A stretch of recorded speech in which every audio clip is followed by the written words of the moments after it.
Hey, what's up? Good afternoon, everyone. It's 12:01, so technically afternoon. All right, Salt Lake City. This is where we ended up yesterday. I think this marks day 4 in a row now. I thought yesterday was 4 in a row, but today is 4 in a row. Feels good. We're consistent, right? I know a lot of you guys have, obviously you have like family obligations and stuff, so this would be a pretty small day, I think, and I just want to knock out a few more miles. So today, this route has us going to the north. We're going to be going up towards and into Idaho briefly. Literally one stop in the southeast corner of Idaho, and then over into Wyoming. Going all north through the western part of Wyoming into Yellowstone.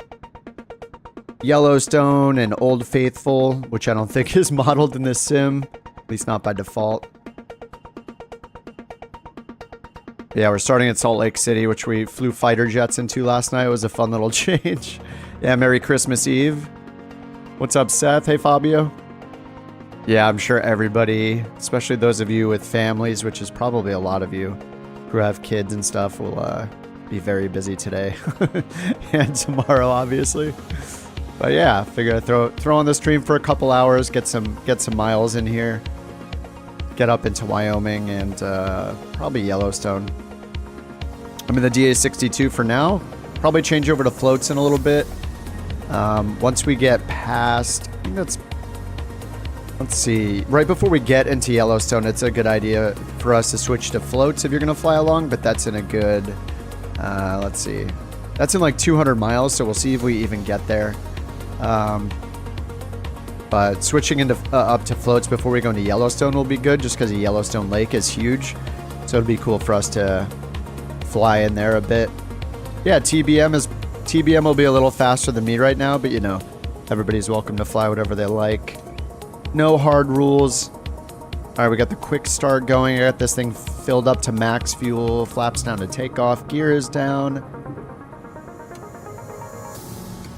And let me get all of our light strobes on.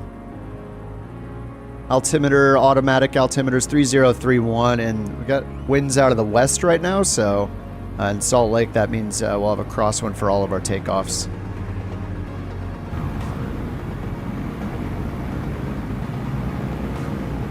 Alright, let's get it going. I got my rudder pedals hooked up again. So I have fewer excuses.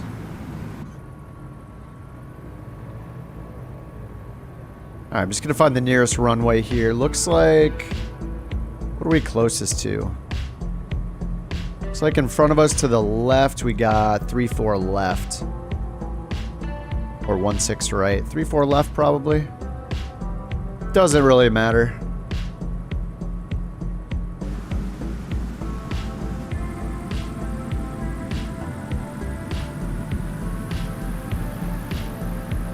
I haven't been in the DA62 for a while. I know this thing is like... this is like one of the slower twins, I feel like, but it's not too bad. It's very modern. Such a pretty plane.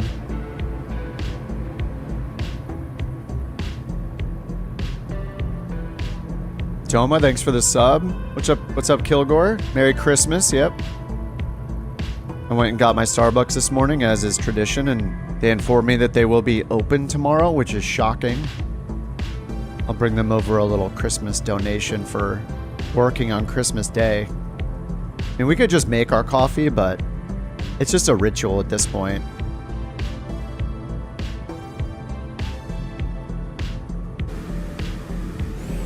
It's good for the economy, right? Yeah, that's it.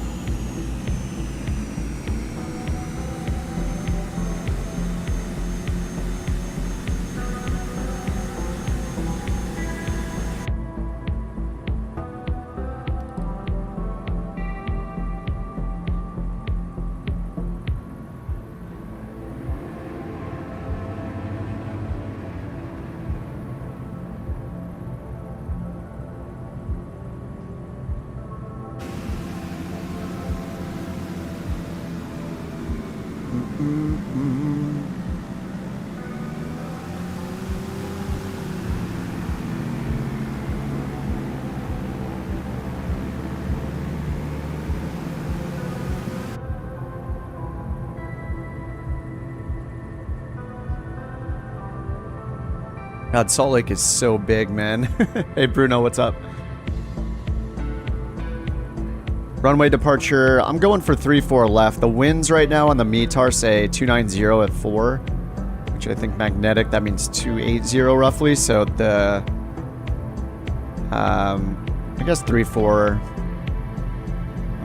Yeah, 3-4 left, right, and 3-5 are all a little preferable. I have a little bit of a crosswind. Mainly, I'm just going for the closest runway, though.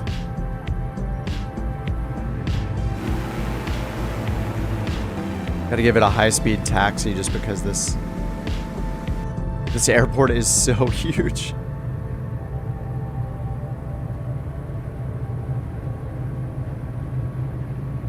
See, the wind is already pulling my nose to the right, pushing on our butt. You know, I love steering with the rudder pedals, but man, I hate braking with rudder pedals. Just like the awkwardness of toe braking. It's always felt weird to me. Flub dance ready on the runway for us. I don't know why I don't just start on the runways. We're just doing quick start anyway. The taxiing isn't really adding much to the experience.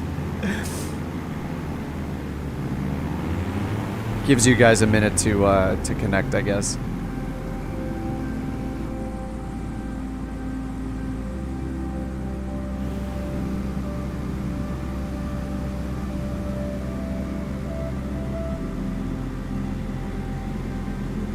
Do we cut in front of the airliner here? Is this 747 in front of us? Oh, he's doing his takeoff roll. Nice.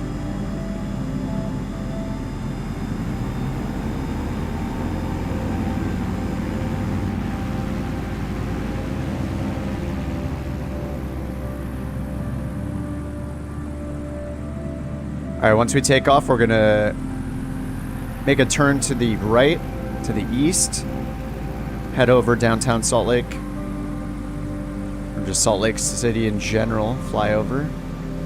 See the windsock there, wind's coming from our left. It's gonna push our nose to the left. Even more so than we already get a left pull here. All right, there's 70 knots. Rotate. It's like rotation. This thing's at like 75.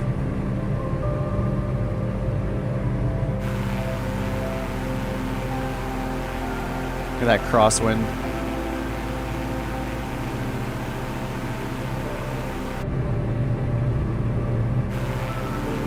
Super long runway. All right, running out of runway. Positive rate of climb gear is up. No mixture in this guy, no prop in this guy, just one throttle lever. It's pretty cool about the diamonds. All right, and flaps up. Get it trimmed down, then we'll make our turn to the right. We're gonna head over Salt Lake City on our way out. See what that looks like. I don't think I have any custom scenery for Salt Lake City, so we'll see how good a job the Microsoft team did on that. What's up, Dave? Thanks for streaming. Haven't been able to catch you live. My work schedule. Been watching the replays and enjoying. Nice, dude. Well, thanks for watching, man. Appreciate it. Yeah, I've been on vacation for a week now. I have another week after this, but thankfully I'm feeling quite a bit better. Not really congested anymore. So yeah, I'm glad to be able to get a stream in. I know you guys are all relatively very busy with family and work, so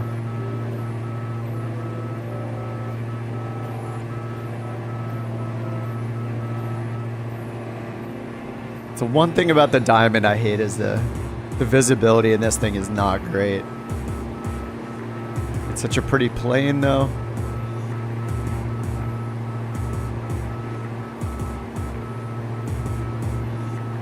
All right, we're headed over to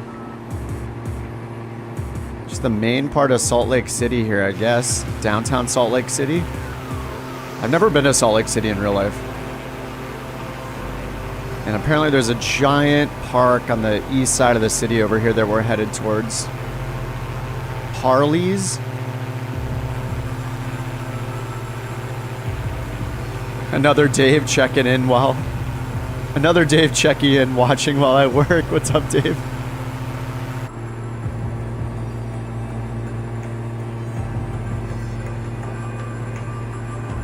Get a little bit lower, we can see how the buildings look here.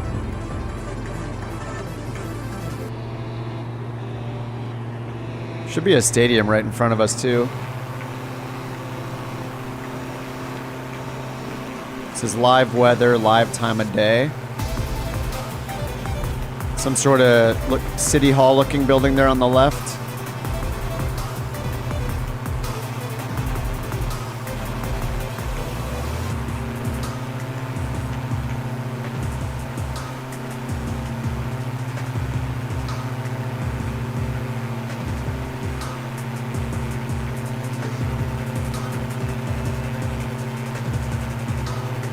What's up, Bloomin'?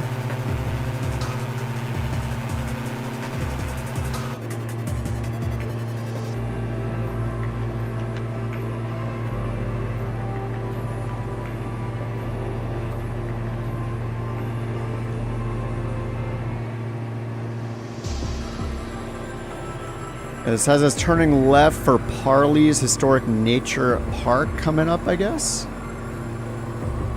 Looks like it's like right near all the freeways.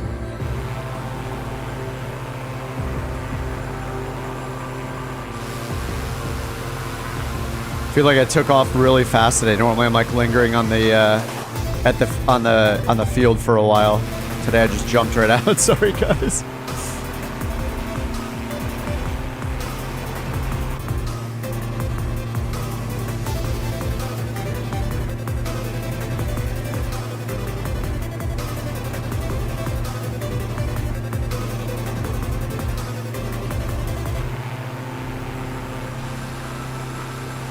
The cap will get called on me. Don't go to Park City. We're going there. The beauty of the simulator. Breaking the law.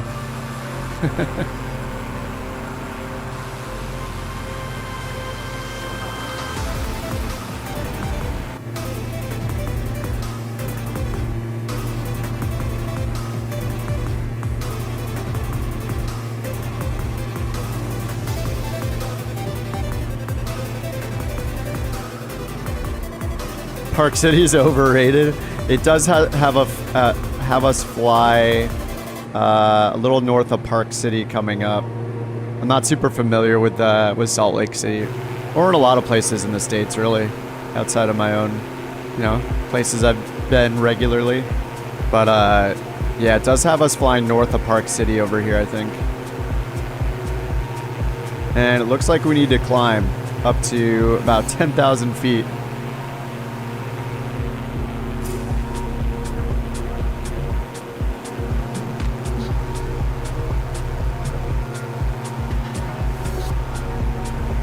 Can almost see the finish line. Yeah, we actually broke the 2,000 miles remaining marker yesterday.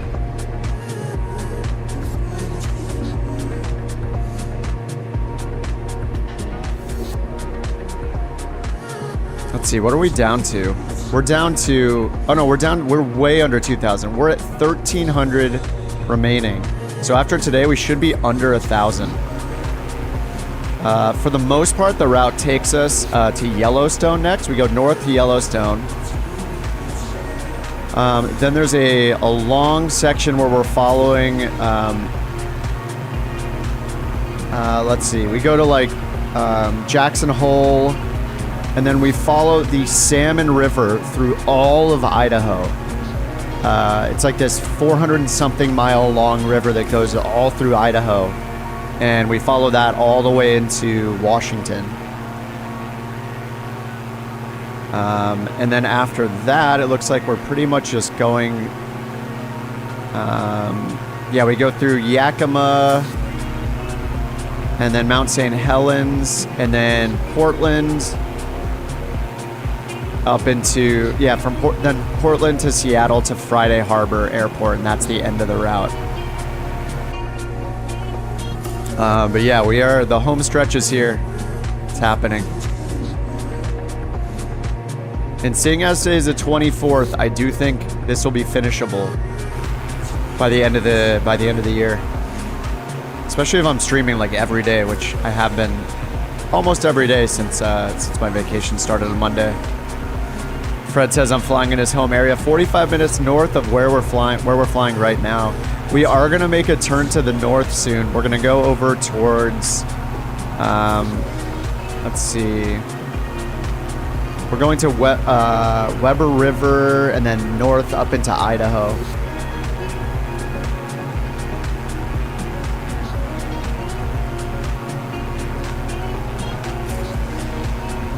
Where is Park City? Did I already pass Park City?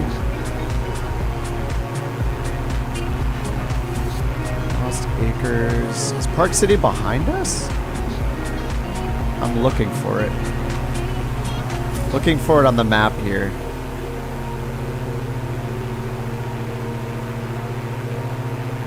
No, it's to our east still. Okay, it's to our southeast. We're basically flying north of it. So it must be this big area over here. Oh, it's Weber. Oh, good to know. Weber River. All right. Thanks, Fred.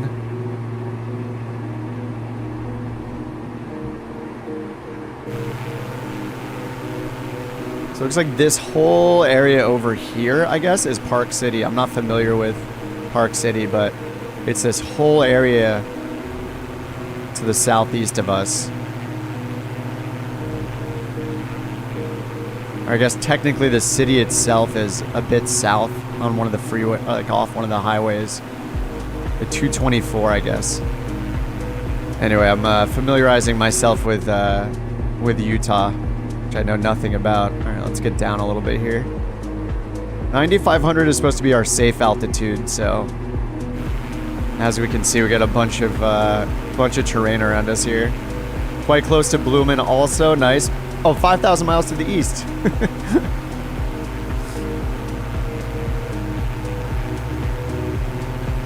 We've just been going further and further away from Boseman.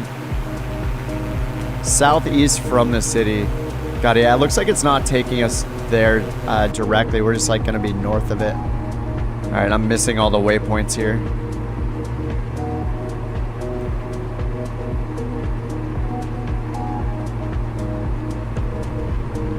I'm over speeding, but let's see what the winds say. Let's get our wind indicators turned on here. All right, a little bit of a crosswind. Little gusts here over the mountains, over the terrain. Now this thing's going a lot faster than I remember. I mean, I'm descending right now, but 170-ish, maybe when I'm leveled out. Pretty nice. My perception of the DA62 is that it seems like underpowered. But maybe I am wrong.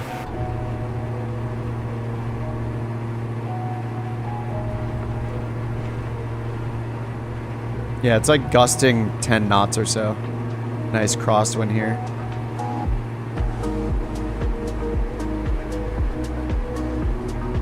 Yeah, I wish there were more landmarks noted in Flight Simulator. I think they only note them when they are handcrafted.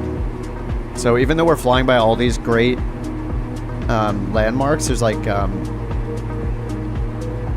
to the south is Parley's Summit, it says, as part of that mountain range there to the south. Seems like these peaks should be noted.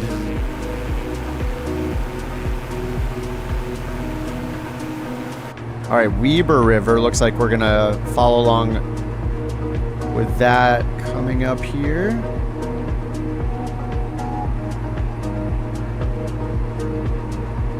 Let me get this map zoomed out as well.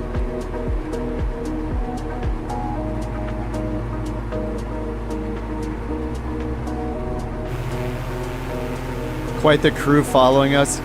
You hear the song Catch the Pigeon? Oh, I'm not familiar with that.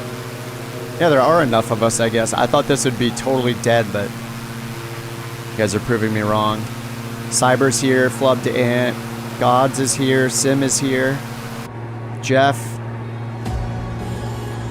I got a little head start on you guys. I'll pull my throttle back a little bit. We can group up a little bit. All right, this is Rockport Lake in front of us.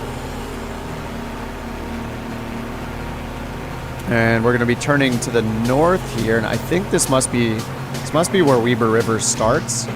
Weber River spills out here into Rockport. I'm sure it continues south after that. Well, maybe that is the end of it. I think it's time to retire this song. Let's retire this song. Goodbye. A little too dancey for me.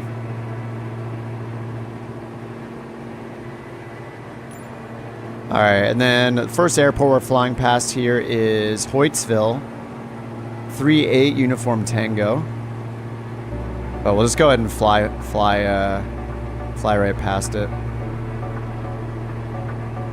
Watch a cartoon called Dastardly and Muttley. Dastardly and Muttley. You've lived here 27 years. You have no idea where it starts, dude. That's okay. I've been in LA over a decade. And I couldn't tell you where certain cities and neighborhoods are. But then again, I do just sit here and play on my computer, so.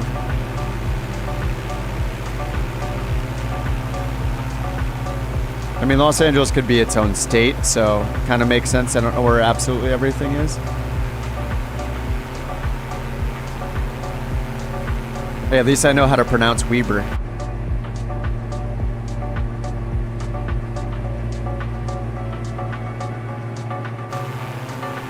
The 80s were a wonderful time. Hey, I watched cartoons in the 80s as well.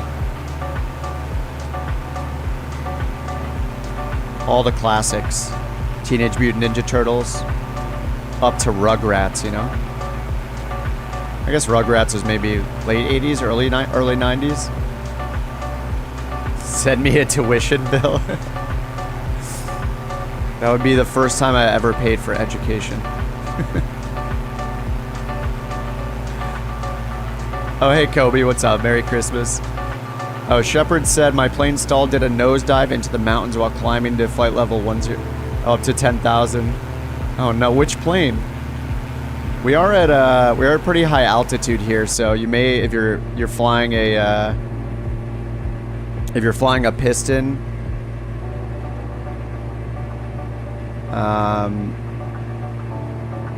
if you have a mixture control or lever, a knob, you may need to lean that mixture. We're at 6,000 feet here.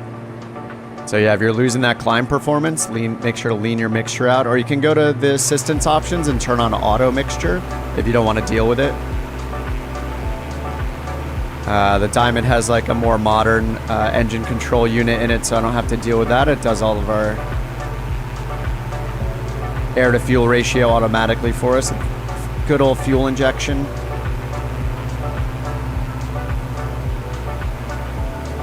And apparently up here we're coming up to the Echo Reservoir. What's up, Jerry? Welcome back, man. Merry Christmas Eve.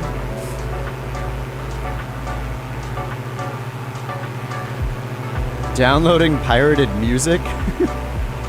What are you talking about, the 90s? That was the way of the world in the days of Napster and Kazaa, all those services. LimeWire. You'd be lucky to finish a song in a day, though. Beechcraft is the best piston plane flying in the Rockies. You know, I don't fly the Bonanzas, the Barons, or the King Airs myself very much. I should get into them, and knowing that there's a black square King Air. Kind of a tongue twister. Black square King Air. Yeah, maybe that's in the future. I know a bunch of you guys have the black square King Air and also love it. All right, so here we're going to be following along the Weber River. I said Weber before, but was kindly corrected now by the locals. Now I have sound like a local myself. It's that easy. Just say a couple words right, and people are like, ah, this guy knows his stuff. What's up, Jewel? Might be a virus, might be a song. Yeah, who knows? Back then, I don't think anybody was concerned with viruses. We're just like, oh my god, a free song? I could just download the song? Gimme.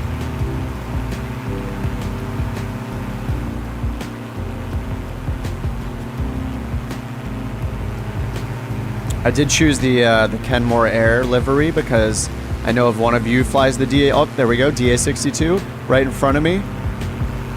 See, Silver or Silvier has the black livery on, the black metallic livery, which is the best livery, of course. So I didn't choose it. What's up, Elf? Merry Christmas. Joining late. How dare you? It's Christmas Eve. What, do you got things going on or something? Get in here. Fred says I got in trouble with my wife thanks to Napster. I thought I was downloading a movie. Oh, the movie Jarhead. It took 3 days, and it was hardcore porn. Oops, oh my god. Well, at that point, you're committed, so... Jeez. Curse you, Kip, because of your antics, I had to buy that Juice Goose. Man, I haven't figured out which... Maybe I'll take a look at the route as we're going and see if there's a good Juice Goose switchover point. That thing is too much fun.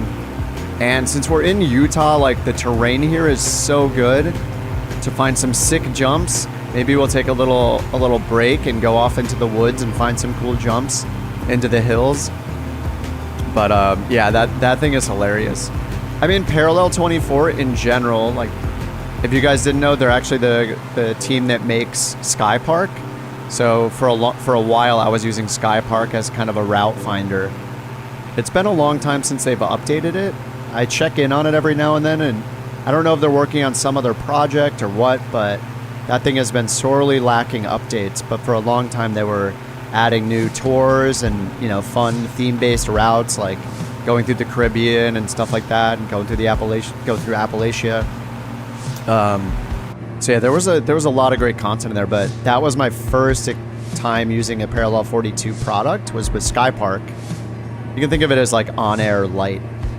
And since then, yeah, they started making planes. They made the Juice Goose. They made a bunch of custom airfields, like base camp style airports and small private airstrips with like mansions with pools in them. Yeah, they also make Flow. That's right, Phil. I haven't used Flow yet. You guys keep talking about it and saying it's great. I did try to purchase it at one point, and the payment failed, like through Microsoft's error on Sim Update 14 day. And so since then, I didn't try to reinstall it, but... Oh yeah, right over here, there's supposed to be a rock formation called the Devil's Slide here to our left, and I'm not sure... It's like right at this intersection here. I'm not sure if it's modeled, but it looks like a water slide of rocks. Like, I looked it up on Google. It's probably right on the hillside here.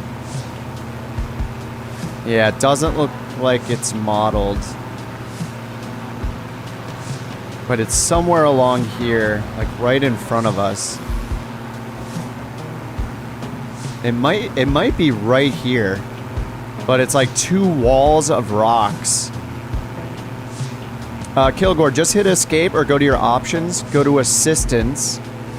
And I believe it's under aircraft and engine systems. There's an auto mixture option. It's in the same spot where there's automatic fuel. Here, let me take a look for you.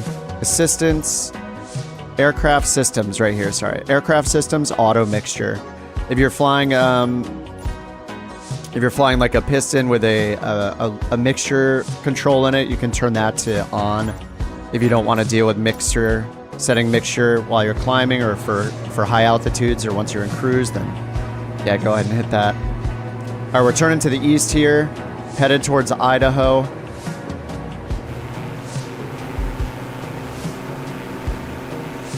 And our safe altitude remains at 9,000 for a while here. What's up, Creamers?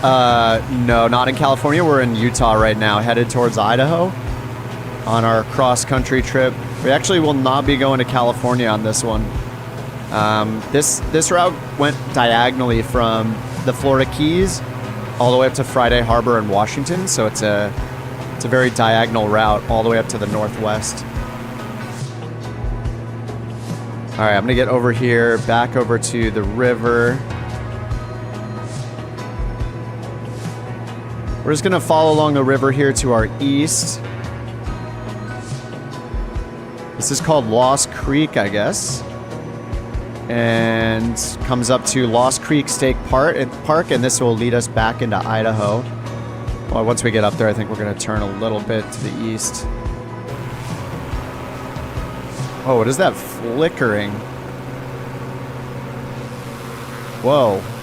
I don't know if that's a terrain glitch or what, but my whole screen in just this area is like flickering like crazy. I wonder if that's a Rex issue. I mean, it looks great, but the flickering is real. Just in that area. I don't know, maybe a little below us. I don't know if that's coming across on the stream or not.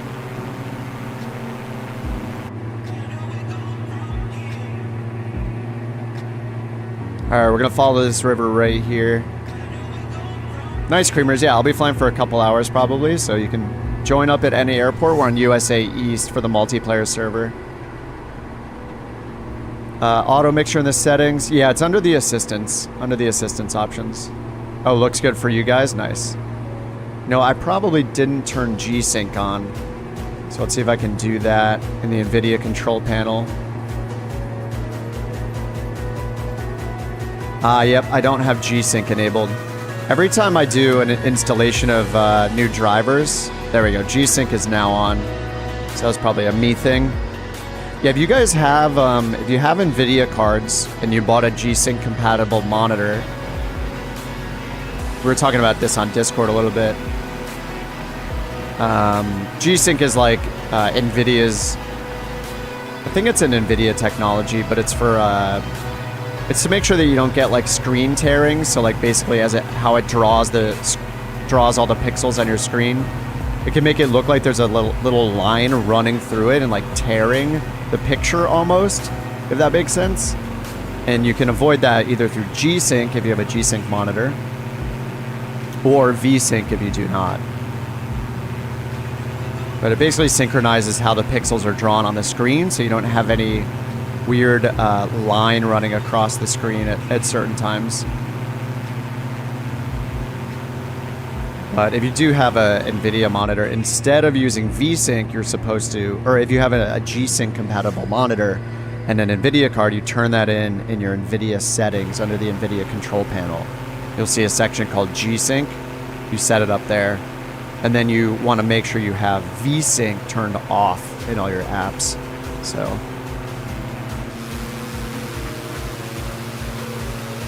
does Flight Sim do wake turbulence? I believe it does, because I've encountered it before when people do flybys. When they fly by me really close in fighter jets, it'll shake my plane. I don't know if there's like a lingering wake turbulence, like if a 747 lands at an airport and you come in 30 seconds behind them.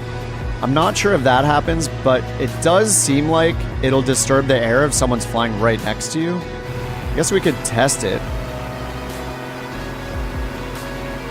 Sylvier's upside down. I was inverted.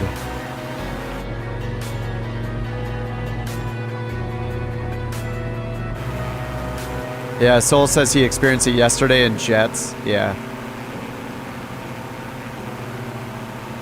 Yeah, I don't think it's to the point where it'll like make you fall out of the sky or anything if somebody disrupts your airflow too much, but that would be a nightmare in multiplayer. Oh yeah, helicopters. Man, when they redid the helicopter physics in Sim Update, is it Sim Update 11 or 12? Maybe 11. They, just the amount of grounds, like prop wash, I think it's called, when you're on the ground. Or rotor wash, sorry, when you're on the ground is amazing. Helicopters are so difficult to fly.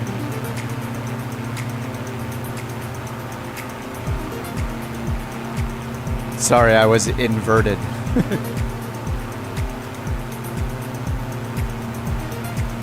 Love Top Gun, man. The new one is great, too. Last night I watched, what's the newest Mission Impossible? Whatever, something. Oh my god, I forget the name already. It's not Ghost Recon. That was one before it. I should know the name. Dead Reckoning. Yeah, Dead Reckoning Part 1. I watched that last night again. It's a good one to have on in the background. I've been turning movies on in the background. I turned Jingle all the way on because we were talking about that yesterday. And I also fell asleep watching Airplane. Hadn't seen that movie in forever, and we always reference Airplane, of course. Simmers in general, of course. All of them love Airplane.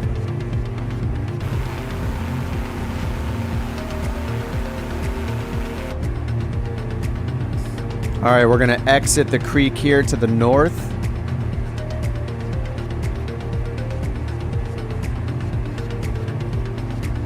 And we're gonna fly up to the north here. We got a good, 57 miles.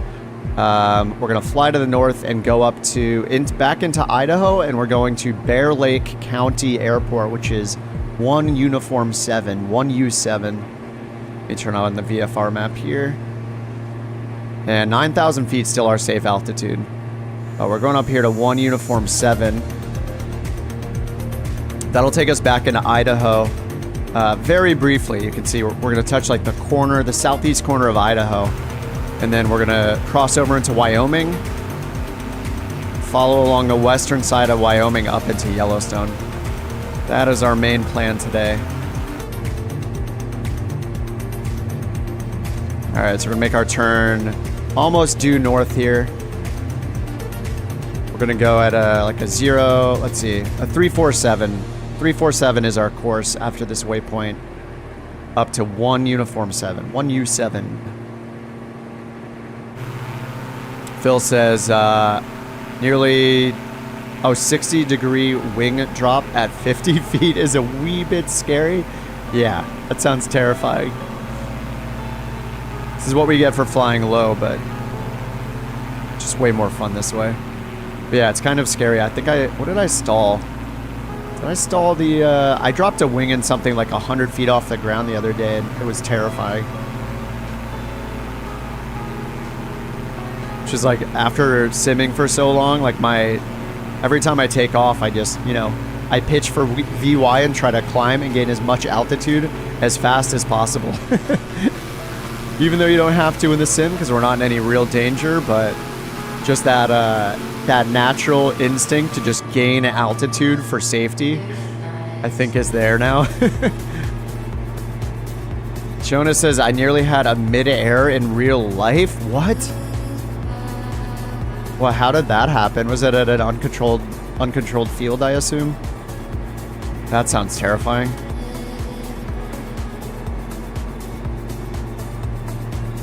What's up, Logic? Yeah, Merry Christmas. Merry Christmas Eve. Hope you guys are having a little festive time, getting your holiday comforts going on.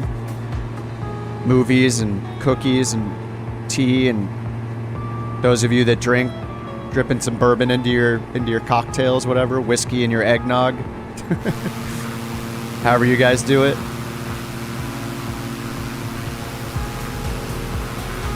I don't have kids, but I can't imagine the amount of work that goes into the holidays with kids, so good luck to all of you parents out there. No ADSB, no radio call. See, that's the craziest thing is I can't believe that it's legal to fly in certain areas, certain airspaces without ADSB and without communicating. It's insane to me. I don't understand. I don't understand how that's still a legal thing. What's up, Ryan? Oh, right behind me. Nice. Let's see, do I see you out there? I see you out there. Looks like you're in the King Air, maybe?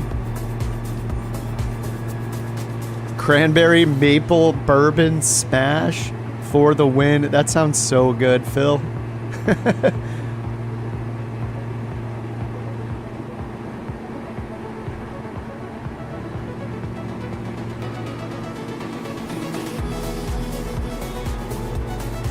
Jerry says doobies.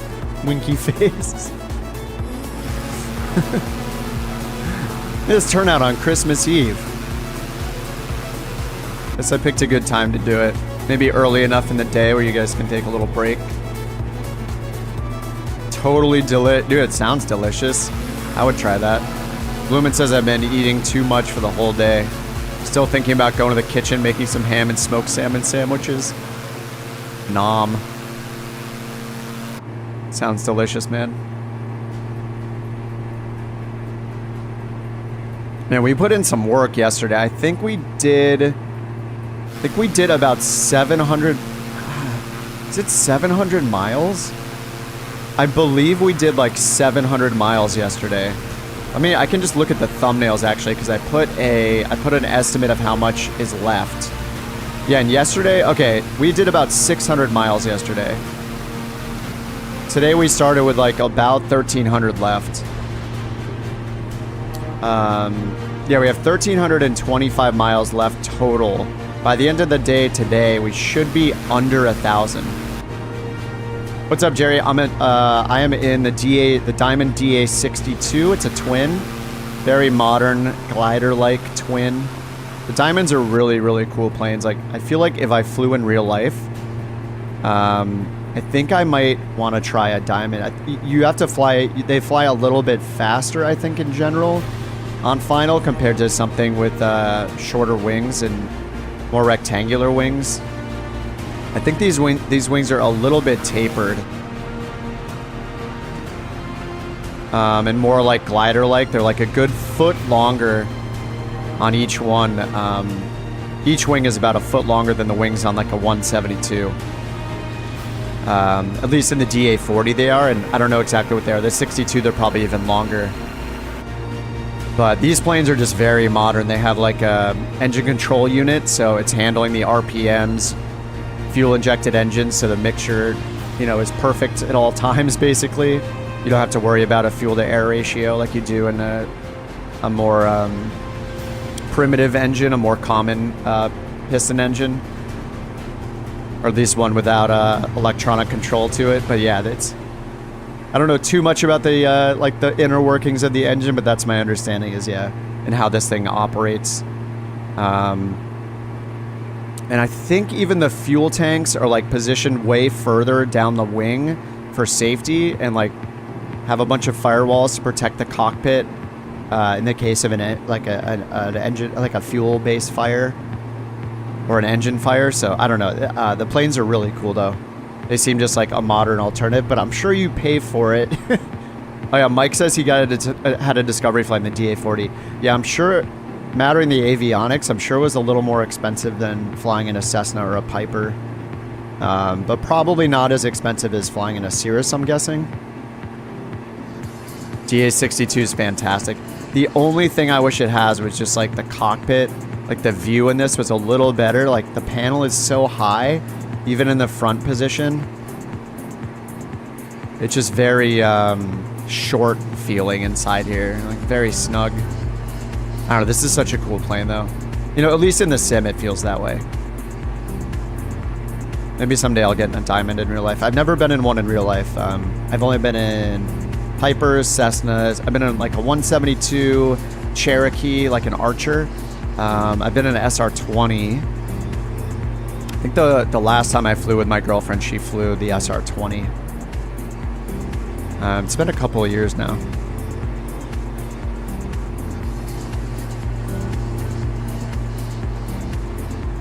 SR-20 was pretty nice. Yeah, 1 Uniform 7 is our next destination here. That'll put us in Idaho very briefly. That little turn we're making up there, we're basically in the southeast corner of Idaho.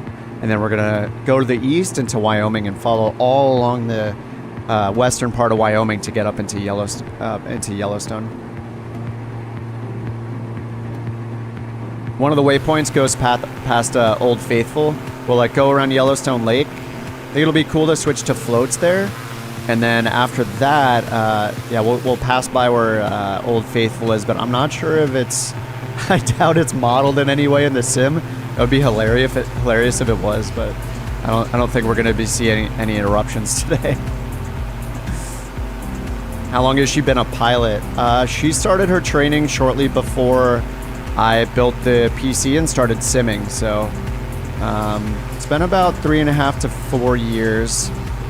It's been about 4 years, I think, since her discovery flight. We went to a local flight school just in LA, and she did a discovery flight in the Cessna 172. And then after that, she was all into it, and she started training.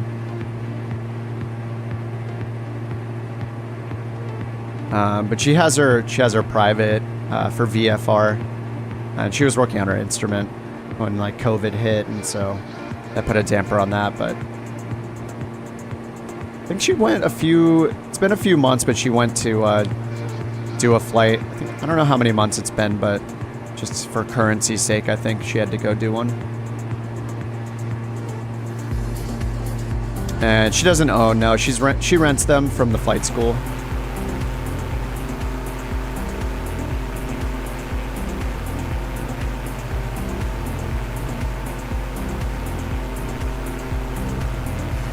Ask where she recommends to train. I know she knows some things about the flight schools around the area we live, like around Los Angeles, like which ones to avoid and stuff like that.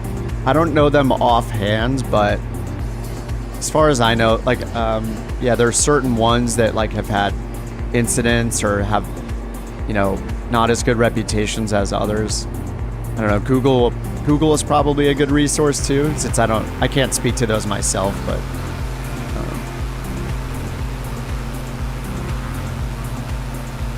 Yeah, if you're gonna fly in LA and you want me to ask her for you, can hit me up on Discord and I can let you know if she has any tips for what to avoid or where to go. I think she's familiar with several of them. Which plane? This is the Diamond DA62. This is available to... Actually, is this plane? I think this plane's available to everybody. Let me check the spreadsheet. I actually don't know offhand if this is a deluxe or not. I think this is available to everyone. Diamond DA62. Yeah, it's standard. Yeah, the DA40 and the DA62 are included. Deluxe has the DV20, which is like, I guess the predecessor. It's like even smaller trainer. I think the DV20 is more like a 152 equivalent. It's like very bare bones. And then there's the DA40 in two variants. Like if you want the steam gauge version of the DA40, that's in the deluxe edition, which is also the same for the for the Cessna 172. Deluxe version has the steam gauge version of both the DA40, called the DA40 TDI, and then the Cessna 172 regular edition without the G1000. What's up, DX1? Computer specs. I recently upgraded, so I'm at a very high-end build now. I don't have I have a 4080 instead of a 4090, but I'm on the 7800 X3D, 64 gigs of RAM. Kind of have a monster of a machine right now, even though I didn't go with the 4090.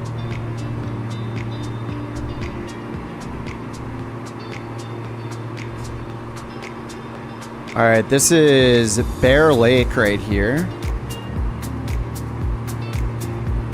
And right on the north side of this, where we're heading, is Bear Lake National Wildlife Refuge, according to the map. And this is all in the southeast. We're in the southeast part of Idaho right now. We're about to cross the border into Idaho. In the middle of this lake, there is a border between Utah and Idaho. Right here, we're about to cross. I also have all of my gear and stuff listed on my website if you want to go there, DX1. Don't worry, there are no advertisements or anything on there. It's not a plug. It's just a convenient way for me to share that stuff with everybody. But the main reason I got the 4080 was for the frame generation, which is very nice. It can introduce a little latency into the game, but for something like Flight Sim, it's pretty good. Yeah, most cases 4090 is overkill. Yeah, my upgrade from the 3080 to the 4080, I checked a bunch of YouTube videos and stuff, and basically I was going to be getting about a 50% performance increase on the GPU. So to me, that was worth it. And I very much picked it for the frame generation feature. I know there are some hacks floating out there with, what is it, FSR3 or something, the AMD technology to get your NVIDIA card to do it. I would never touch that stuff with a 10-foot pole, but I know some people did, but that's a little scary to me to like put in a hack. But yeah, you know, who can stop you if you want to risk it? Yeah, Bloomin says 4080 is the way to go. Been happy. 4090 is overkill. Yeah, I think there's the 4090. I think why people jumped on it is people basically said it's like the new generation 1080 Ti. Like the 1080 Ti is this card that was just so good that I think most people that get the 4090, they see it as something that's going to last them as long as the 1080 Ti lasted them in the past. So, but yeah, it is a beast of a video card. The 4080 is a pretty giant video card as well. Oh, Mighty says we're lucky we're not at the start of the U.S. tour. Very stormy in northern Florida. Yeah, we had pretty good weather in Florida. We had an IFR day, an IMC day, where we just used autopilot, and I think we even used an instrument approach that day. I think it was when we were going through like Louisiana. Yeah, that we definitely had our IFR day, but the weather has been pretty good. We did have that crazy day yesterday going through Utah with like all that fog that rolled in, low-level clouds and fog all around the mountains there, like through Monument Valley and stuff. In Arizona, it was really cool. JJ says I was about to grab. Oh, next stop, Phil, is 1 Uniform 7. It is the Bear Lake County airfield.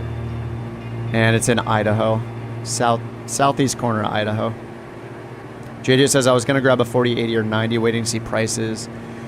Yeah, my friend Valis, who's in the chat, good friend of mine, he's like always on top of the tech stuff. He says, I'm sure a bunch of you guys know, we just crossed into Idaho. Welcome to Idaho, everybody. We supposedly early next year the TIs are gonna come out, like 4080 Ti is rumored to be coming out, so if you're in the market, it might be worth waiting for that. Yeah, new cards being reportedly announced next month. Yeah, exactly, sorry. You said that. Struggling with a 3050 at 1440. Yeah, I mean, if you could get up into the 80s, like the 3080, 4080, 4080 Ti, like the 80s seem to be a huge difference from the other cards. The Super line. I used to have a 2060 Super, I think was the first card I got when I first built this PC. And then at the end of that first year in 2020, I think that's when the 3000 series came out. So I ended up getting really lucky and scoring like Best Buy Online 3080 Founders Edition.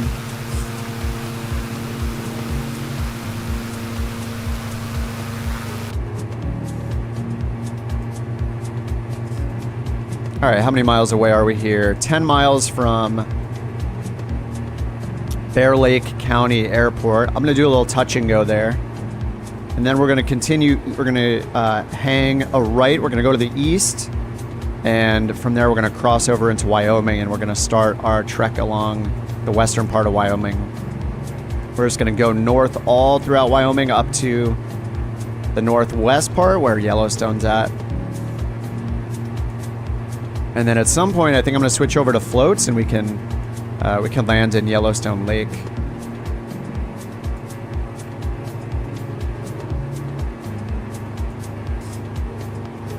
.3080 launch was rough. Managed to get an EVGA 3080. Yep. Oh, they stopped making them? Was the EVGA one, which was the one that had like the firmware problem, and the cards were like they were like melting. And they had to do a emergency firmware update to fix it. I remember reading about people having like one of the 3080 manufacturers had some issue with their cards. I thought it was EVGA.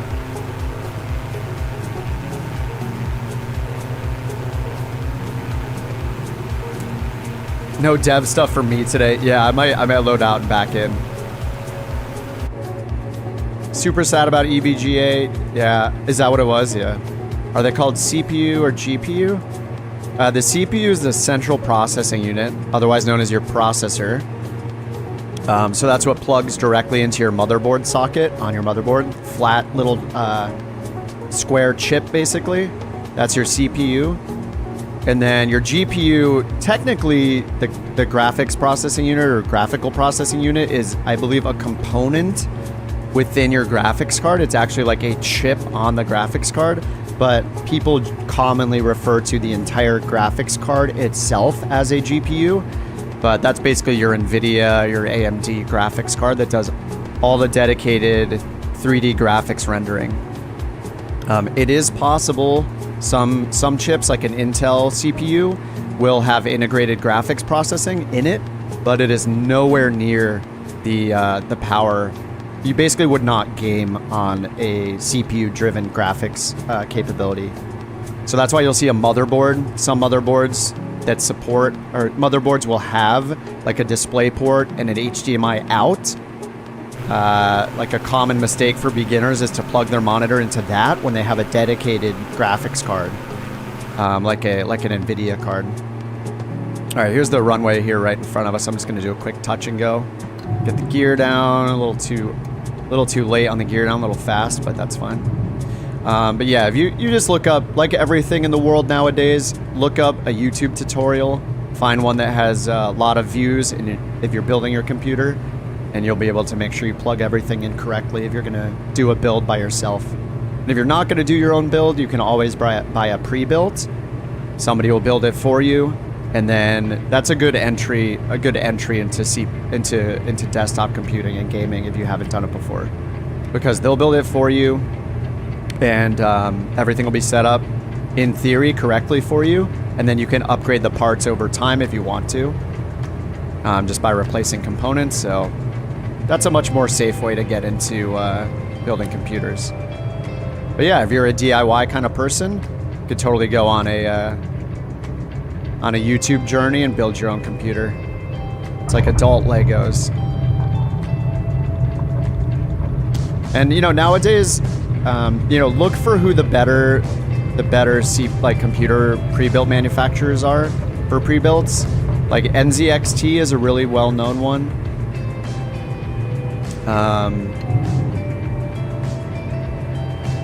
So yeah, I would go check somewhere like NZXT and see if they have them in stock.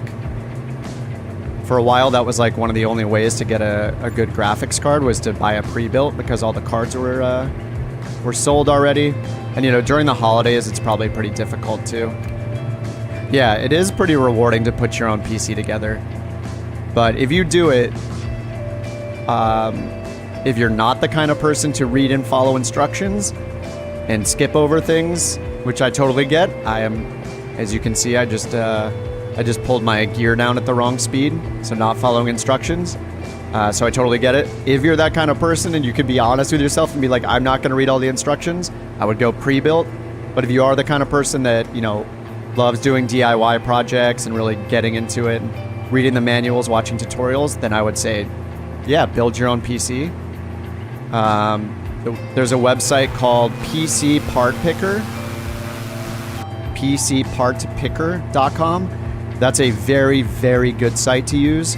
It'll basically let you configure your whole PC part by part, and it will tell you what's compatible with all the components you've chosen. And it'll warn you about things like, hey, you need a stronger power supply, more wattage in your power supply, things like that. So I would highly recommend using that site. You can even look up builds other people have done and just copy their builds as well. They'll put the price it costs them, like how much it costs them and all of that. So there are a lot of really, really good resources out there. But yeah, it's really rewarding and terrifying to press the power button yourself. I think the main things people probably mess up when they're building a computer are one of the unnerving things is how much force some things require to put in, like putting your memory in, for example, requires quite a bit of force on the motherboard. You'd be surprised to get it to clip in, but then also how gentle you need to be with other things. It's a really fun project though. But I think also people don't plug their fans in correctly. The orientation of their fans and the configuration of their fans for airflow is probably one of the most common things, I would say. An easy thing to get wrong, having your fans in the wrong spots and pointed in the wrong direction. And that's a kind of a critical part to making sure everything's cooled right, is the fan direction and setting up the fan speeds and fan curves in your BIOS correctly, or using a third-party program to do it. But if you're a diligent person and you're good with YouTubing and following instructions, you can totally do it. What amount of thermal paste is enough? Yeah. Thankfully, if you get a CPU cooler, you get an all-in-one cooler for your CPU with a pump, those have thermal paste pre-applied to them. Some people will take it off. It's kind of a very, very trivial difference in temperature if you use the pre-applied thermal paste versus putting like more of a premium paste on there. But I personally, the first time I did it, I wiped off the pre-applied one and did my own, but this time around I just used the pre-applied one. I mean, it's applied in a extremely thin, perfectly flat amount of paste spread across the entire head of the cooler, of the pump. So for me, I just liked the precision of that. So I just kept it. Anyway, yeah, there's a lot to PC building, and it's not that terrifying if you follow the instructions. You'll be good. There's also, I'm sure, plenty of people on our Discord here for the channel, and people just in the world in general on Discord. I'm sure you can find a PC building community as well that will just help you out. Yeah, building them back in the 90s and stuff was way scarier. The 80s, you had to set little jumpers all over the place. You had to choose, what was it, interrupts, or what were they called? You had to set the jumpers and choose like the right interrupt channels or something. I don't know. It was totally different back then, where there was just a lot to do. And if you messed up one little switch, it could just it would just be wrong. All right, so we're headed over into Idaho right now, I believe. Oh, sorry, we were just leaving Idaho, so I think we're now technically in Wyoming again. And we're gonna turn to the north, and we're gonna start our. Was it IQ ports? What was it? IRQ? Was it an IRQ? Was that the... It's been a long time. I was like playing with computers since I was a little kid. Like...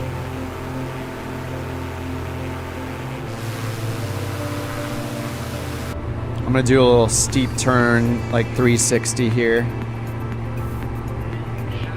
Group up with you guys a little better. Power button be scary? Oh, I think it's still scary. Even with all the new modern components we have nowadays. Yeah, IRQ. What's up, Mike? Merry Christmas, man. This is the stock DA62. I'm not sure if the mod still works. I haven't used it for a long time. But this is just the stock DA62. Interrupt request, that's it.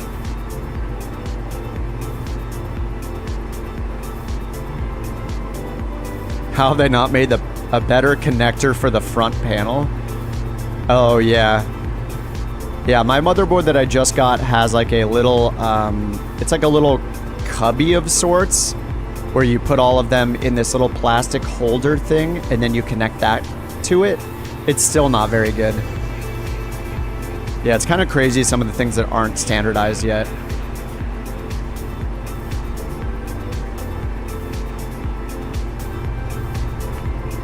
All right, there we go. 360 completed.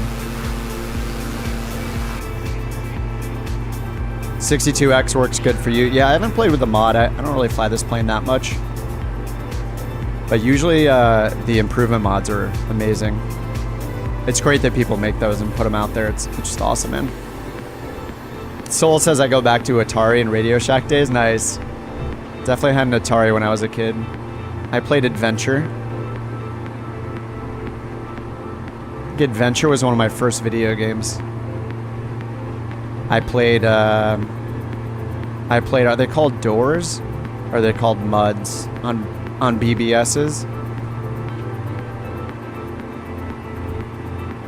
I think the question of if I'm in my late 20s has been answered.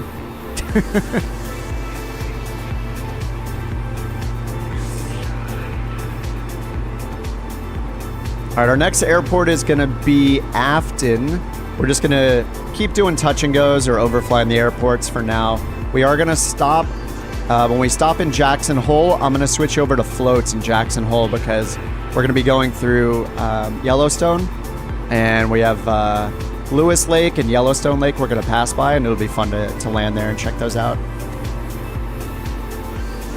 Mike says in the 90s you had to pull your power supply like a lawnmower and say a prayer before press the power button. Not enough disk space? I mean, I'm sure a lot of people have DX1 because Microsoft Flight Simulator takes a ton of hard disk space. One of the goals that the Microsoft team said they have for Flight Sim 2024 next year is to reduce the amount of space it takes on your hard drive, on your storage. So, yeah, it is a hefty installation, and it only gets bigger when you install world updates and free planes and payware and all that stuff. It just gets bigger and bigger and bigger. So in my opinion, if you're going to build a PC, I would get a 2 terabyte or a 4 terabyte if you can afford it, at least a 2 terabyte hard drive. Or we'll just call it storage. I know they're not hard drives anymore. Solid state drives. Now we got NVMe M2 solid state drives. The little stick of gum drives. Get your big red juicy fruit storage. But yeah, I would get at least a 2 terabyte, 2 terabytes of storage if you can, because this game is extremely demanding. And if you play any other games, games just seem to be getting bigger and bigger and bigger on storage requirements. So even outside of Flight Sim, yeah, you don't want to be in a situation where you have to pick between Flight Simulator and Cyberpunk or something. So yeah, I would definitely go big if you can.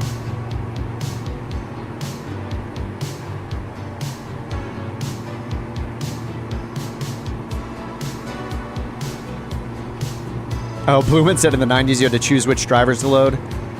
I'm going to play this game. Do I need a CD drive, etc.?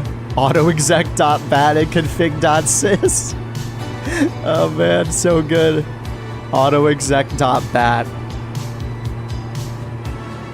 It used to be easy to know what was going to start up with your system. Now it's all buried in UI somewhere. You have to look up startup apps or whatever in Windows 11. Dude, it's so much more hidden. Yeah, back in the day, you'd just be like, I just check autoexec.bat. I know exactly what's happening. It's like the modern equivalent of your shell scripts on a Mac or on Linux or something like that, yeah.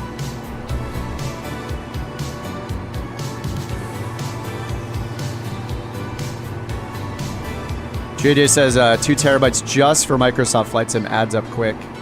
Yeah, I don't have a ton of mods hit a terabyte. Yeah, it's just, yeah, and if you have rolling cache, that's even more space that is being taken up, for sure. All right, up ahead is Afton Municipal, and we are back in Wyoming.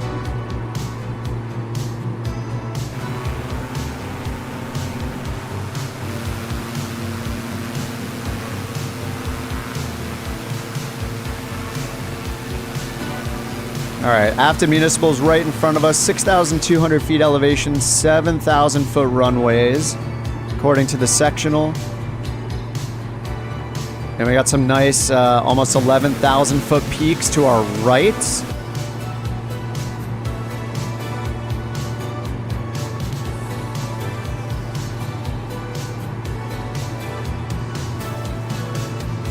And at Afton, let's see, we got runway 17 and 35. I'm just going to land on 35. I'm going to do a quick touch and go again. And then right north of it, we have Star Valley Ranch. It's only 15 miles to the north. Just going to do touch and goes at all of these. Probably pull out the drone camera on this one. Watch you guys do your touch and goes, but the runway is right in front of us. So you want to pull your power out, get your nose up to slow down. Get your gear down if you got it. And looks like we got a little bit of a crosswind from the right. All right, get my gear down and flaps 1. HDDs are still needed. I haven't had a HDD since I built this new computer. I've only had solid state actually. But I mean, if you just have the need for massive external cheap storage, then yeah, maybe a traditional like optical storage drive is the way to go. I mean, generally nowadays, like your motherboard will have 1, 2, or maybe even 3 M2 drive slots on it, and storage only gets cheaper. So it gets cheaper and faster, just always. So if you can, like, I wouldn't even worry about buying any traditional SSD size disk, like just get M2s for everything. Either get a bigger one for your primary or get a couple small ones and plug a couple in. It's just getting cheaper and faster, so. But yeah, I mean, if you got an external drive sitting around still that you want to use for storage, you got an old SSD, an old optical hard disk drive, yeah, plug it in. Why not? For gaming though, like, I mean, the speed difference I think is pretty massive between those, and what you get with plugging the M2 in directly into the motherboard. To my knowledge, which is minimal at best. I hate the visibility in this plane.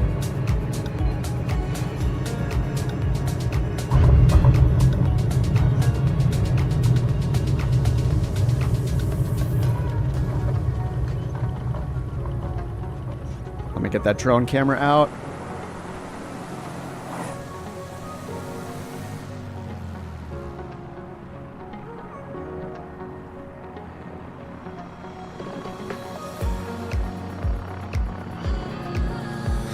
Greg Caravan. HDD just for the storage. Yeah, I'm sure it's still way cheaper to have, yeah, just like external USB hard disks and stuff like that. Just have a stack of them. For sure. Oh, you're a photographer. Yeah, dude, those raw files take up so much space. Blumen says it was so easy with my first computer, Commodore C64 cassette tapes. I had a ColecoVision when I was a kid, and I think we also had a Commodore. We had an Amiga, and like what is it, just like an IBM 286 or something? We had some classics.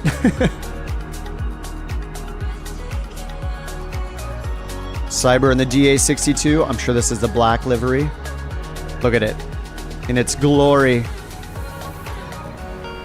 It's almost like tiger striped. It's like topography looking.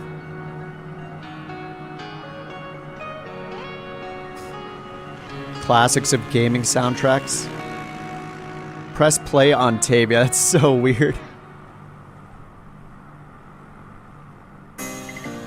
Are external hard drives okay for Microsoft Flight Simulator? I would not use an external drive for gaming ever. No, I would only put games on your internal drives. Like, the issue is the data transfer rate is only so much, like over USB and stuff like that. The time for it to access the data. So you wanna put it on your M2 drive internally. I would personally only use external storage just for that storage, backups, and if you just have massive amounts of data, like like Sol is saying, if you're a photographer, you do video work, or you just have lots of photos or recording. Things you don't need to access all the time, put those on external drives. If you want performance, you want the games installed on your internal storage. You want it on your M2 drive. Yeah, HDDs can be slow. Yeah, HDDs for sure. I mean, they have a spin up time for the plates to spin in those things, you know. I mean, it's basically like it's an optical drive internally, right? It's like no different than having like a CD-ROM, like a stack of CDs, right? And I'm not super familiar with how it works internally directly, but I believe those are just optical drives the same way like a CD-ROM is.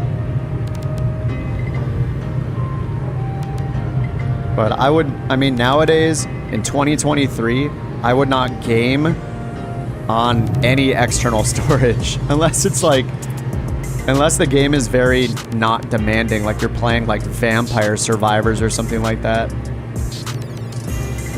All right, we're gonna keep going north here, guys.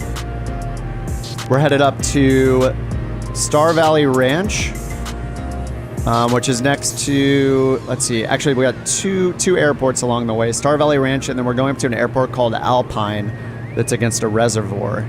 Once we get there, we're gonna turn east and follow Snake River. We're gonna follow that up to Jackson Hole. All right, let me get my flaps up. Gear is up.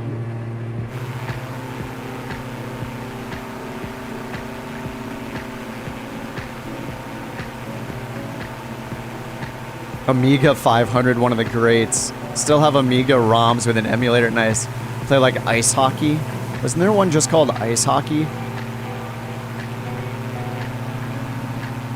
Maybe that was a Nintendo game. I forget.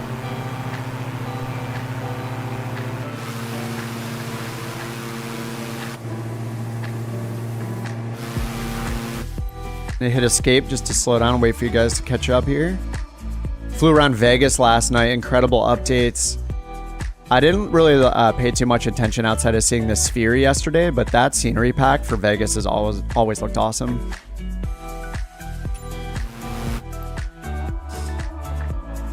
Oh, Nintendo added ice hockey. That's it.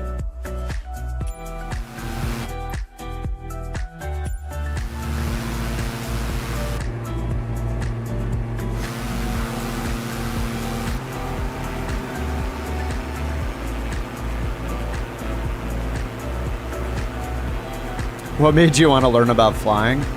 Well, I'm a video gamer at heart. Like, I've been a gamer my whole life. And yeah, my girlfriend started flying in real life, so I was like, hey, this is my chance to build I'm gonna build a PC. I hadn't had a gaming PC for a while, and try Flight Simulator out, and then make it so she can also use Flight Simulator. And then I just got hooked when I tried it. I was like, this is super challenging. And I got X-Plane 11 at first because it's like the summer of 2020. I built it. And yeah, I mean, I built it, I would say mostly for me, honestly, like to get back into gaming a bit, but also for her to be able to sim. And I thought I'd try the sim myself. So I wanted to build something that could run it. So yeah, then I just kind of got hooked on flight sim. I was like, oh my God, this is cool. I want to learn about the Garmin systems. And anticipating being a passenger here and there, I was like, it would be probably responsible for me to know a thing or two about the plane and like the radios and the GPS and stuff if it has one. And yeah, I just kind of got hooked, and then I knew Flight Sim 2020 was coming out at the end of the year, so it was just all the hype around that, and I was excited to get into Flight Sim 2020 when it came out.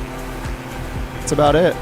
I hadn't played a Flight Sim since I was like a little kid, probably one of the early Microsoft flight simulators.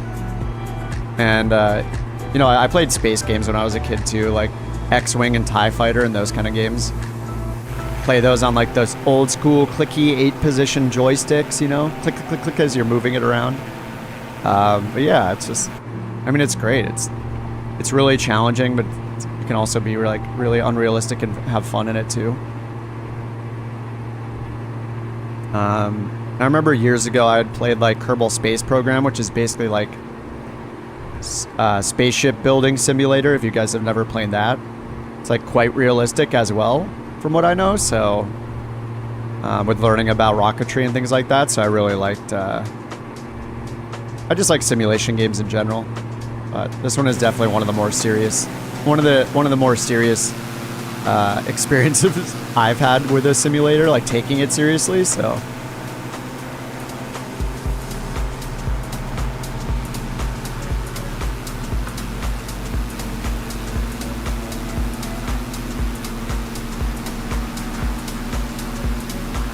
still like going into the retro game rooms. Yeah. I mean, that's where I was last Friday, where I caught whatever cold I had was being there in a packed barcade. We went and played video games for hours. We were playing like the old school like three-person racing game where it's like there's like a red, a blue, and a yellow car versus the computer silver car on the little rally tracks. Like that game. Played like X-Men, played Terminator 2 with the two guns, you know, and was it Area 51 as well, the one with the aliens. So much fun.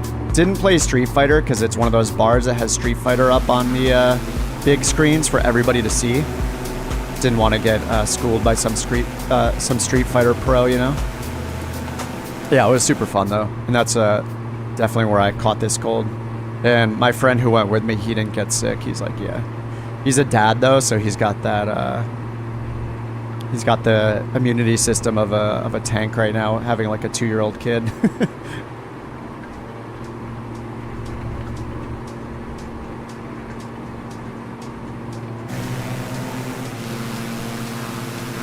All right, so we're coming up to Alpine, which is right against what's called the Palisades Reservoir.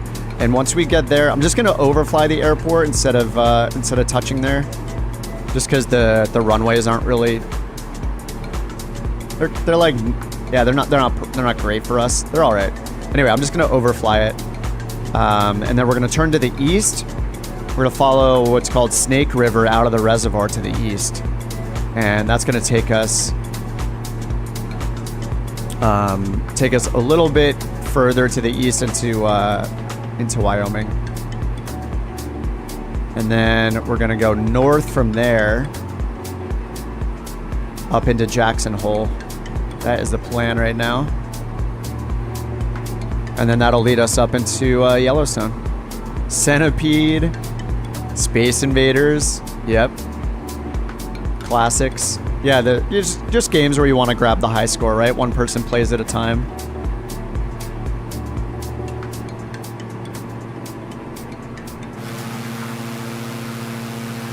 Yeah, take back what I said about the DA62 being kind of slow. I mean, the green band only goes up to 160, the green arc, if you will, of the speed indicator. But I mean, it gets up into the yellow band. I was going 170, 180, pretty fine.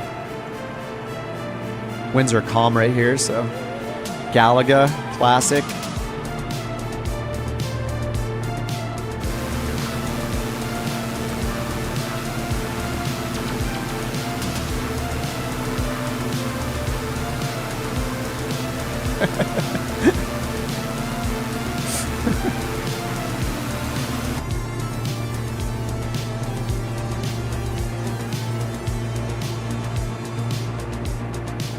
We just fly over the edges of the reservoir here to check it out.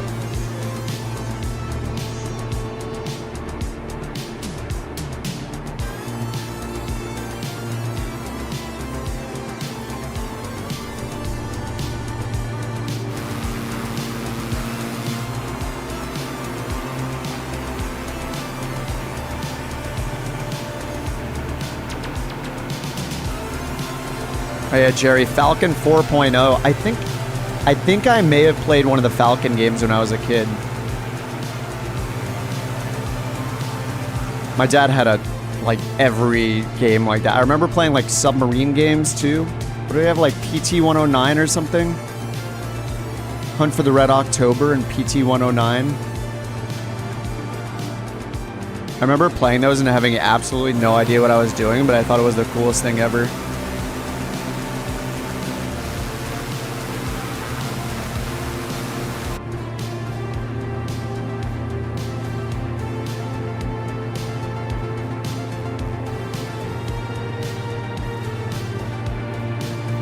We're still at 6,600 feet here. 3034 on the altimeter if you need it. And then the field is over here to the right. It's like right over here on the other side of the reservoir. But we're gonna follow in between these mountains here. Follow Snake River.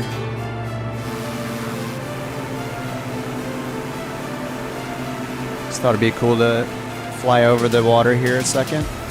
And cut in here to the river now.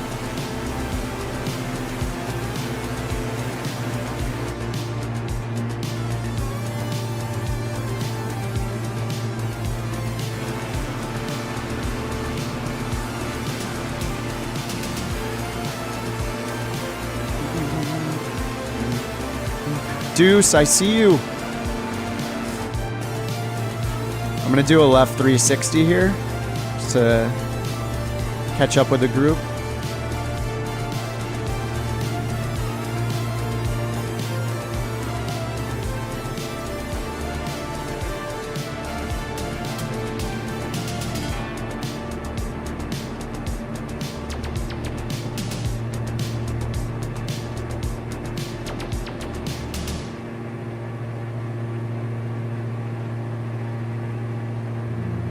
Steep turns, steep turns.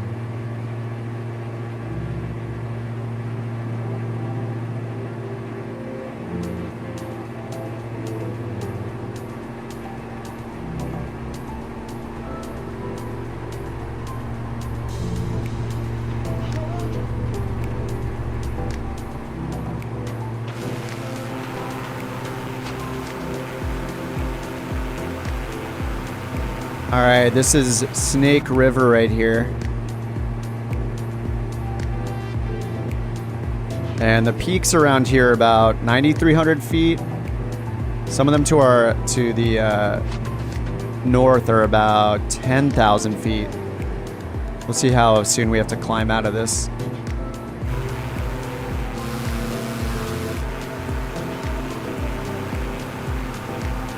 Slow it down a little bit.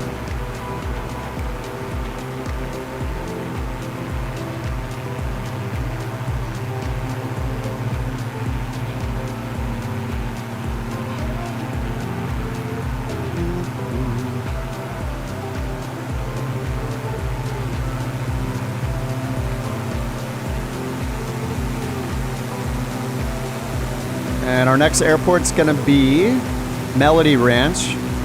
Probably do a touch and go there, and then after that we're gonna do a full stop at Jackson Hole. So Melody Ranch is WY31, Whiskey Yankee 31, Whiskey Yankee 31. If you want to do a touch and go there, you can. And then, yeah, we'll do a full stop at Jackson Hole after that. So we got about 10 miles till we get to Melody Ranch. Wyoming 31.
If they could make this diamond with like a open canopy top somehow, like full just bubble glass, it would be so good. Feel that way about the SR22 as well. This is even worse though. Just like this whole, I mean, it's like 50% of your view, more probably than 50% of your view is blocked. And like this too. It's crazy. Just makes me want to fly in third person the whole time. Chase camera.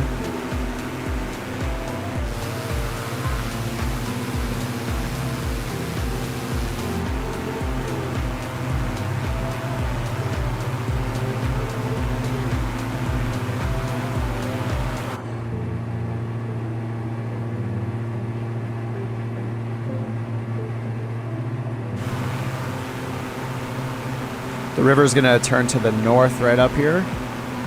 Just gonna keep following it.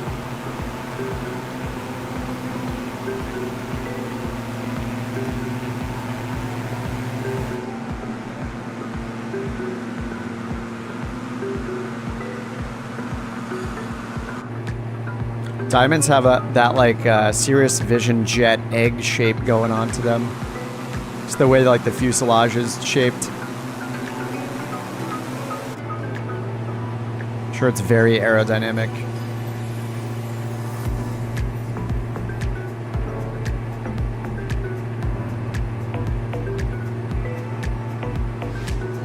Oh, pitot heat is off. I should probably pop that on. We're negative 5 degrees Celsius outside.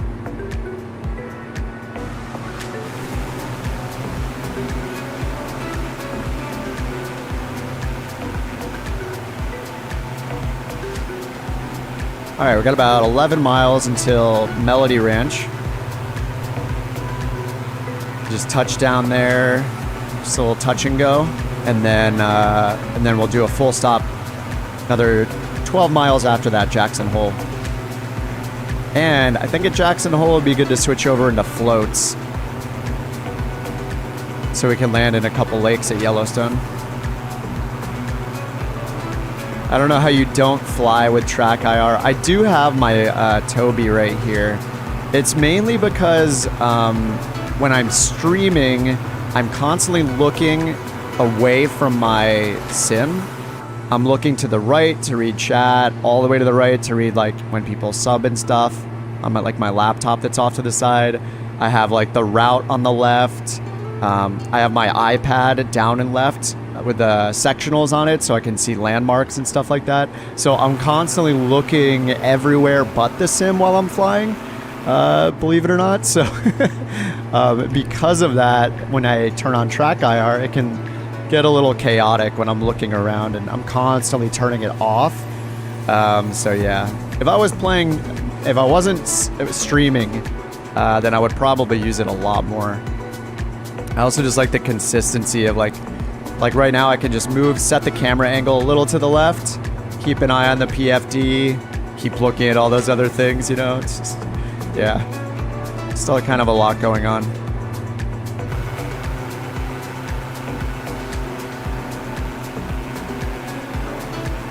I did use it for a bit yesterday though.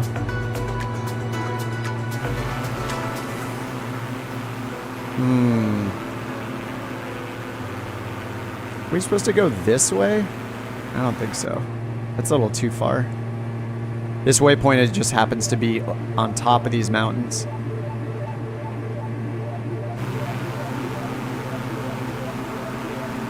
Kind of an unnecessary climb there, it looks like. Let's see, for the touch and go at Melody Ranch, we got 1.5 and 3.3 for the runways. So 3.3 will be right in front of us pretty much.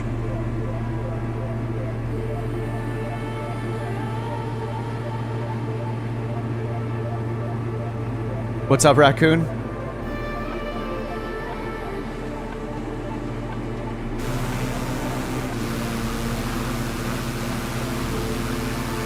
Toby's great. Yeah, you find yourself turning it on and off quite a lot. Yeah, I also have, because I also have like a microphone right in front of my face, it probably covers half my face. The Toby is, I mean, it's pretty accurate, but I feel like it would probably perform better if I didn't have stuff in between me and it. Yeah, it just... Looks like here's the... I think this is the airport right here.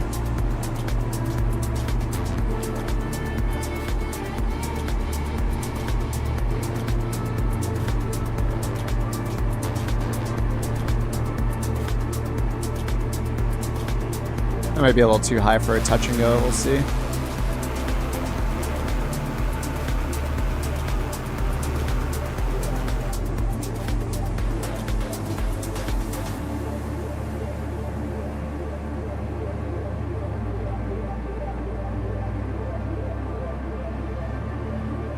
I'm just gonna do a low pass.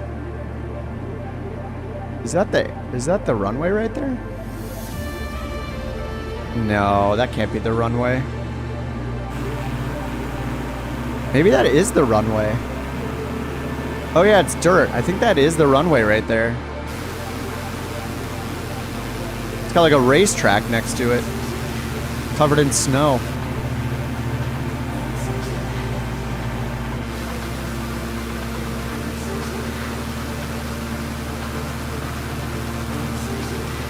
Right up in front of us, it says ski area is the landmark right in front of us on the right. We are in Jackson, Wyoming. And we're gonna stop at Jackson Hole. It's coming up to the north, 12 miles. Man, this area is awesome. I love how flat it gets right here. This is awesome valley.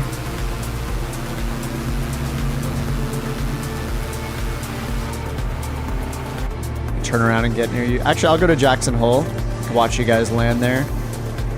Jackson Hole, I think we should switch over to some floats. I want to like land in the... Maybe I'll go with Kodiak Amphibious. I don't know if I've flown the amphibious model yet. It is pretty cheap in the marketplace too. I think it's like $10, something like that. 13. It's much cheaper than the wheels version. And I'm pretty sure it's a separate plane completely.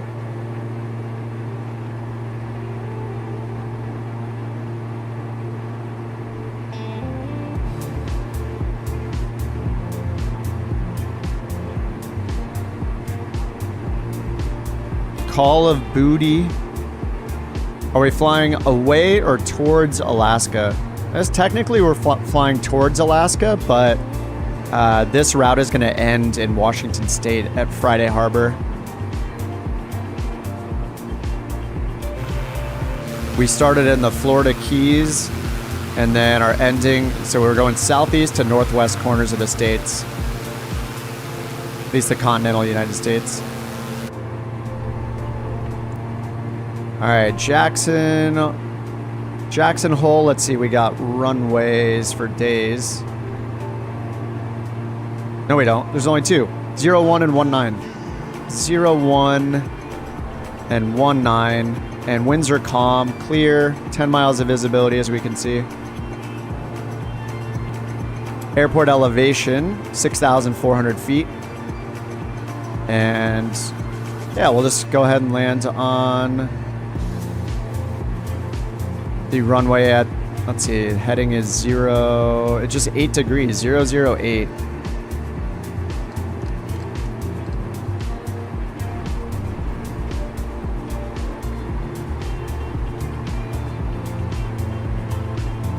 It's right in front of us, runway 08, or so runway 1 actually, I think.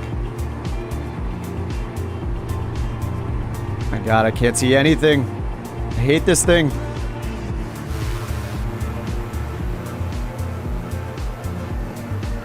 Oh my God, the terrain around here is so nice.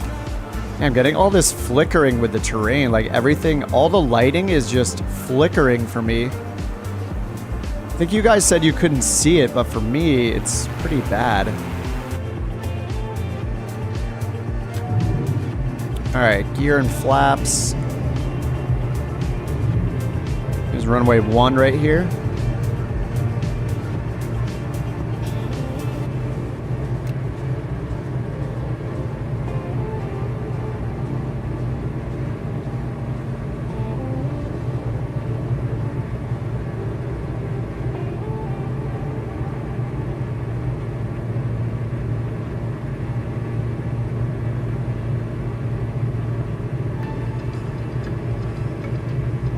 Seems like it's something to do with like the snow. I have no idea. It's weird. All right, the winds on the METAR say calm, but we do have a little crosswind from the left.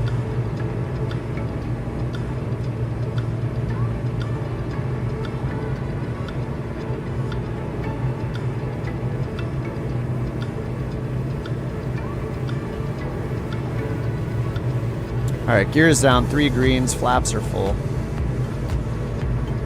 A little better approach than last time.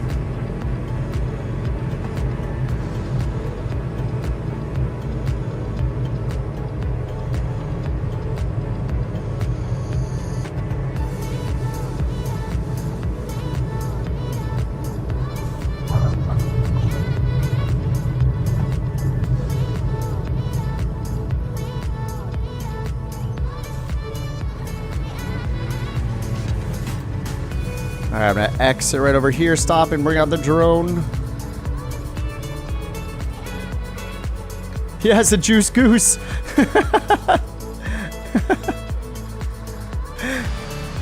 Sim and the juice goose. Dude, that thing is so fun, man.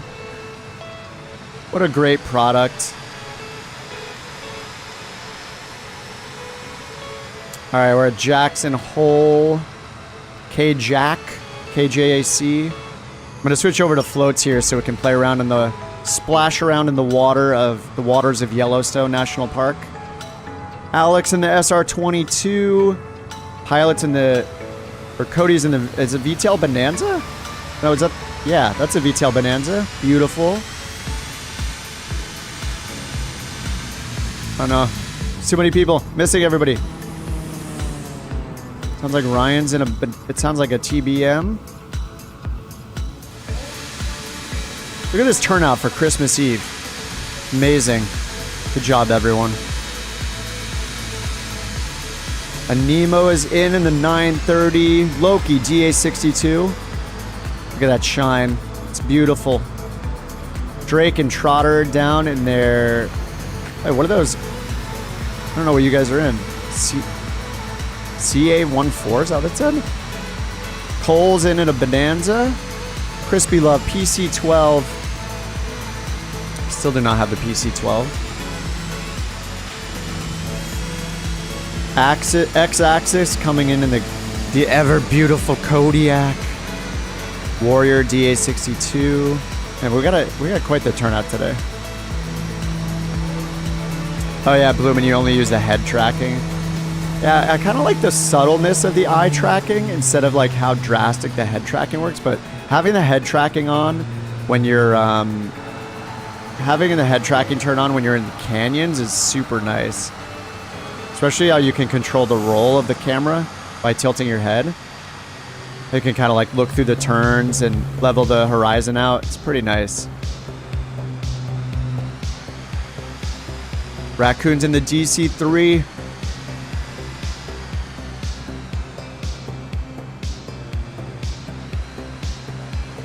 Oh no, Jerry, you crashed. It's okay, you can just reload in at Jackson Hole. I'm gonna go back to the menu and reload in. Get something in floats. Oh, hey, Agent. Oh, you're in VR, nice. I wish there was an easy way to like have a chat or a stream or something in VR popped up.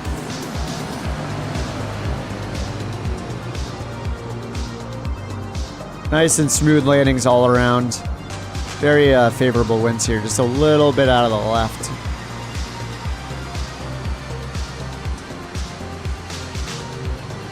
All right, Alex is coming in. Looks like he's got to do a little side step here to get over to the runway. Alex, to the left, to the left. Wait, did he just take off? Oh no, he's headed away from us. Never mind, he's headed away from us. All right, let's see some drifting before I go to switch it. Do it, Sim. Look at that, it's just fully automated. It looks like an RC car. Oh, Jeff's coming in. Grand Caravan. He's gonna get a follow me car. Oh, Alex, what happened?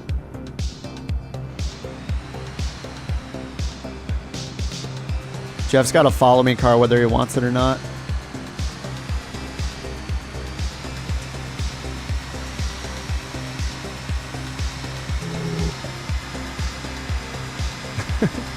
So the license plate just says Goose.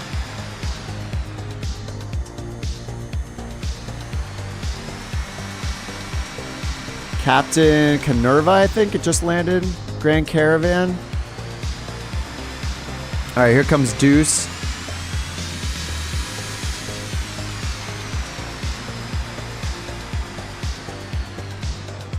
What's the P06T? And I'm gonna switch over to, I think I'm gonna use a Kodiak with floats on it for the next section here into Yellowstone. Kodiak's decently fast and it'll let us land on the water, so.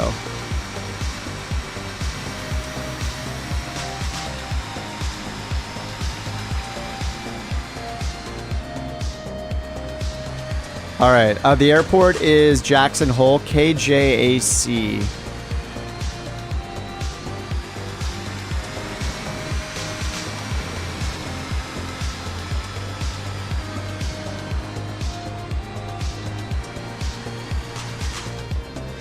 All right, I'm gonna reload.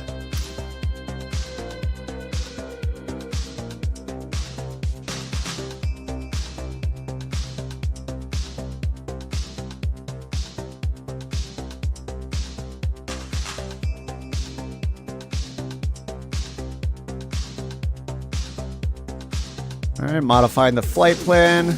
Group flights, I'm gonna throw the new plan file in there if you guys are using it. Day 12.2.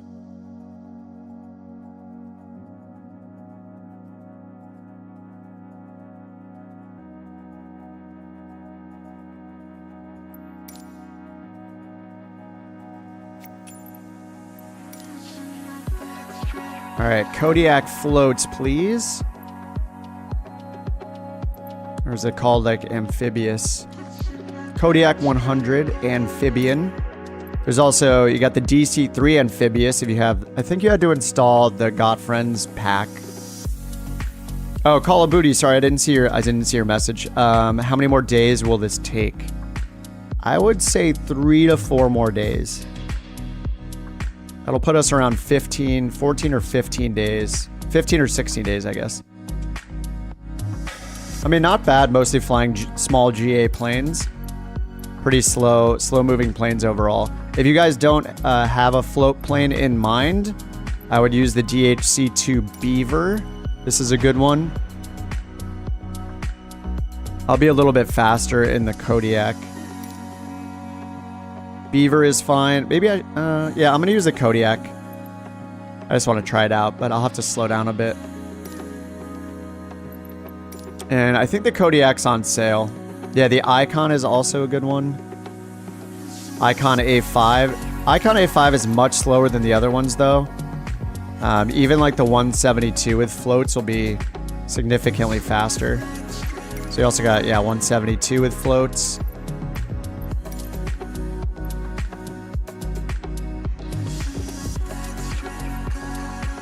Oh, X-Cub as well, yep. Oh yeah, the Turbo Porter is also for, I believe this is available to everybody, right? The PC6. I forget if that was payware or not. Yep, and then X-Cub float right here.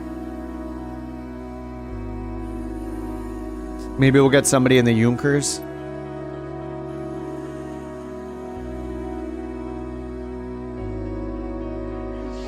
Actually, I'm going to go with something that everybody has. I don't want to be too fast. If I choose the Kodiak, I think I'm just going to be way too fast compared to everybody else. So I think something like, yeah, the X-Cub would be better. I'll do the X-Cub. But for the NX Cub, this was the way to get a more of a fixed gear feel, or a tricycle gear feeling experience in the X Cub, since it's a tail dragger. But now we have the NX Cub, which is the tricycle version. Alright, Jackson Hole is KJAC. Juliet Alpha Charlie.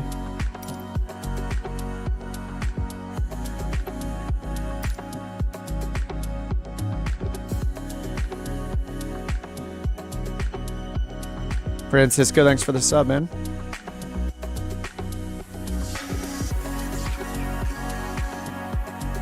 The Spruce Goose, of course. Spruce Goose is an option. You just have to do a belly landing at the end, wherever we end up making our next full stop, but... You know, is it worth it? Many would say yes.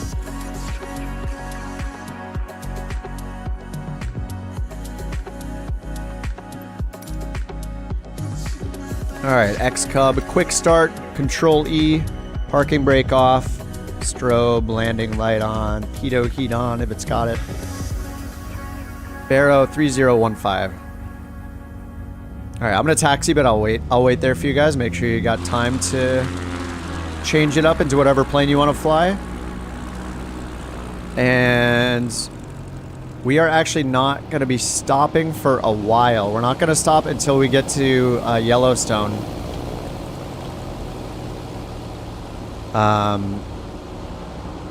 The Yellowstone airport, which is actually in Montana. So we got a good ways to go in these floats. We got a good 100 miles we're going to be flying. So this is the new Grand Canyon leg for us. But we're going to fly by several lakes, including one called Lewis Lake, which is right near Yellowstone Lake. We're going to go to Yellowstone Lake. We're going to fly by where Old Faithful is located, but I don't think we're going to be seeing any action at Old Faithful.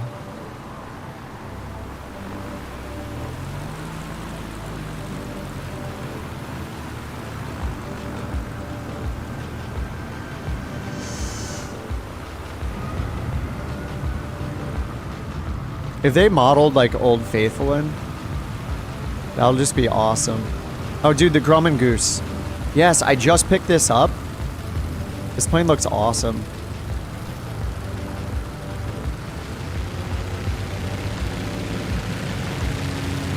I'm just gonna chill here at the threshold just for a minute to make sure people can get reloaded in. Can take a while to reload into the sim. So if you guys need to take a break for a minute or two, then now's a good time. Make a quick bathroom run or something.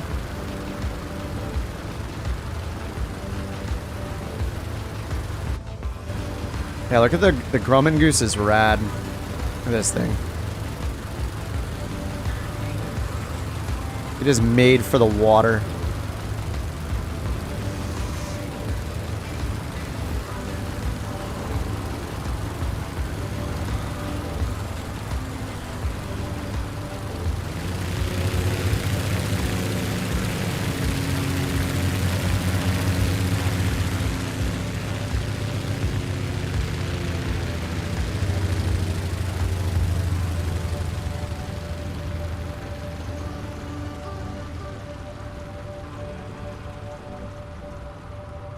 The goose looks like a flying boat. Yeah, it does.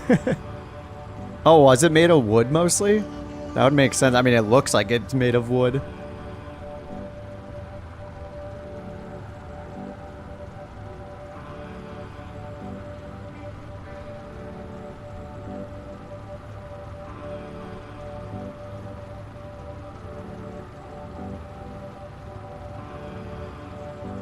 All right, a couple more minutes here. And everybody get all switched. Oh, the interior looks like metal. Let me see if I can, let me check it out. See if, what kind of detail it shows me, even though I'm not flying it myself. Hey agent, we're at Jackson Hole, KJAC. Sorry, I'll bring that map up as a reminder. You can barely see it. There you go. Oh man, this thing looks cozy. Here, look at these seats. Is this a bathroom? There's a bathroom with a ladder in it. What the heck? What's this ladder for? Is that to get out of the plane? It's like the stairs, I guess, when they open it. I wonder if that hooks onto the side or something to get out. This thing looks comfy. They got like a little table here to prep coffee. It's like got a little pot, some thermoses. This thing is detailed. I mean, this is the plus side to it loading all the actual model in, is that I can go inside and just see the whole thing, even though I'm not flying it, but that should just be a bonus if you happen to own the plane.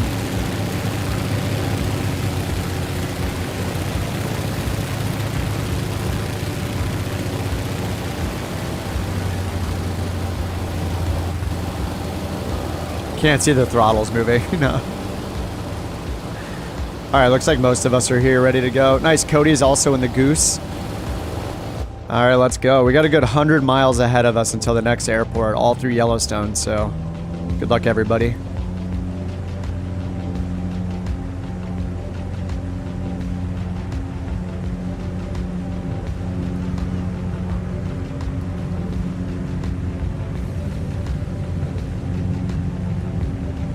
Oh, just pushing my right wing down like crazy.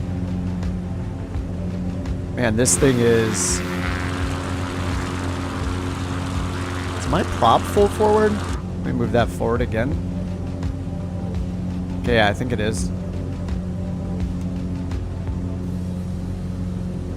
Am I the only one that had such a difficult time taking off? It's like, yeah, it looks like a lot of us are getting pushed to the left. The winds must have picked up. Alright, getting that gear up. Let me switch this over to CDI or GPS. CDI over to GPS.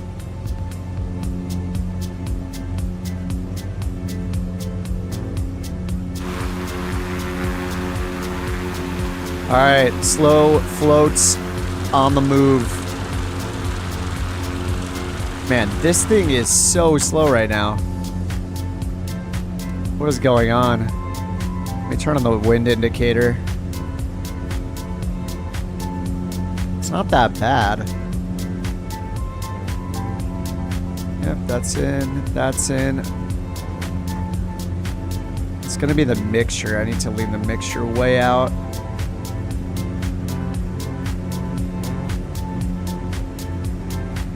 There we go. Yeah, make sure you lean your mixture. I forgot to for takeoff, which was a big mistake.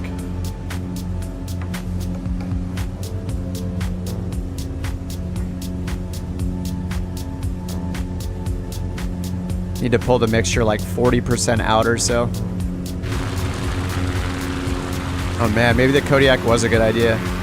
This is gonna take forever.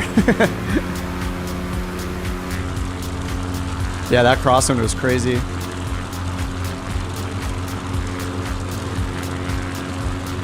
I see the shadow of a spruce goose. There it is. Over tie with the spruce goose. There had to be one.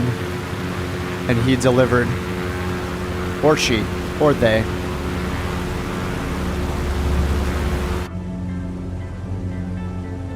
What was the wind? It didn't see. I think it was like 4 or 5 knots from the west. But we were all getting blown. Yeah. Blown off the runway there. Alright. More Snake River in front of us. Actually off course a bit though. Wants us to go and just kind of follow along the mountains here. So I think, is this Grand Teton? I think this is the Grand Teton mountain range. Or Grand Teton mountains over here. Looks like it wants us to go over towards those, but the wind might be even crazier. Yeah, it felt like 25 knots. Yeah, the latest METAR for Jackson Hole also says winds are calm, so.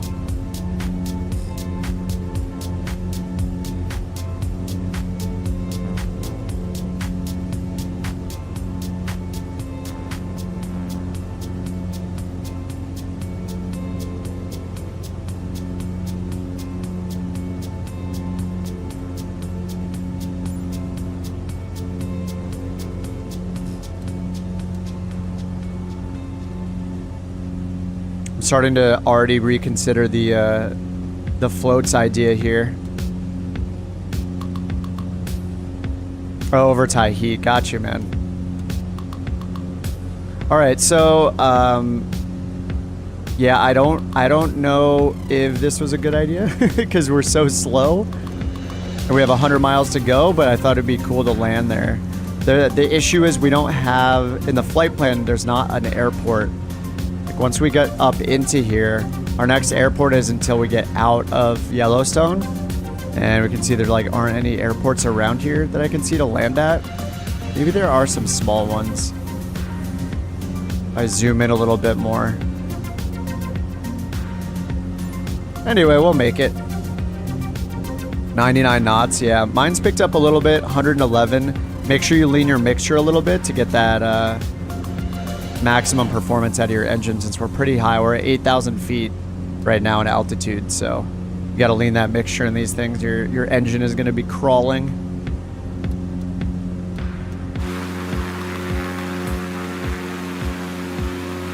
We're going to be low and slow, but it'll be worth it.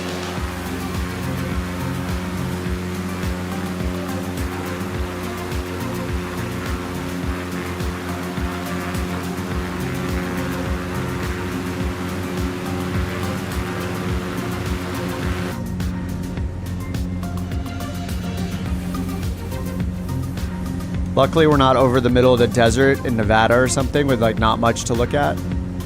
Lean to 48%. I'll just lean it until, like, one way you can do it in this at least. Oh, we do have EGTs at the bottom. So you could look at your EGTs, exhaust gas temperature.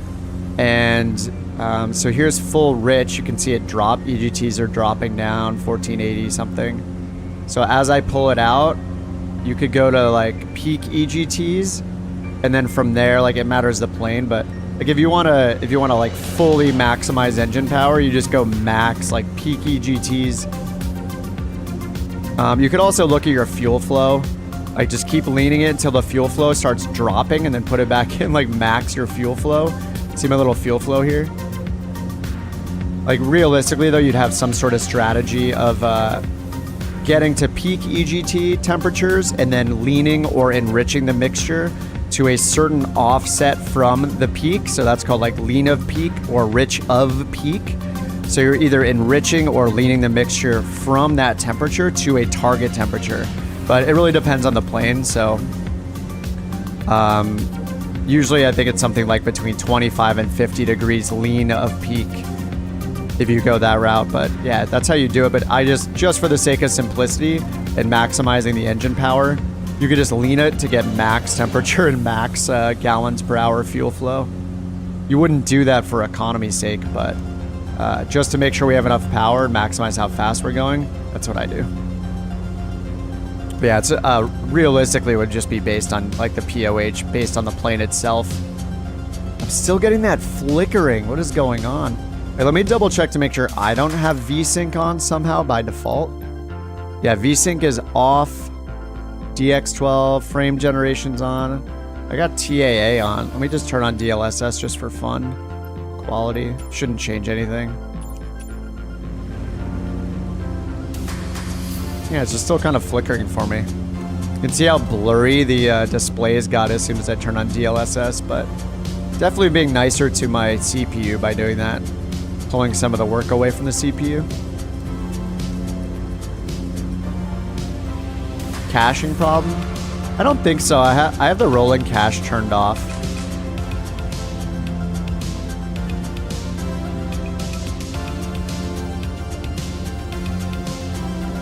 Not sure. Alright, this is Elk Island in front of us. I guess this is called Snake... I guess this is still part of Snake River leading into Jackson Lake. So this is Jackson Lake in front of us. And then we're gonna keep following Snake River to the north. Is it an island? You're gonna have to ask a scientist. Who knows? Who has ever known? Yeah, it's called Elk Island. It is an island just based on the name, I guess. I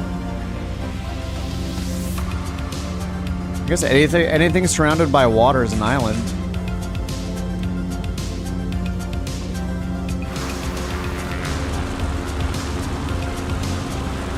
Like if you're standing in the shower and the drain isn't working properly, you know, they say no man is an island, but if you're in a shower, the drain's not working properly and it's pooling the water around your feet. Are you technically an island? Maybe. Maybe you are. Okay, you're not, but maybe you are. Who's to say, really? Except scientists and smart people. What's up, bike guy? When I take a bath, I'm an island. Looks like an island, but the elk status is unconfirmed. Yeah, it looks quite uninhabited down there.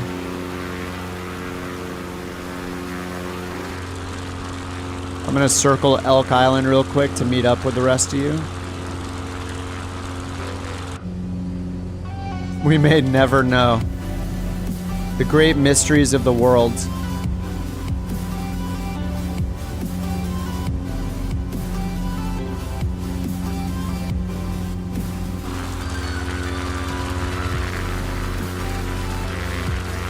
Elk Island's pretty cool. 500. What's up, Kyle? Merry Christmas.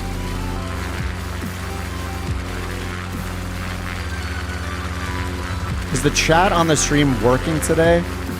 The thing, it always has problems. I think it was working most of the day yesterday. Sometimes it just doesn't like me. I know you guys like seeing the chat on there for when you're on your phones and stuff.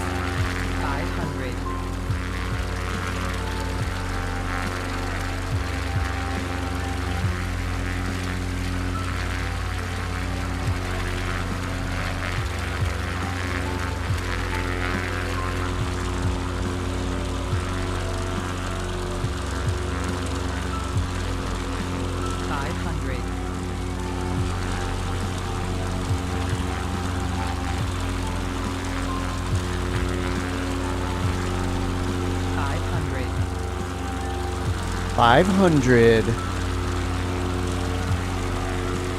The Hercules has landed.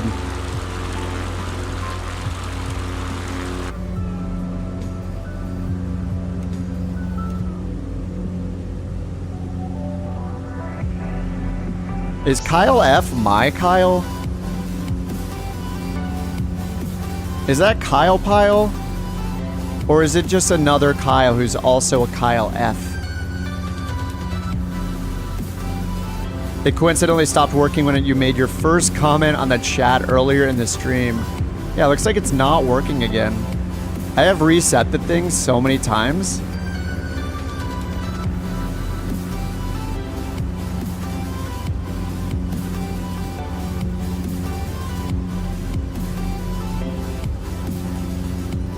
Let me try again, resetting it. It's very, yeah, it's very on and off. Hercules actually in water. Yeah, note the date and time. Hercules actually in the water.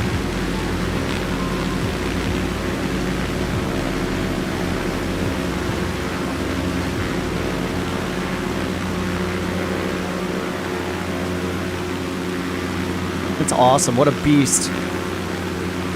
Needs more engines though, honestly.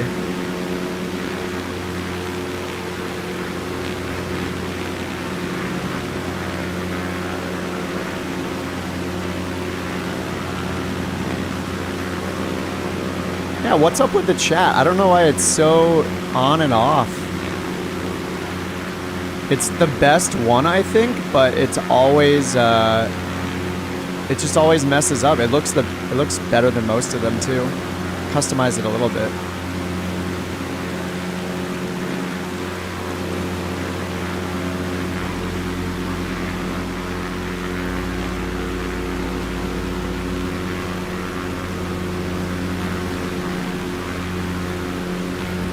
Try refreshing it for the third time.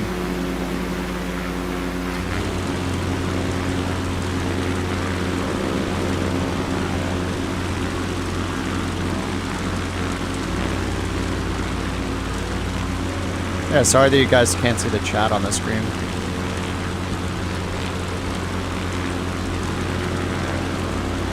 I am furiously trying to fix it. Hey, Di, what's up?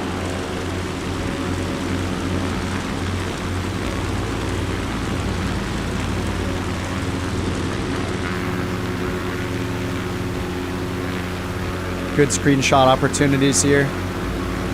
Especially with the goose, with the spruce goose and the other gooses.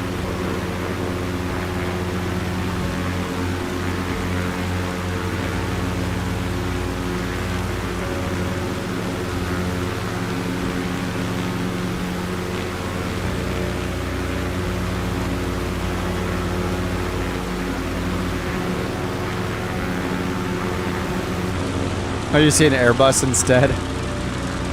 Probably just have to install it in your content manager. Primal. The double spruce goose. The Hercules invasion. Look how slow that thing is. Even with 10 billion engines. Is it how many? 11, 14, 6, 8, 18 billion? It's got a lot of engines. Dipping a wing in the water.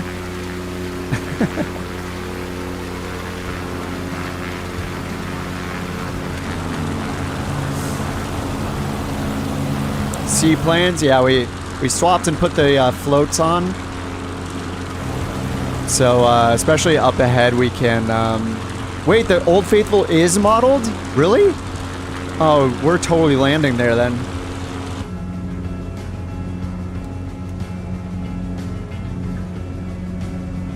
I was reading that it erupts every like 30 to 60 minutes. Like, it has been doing that for like over 20 years. Regularly. What's up, bye guy? Merry Christmas. Already 2 glasses of bubbly in for breakfast. Nice. Doing some mimosas over there. Sounds delicious. I think I'm feeling good enough that I can have ein beer today. Maybe 1 beer. Definitely been improving a lot the last couple days.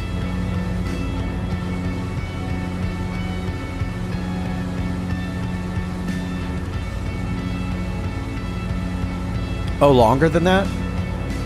I think maybe just the like cadence of the like predictability of the eruptions got better or something. Guinness is good medicine. Dude, I love me a Guinness every now and then. I'm not such a stout or like a porter style drinker for beers. Like I tend to go for ales, lagers, pale ales, IPAs. But every now and then a good porter or a good stout. It's really nice. Definitely like a vibe thing, a mood thing, you know? All right, we're gonna turn a little bit to the north here, right after this hill.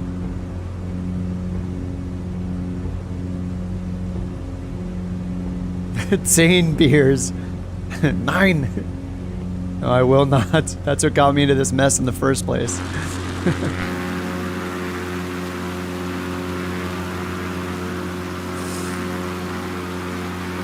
Oh, 1 beer sounds great, 10 beers sounds horrible.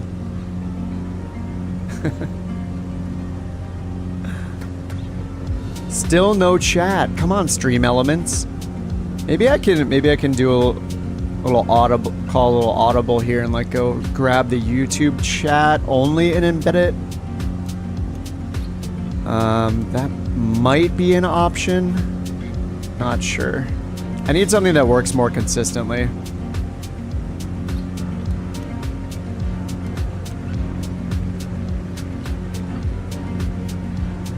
Let me see if I can do that. Oh, this thing has autopilot, right? Believe there's a Garmin in this? There is. Alright, autopilot on, nav on, altitude hold. Alright, let me see if I can get the chat working for you guys.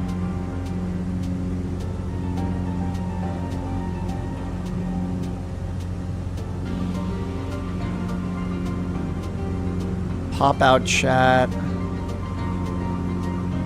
Alright, hopefully my altitude is good here. I'm at 8,000. Safe altitude is 9,000. Should go up a little bit so I don't... I mean, if I crash, I could just slew, I guess. They're a very slow climb.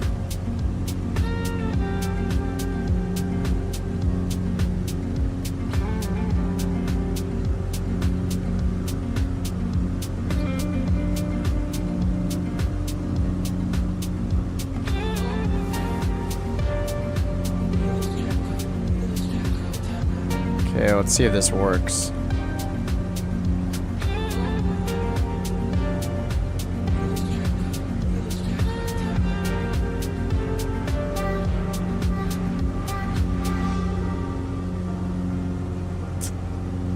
I don't know, it's gonna put it in like a... Nah, that's not good.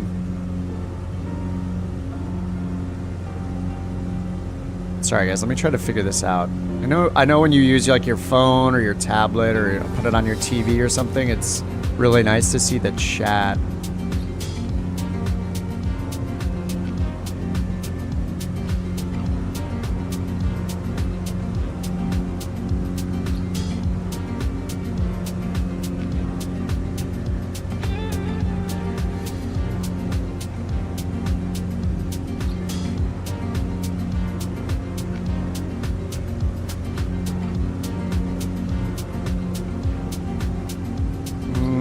I don't know that there's a great way to do it yet.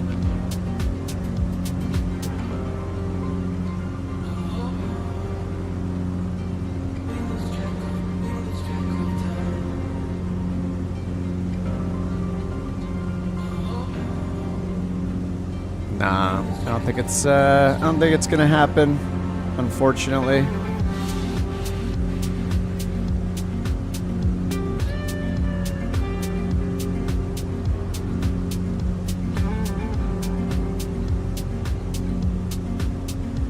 Try one more thing.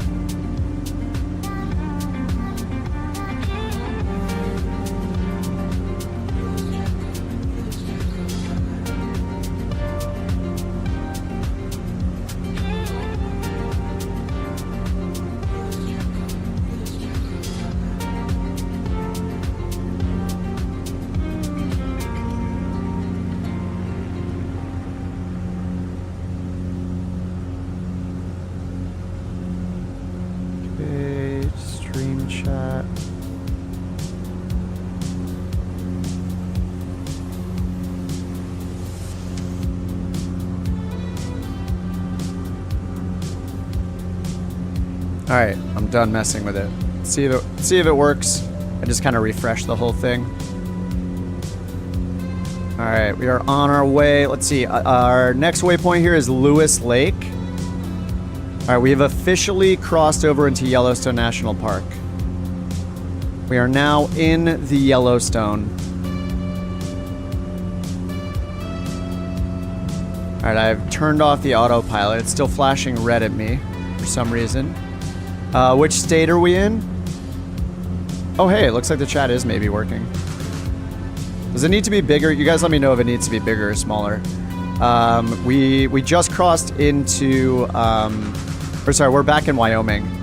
So we're in Wyoming on the western part of Wyoming, going all the way up to northwest Wyoming to Yellowstone National Park. And after that, we're going to cross to the west once we exit it into Montana.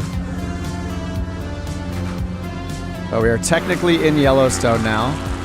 And right in front of us is Lewis Lake. So that's our first waypoint. And then we're going to make a big circle to the east. And we're going to go all the way around Yellowstone Lake. Phil says, I flew through the Geyser stream. Now I'm all wet. We're going to go check it out. I didn't know that it was modeled, but I'm pretty stoked to see it. We could land close to it, hopefully. I don't know how open the area around the geyser itself is, but we will see. I'm sure we can get in there.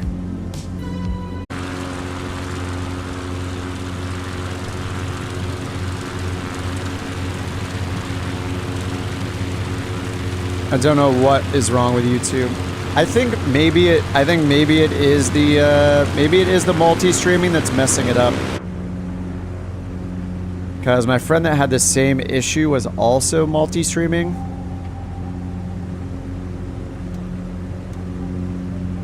And he's back. Yep. It's weird. I wonder if it happens after a certain amount of time. It seems to be consistently happening. Oh, whoops, we missed, whoops, I flew right past Lewis Lake. That's Lewis Lake to our left, but we're just going to continue up here to the gigantic Yellowstone Lake to our east. Yeah, reset the stream again. I think it might be multi-streaming on Twitch. I don't know. I don't know. I know I've gone back and forth on streaming on Twitch or not, like multi-streaming to it. Seems like it might be causing some issues.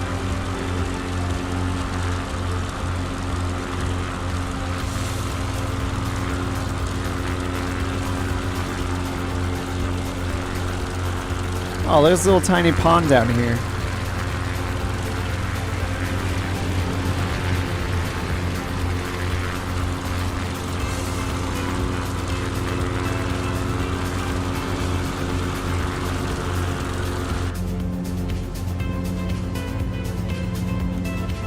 Yeah, I might need to abandon Twitch for good if this keeps happening. It's just one of those things, like if you started on Twitch, then you'll be good on Twitch, but if you didn't, you're like really low on Twitch. And if you started on YouTube, you're trying to get into YouTube. YouTube is actually better. I mean, YouTube will recommend people. Twitch is just the classic, you're at the bottom of the list kind of thing. But if it's messing with the YouTube stream, then maybe I need to turn it off.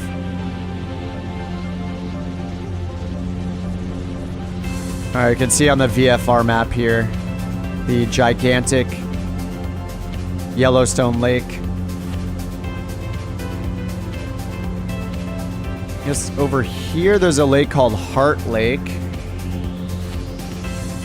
Let's go see the gigantic Yellowstone Lake.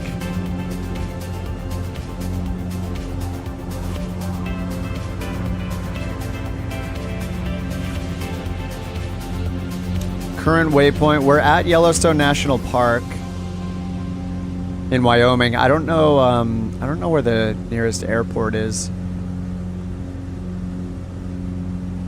I mean, we're gonna be at Yellowstone Airport after this as we make our way out. We're gonna cross over the border into Montana, which is where Yellowstone Airport is.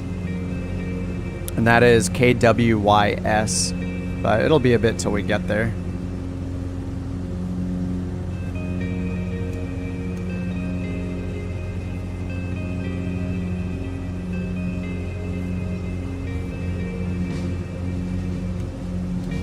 What's up, Wild Deer? Oh, you just came from Twitch? Yeah, the Twitch stream is running fine, but I think when I'm multi-streaming, I think that it might be messing with the YouTube stream. It seems like every couple hours, the YouTube stream will like be interrupted almost, and I have to restart it real quick, which is no big deal. It just, yeah, it's just a little annoying.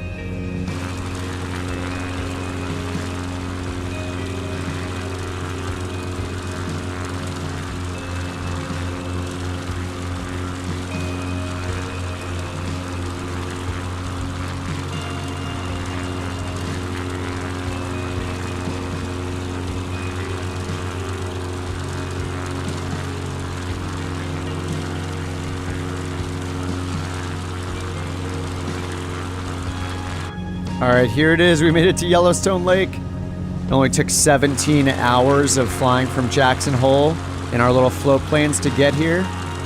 But we made it.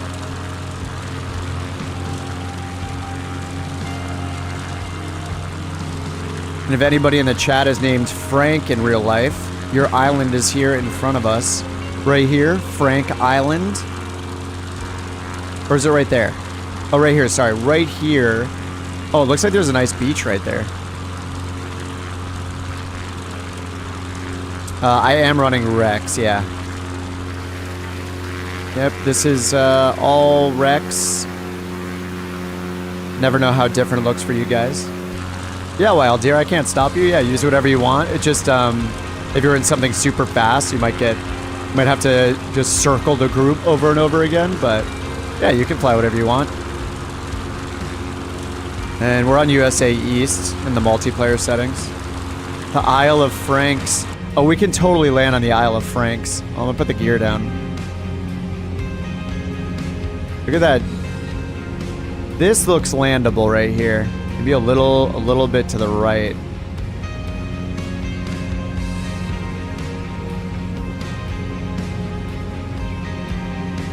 The scenery looks great with AccuSeason on. Yeah, it looks great right now. Skies are perfectly clear. The only way it could look better is just a little bit of clouds. Just need that for the lighting.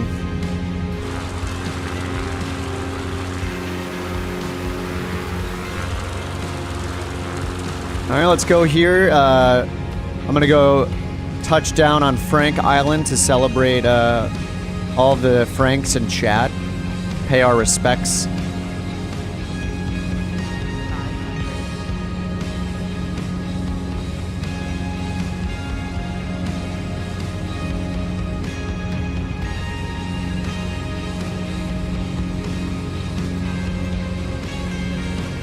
Oh yeah, the full moon looks great. How is it possible we can see the moon and the sun at the same time, huh? How is that even possible? Earth must be flat. Further proof. Right, let's see how this goes. I feel like I'm pretty fast here. Have him spawn in at Old Faithful.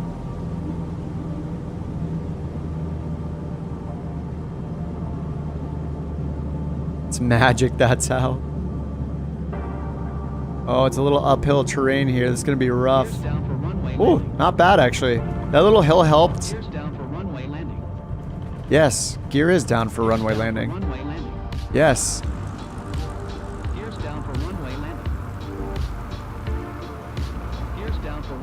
Yes, yes, the gear is down for runway landing. Calm down. Stop. Be quiet. Yeah, I know. Quiet. Just got an achievement? Really?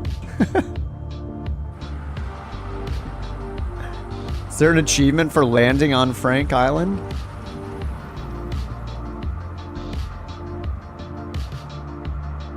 Illuminati confirmed. Oh, when you're in the water. Oh, that's your achievement. Oh, when you're in the water, it counts as taxi miles. Let's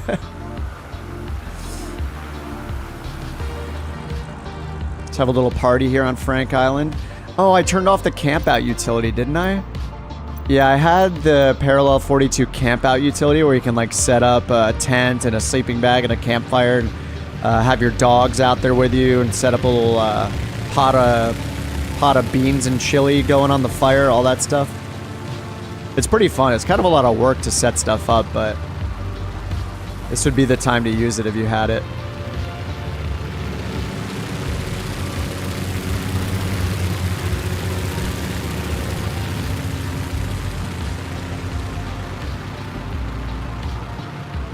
Raccoon is going to make the evolutionary transition from... he's making the evolutionary transition from water to land. Let's see evolution before our eyes. Come on, get up here. To be perfectly frank, I thought this landing was a bad idea. It worked out fine. Yeah, we gotta try things. And we're basically, in the sim, we're just constant test pilots.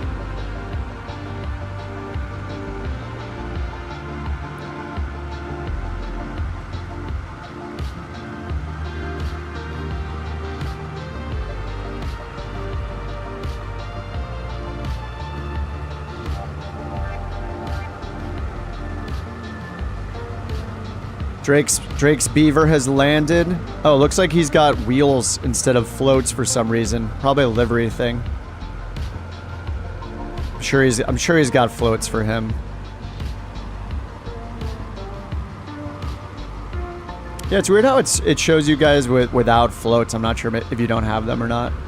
Or it's probably just a bug more than likely.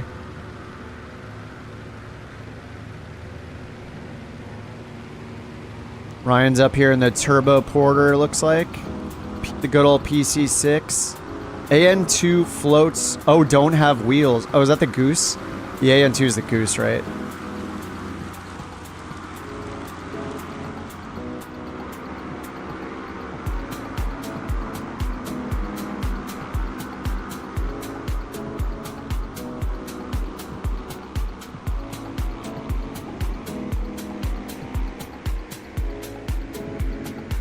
Trying to find my targets.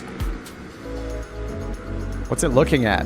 Sorry guys. It's flickering. I don't even know what it's targeting. It's not targeting you guys. This area is stunning. Crazy how much work they did here. I hadn't flown here before. It's hard for me to like compare it, but I mean, it looks amazing. I don't know how bad it was before while we were under the world for a second.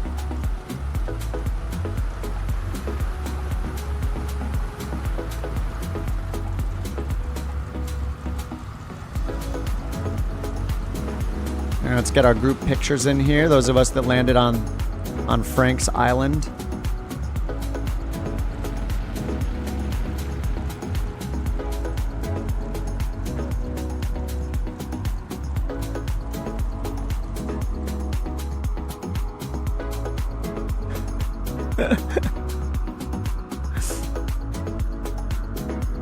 A little like halo effect around the plane is kind of weird. Or just the way that, like the shadows are and stuff.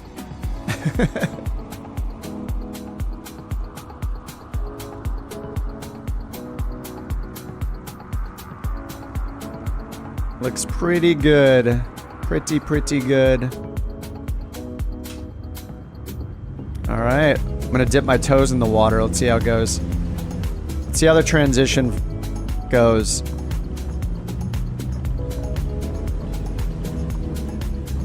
There's also supposed to be a resort and marina on the west side of the lake. We should fly over that way and see if that's modeled in pretty well. And then we'll make our way to the west to where Old Faithful is at. Supposedly that's modeled. See some geysers. I'm just gonna drive this into the water and put the gear up and see what happens. Gear up. Yeah, it's like a skimboard. Perfect.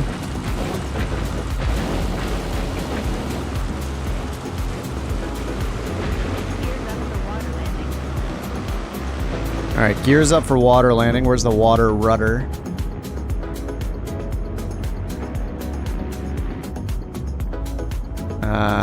Dim. Nose. Gear nose up.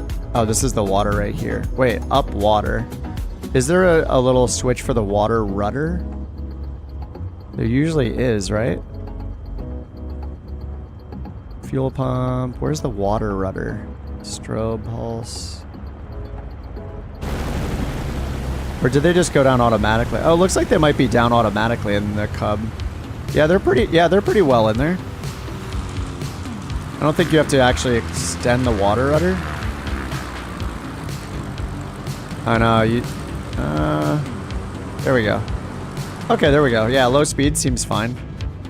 The Grand Caravan just You must not be in the Grand Caravan, you gotta be in something else.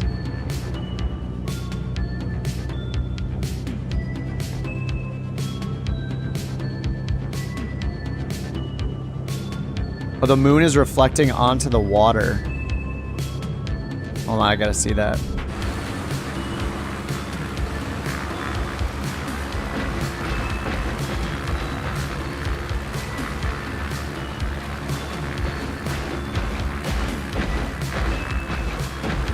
Oh, it's not reflecting on the water for me yet. When we get over past these trees, maybe we'll see it. Come on, moon.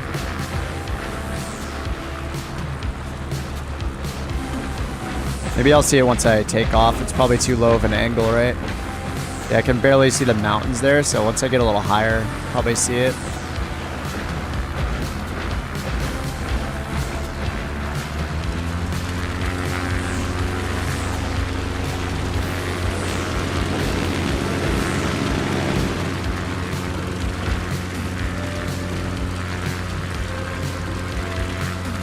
All right, moon, show yourself.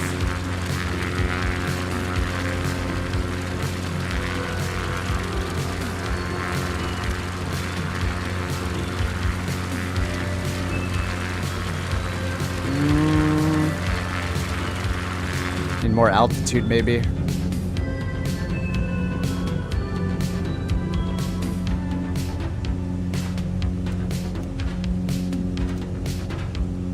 Yeah, I need to get quite a bit higher.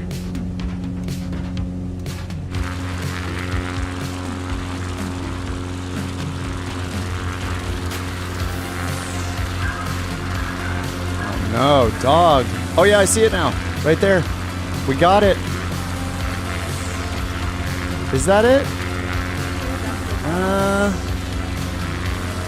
Almost just looks like a ray of light. Yeah, I think that's supposed to be it.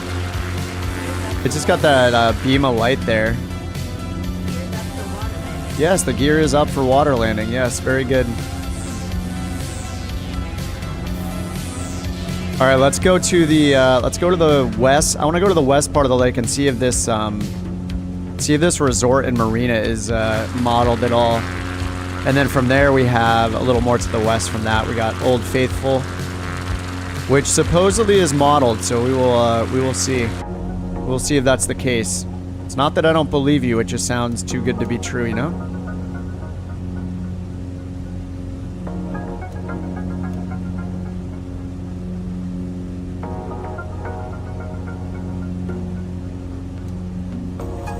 Alright, west side of the lake. Hang a left. Let's go see some geyser action. Get the wake behind Bobo.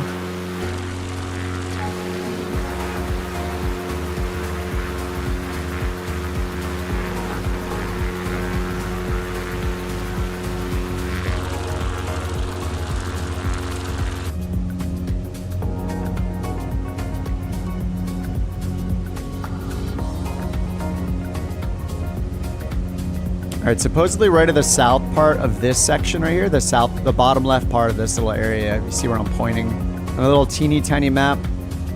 Supposedly there's a resort there. Just want to go see if it's there on our way out to Ye Old Faithful.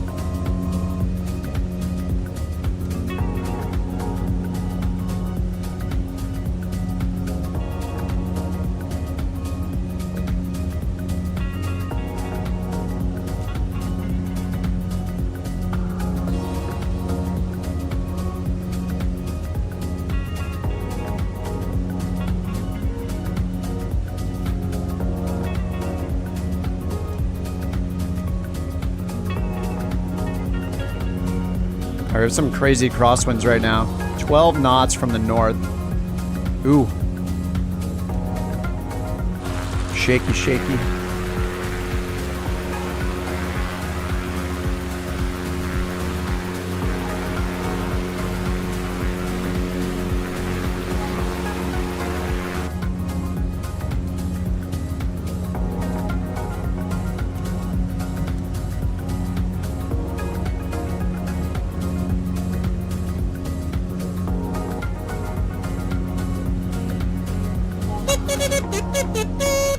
Yes. Hey, thanks for the gifted memberships. Thanks again, the mountain. That's support right there. The mountain will be handing out your cartons of cigarettes to pass out to your passengers, so... It's free shipping, don't worry, they'll show up at your doorstep. Thanks for the 5 gifted, mountain.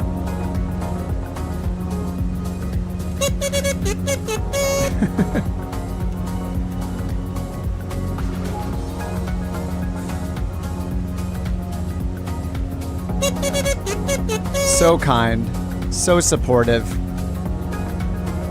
All right, let's see if this resort is here. It's supposed to be right down this way. I don't know if there'll actually be anything there, but it's a landmark shown on the sectional, so...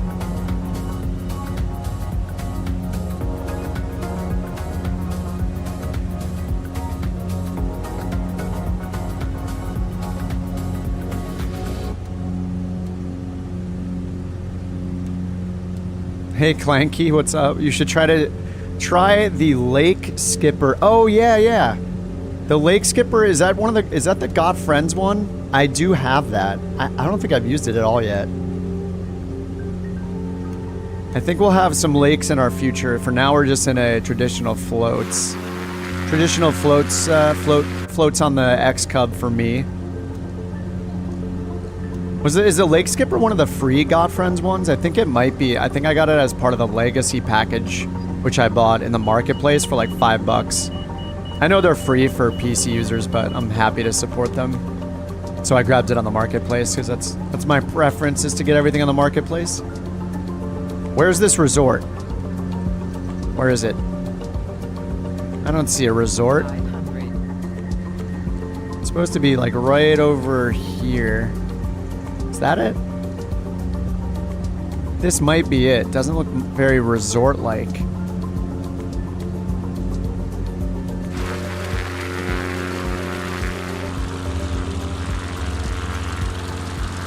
Show us a resort.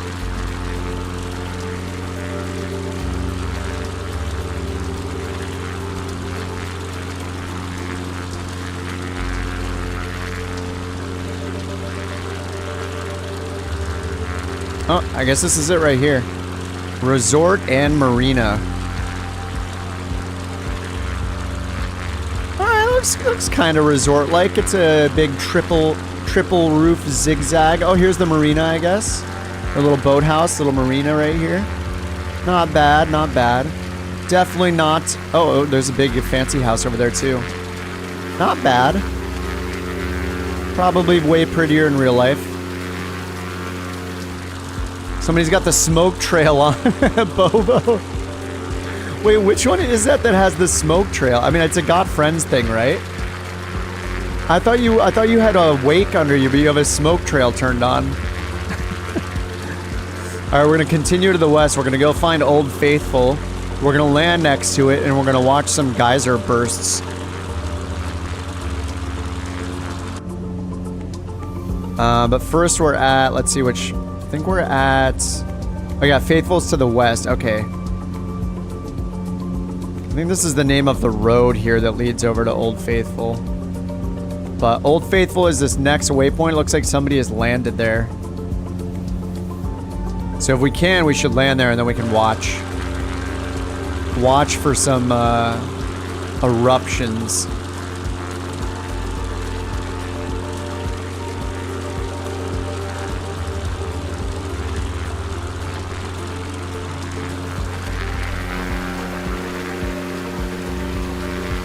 What makes them work?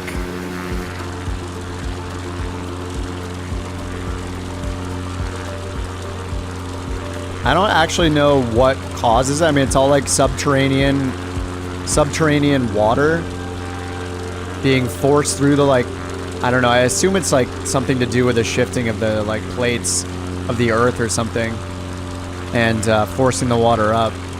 I'm not sure. All I know that it's like crap tons of boiling water being forced through the surface of the planet. It's kind of crazy. Oh, it is plate tectonic stuff? Yeah.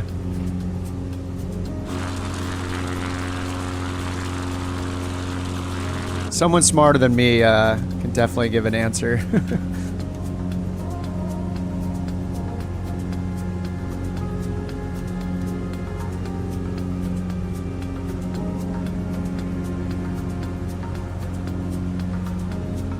Alright, if you guys see X-axis out there, I think X is right at the geyser.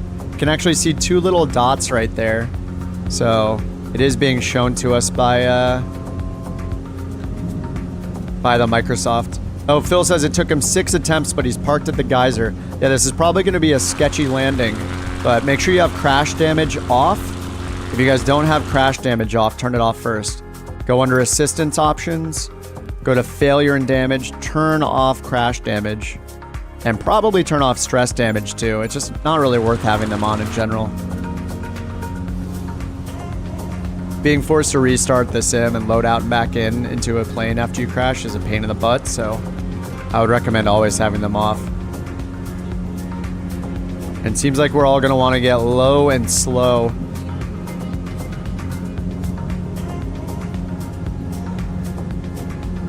Follow Bobo's smoke trail.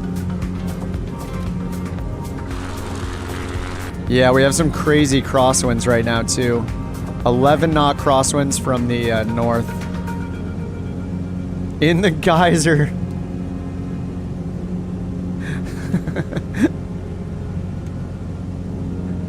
And if you have landmark assistance turned on and points of interest under assistance, you can see the little dots. It'll show you right where it is.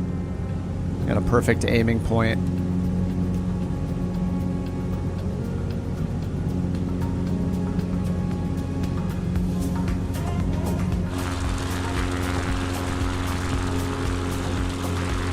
I think I got my flaps out way too early here. Steam fried Phil. Oh, Bobo, you're the one in the lake skipper? Okay. Clanky says Bobo has the lake skipper. It leaves a wake. Oh, is that what it is? It leaves a wake even in the air? What? Oh, that's what I'm seeing. Okay, got it, Clanky, thanks. I thought it was like a smoke effect you turned on or something, but it's the wake? It's the lake skipper wake that's always on. He's just spraying me down. We didn't even need to go to Old Faithful to see geysers of water. We got a Bobo. Look at this.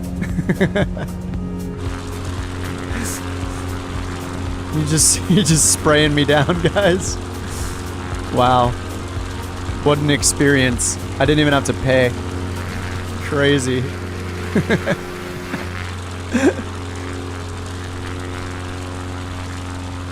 See what kind of an area we have to land in over here. Oh, this doesn't look bad. We have looks like there's a big area to land over here. Is that where the geyser's located?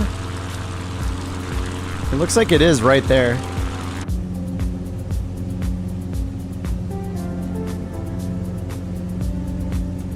What's up, Mike? Bobo's coming in to spray you guys down. Get ready. Double geyser.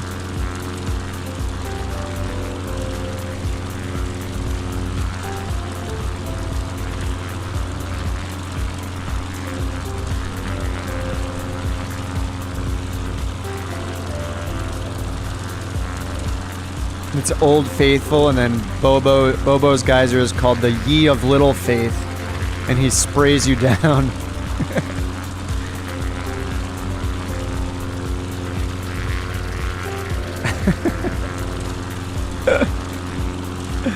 Need a VTOL to get in there, really?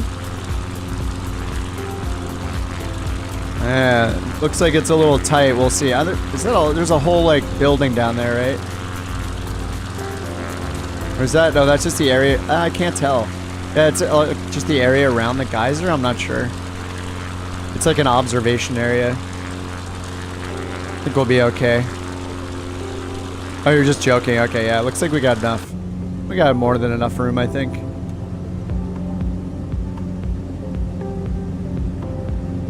We've landed in much sketchier spots than this. We can do it.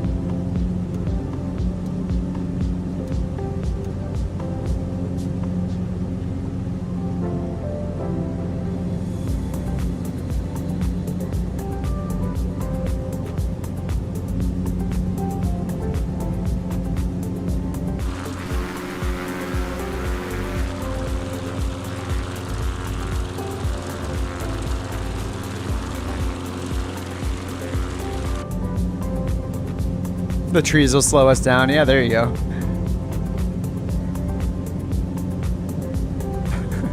Oh, it's the Old Faithful Inn. That's what's next to it. 500. I mean, it's smart. They don't even have to heat their water.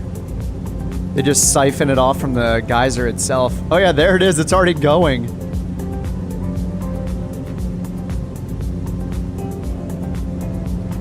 Hopefully it looks more detailed the closer we get.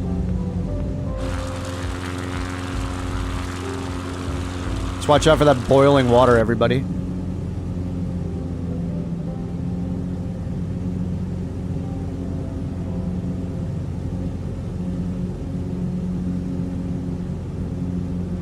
Bobo's geysering the geyser. He went right in.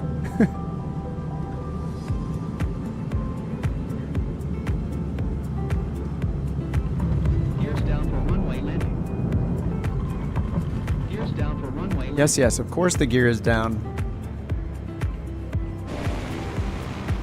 Stock scenery. It's part of the world update. I mean, it's free, but I think you have to have either world update, is it 2 and 10? One of those two. There are 2 USA world updates. But they're for free in the marketplace, listed as bundles.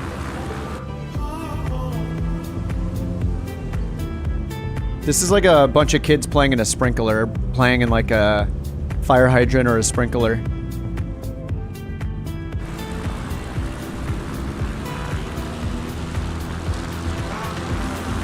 Yeah, everybody should have this. I think it's all part of the world update.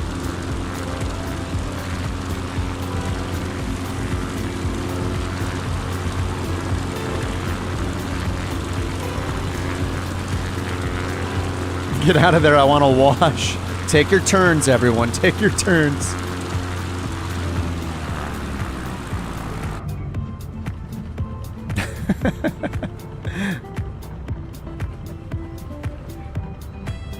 Overtizing the helicopter.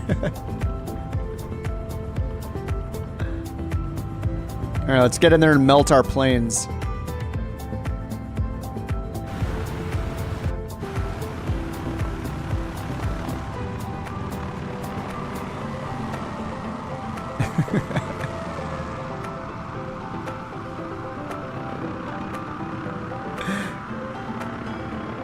Whenever there's a helicopter circling, it just makes it look more legit of what's happening. It looks like something important's happening. I mean, not that Old Faithful isn't important on its own, but if the media's there, it must be important.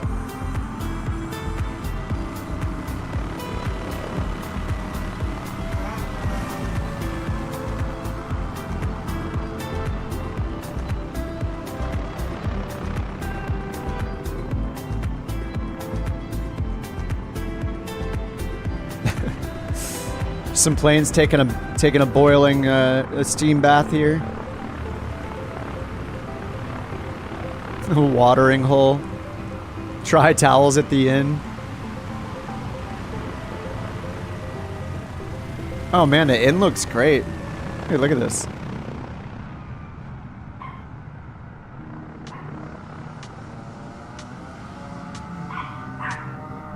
Oh, they have like all these benches set up. Just face the geyser, you can just chill out here.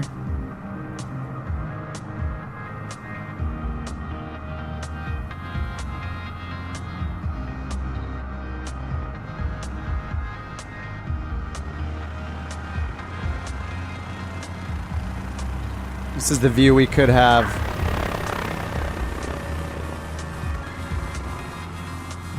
Not that view. This view. Pretty sweet. Geyser Church.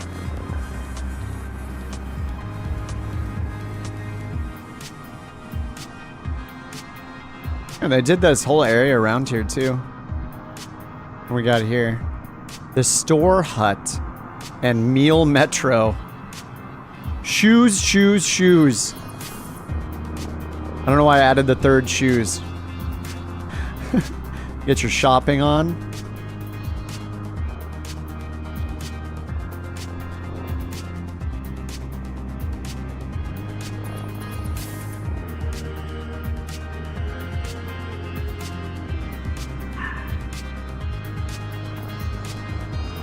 This is pretty rad. Not too shabby for free.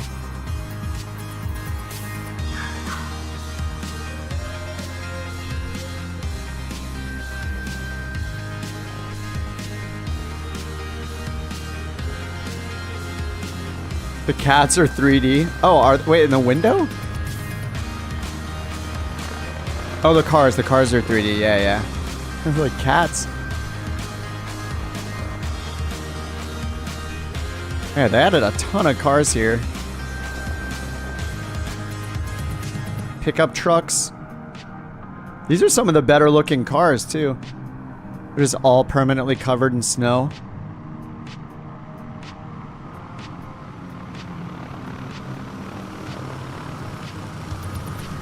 All right, everybody get their wash. From here, we're gonna continue to the west. And we're gonna cross over into Montana, actually. That's where the Yellowstone airport's at. It's about 18 miles from here.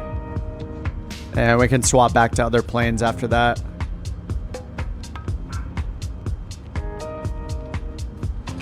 Just so we can get our speed up again.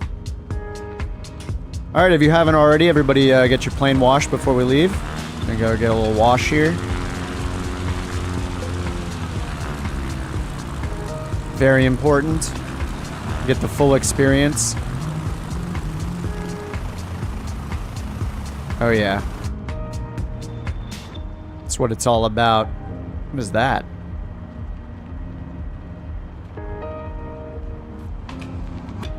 Is that a car? Oh, that's somebody's plane coming towards me.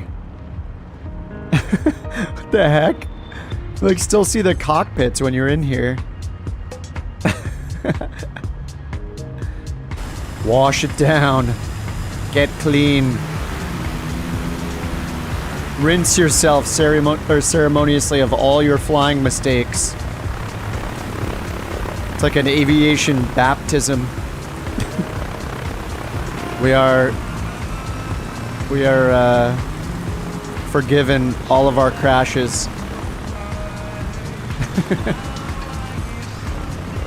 All right, Jerry, have a good one, dude. Merry Christmas, Happy New Year to you too. If we don't see you.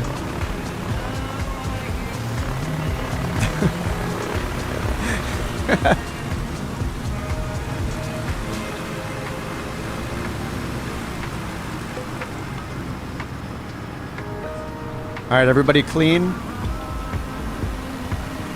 This is the best way to take off from here.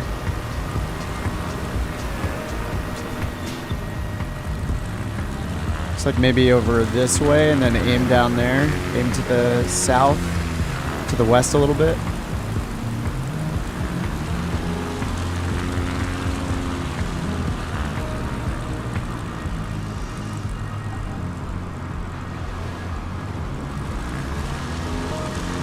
These floats are not doing too well in the snow. Can you just slide down a snow-covered hill in the floats? Like a sled?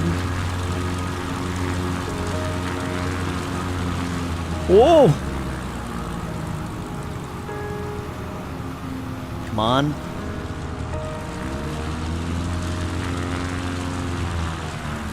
Oh, come on, man. Tip back over.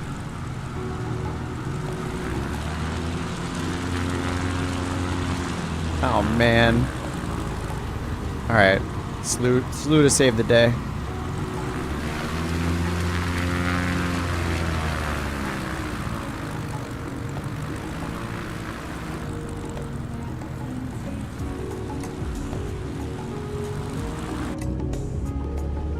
Alright, let's see if we can get up here. I think we'll be fine. I mean, the X-Cub is pretty stole-like.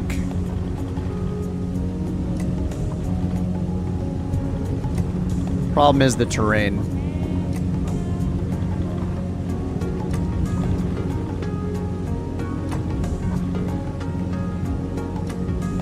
Alright, not bad. Pretty bad. Uh-oh. Pretty sketchy. Pretty sketchy.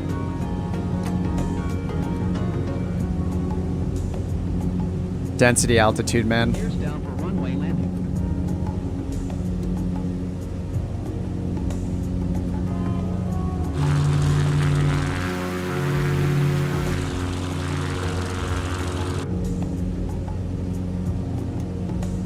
Alright, I'm gonna go around the field a couple times here until everybody can get up. And then we'll go to the northwest and we'll go over to Yellowstone Airport there.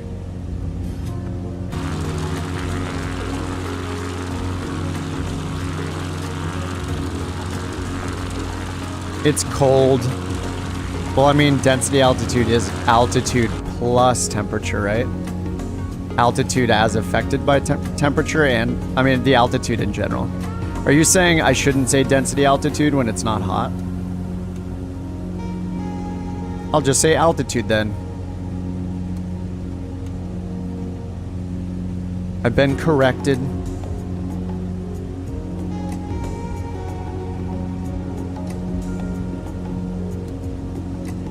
Altitude. Am I lean? I'm still leaned.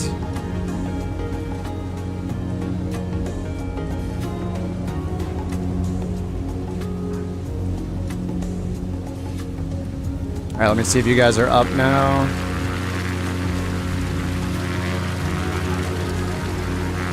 If you're having trouble, yeah, you can always slew up into the air, hit Y on your keyboard, then hold F4, and then hit Y again. Alright, we're headed over to Yellowstone, the actual airport. Goodbye, Old Faithful, you've been great.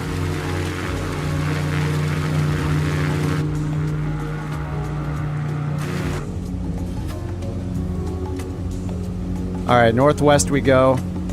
Airport code for Yellowstone is KWYS, so Whiskey Yankee Sierra. KWYS. KWYS.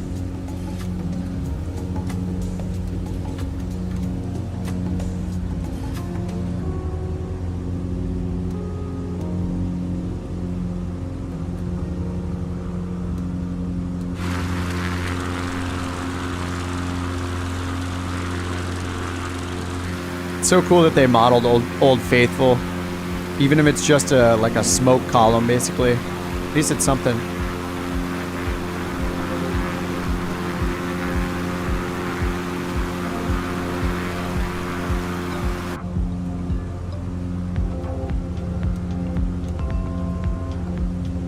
All right. In a mile or two here, we're going to be crossing over the border into Montana.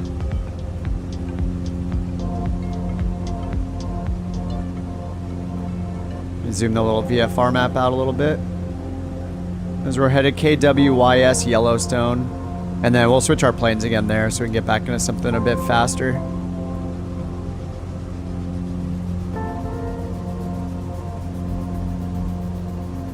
I think we might already be under the 1,000 miles left milestone.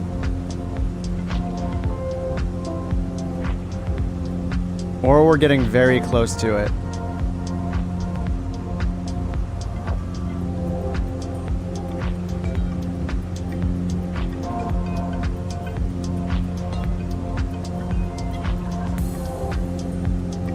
We might have, it's hard to say. No, yeah, I think we have 1,000 miles left, like as of right now. Like almost exactly 1,000 miles remaining in the route. Heck yeah. 5,200 miles. We've done 4,200.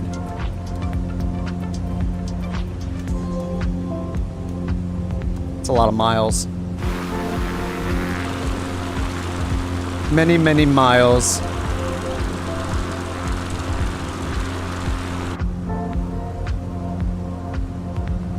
What is our outside air temperature now? Oh, it's negative 12 now.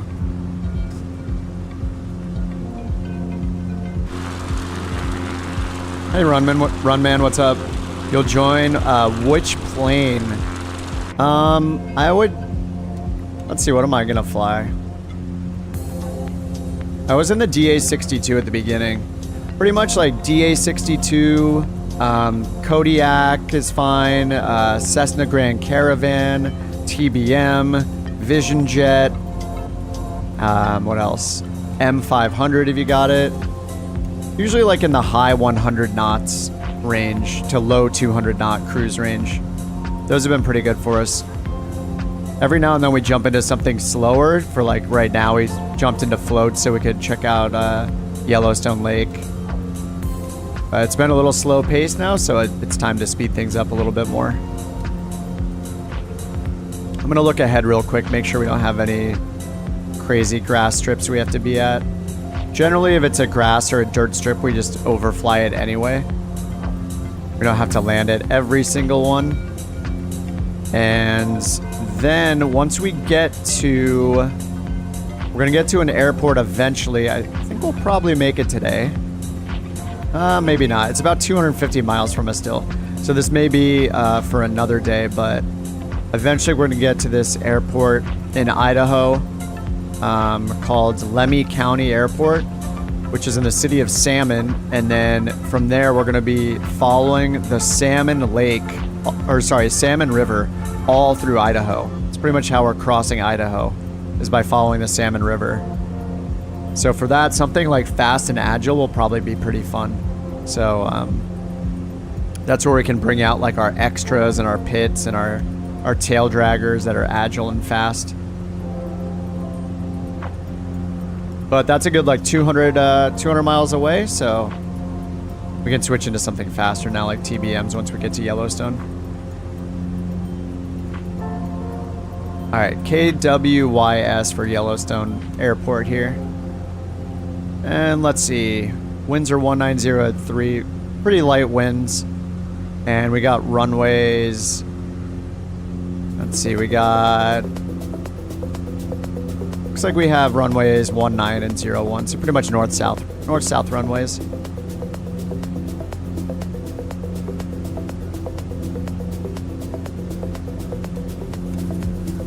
And for the altitude, 9,500 is safe until we get to the airport. We're pretty close though.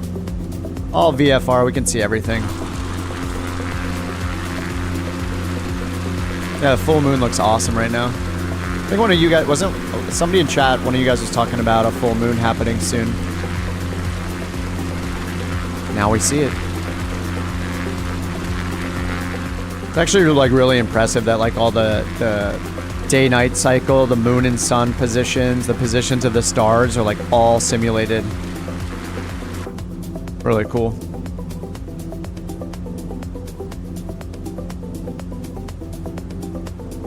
All right, and let's see, airport elevation. Yellowstone Airport, 6,600 feet.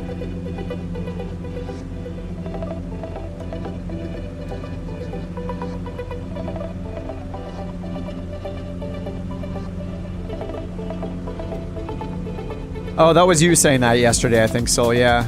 Tomorrow is the kind of full moon that won't be seen for another 19 years.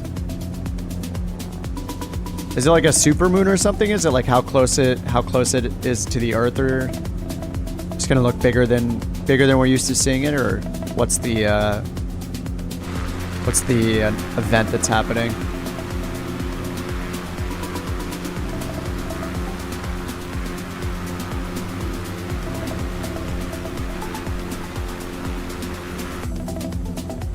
Winds are pretty nice right now. Oh, that's why. We got like 13 knot headwind. I was like, man, this is like pretty stable. Like hardly touching the controls. All right, Mike, good to see you, man. Yeah, Merry Christmas. Hope you have a good day. Fun day tomorrow. See you all next year. Sounds good, man. Oh, something like that? Oh, yeah, you'll get the specifics you want to take. Oh, you want to photograph it. Nice. Do you have like a super long lens for that? I mean, what kind of a lens do you need to take good pictures of the moon? You're talking like a telescope, basically. I would assume some kind of adapter to hook your camera up to a telescope.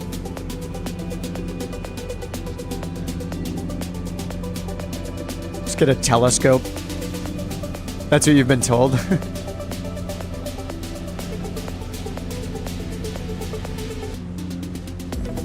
$300 million and up. Wow.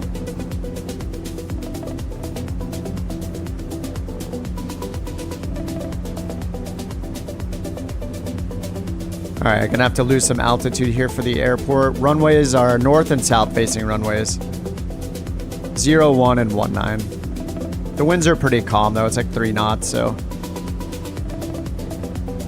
They prefer the southern facing runway, but just depends on if you want to swing around or not. I'll probably just go for the north facing runway.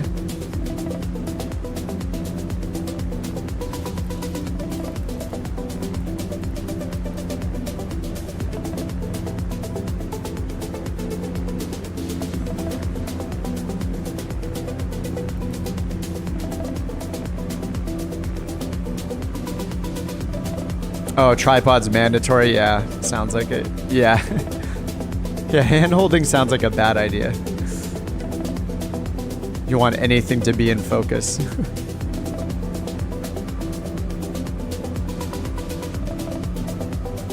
Alright, this is an 8,000 foot runway. Plenty of runway for everyone.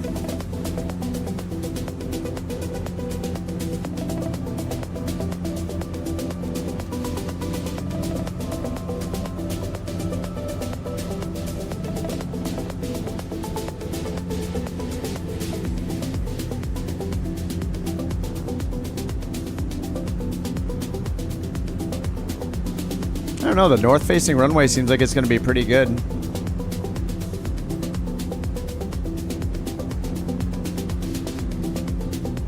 Says winds are 190 at 3 knots.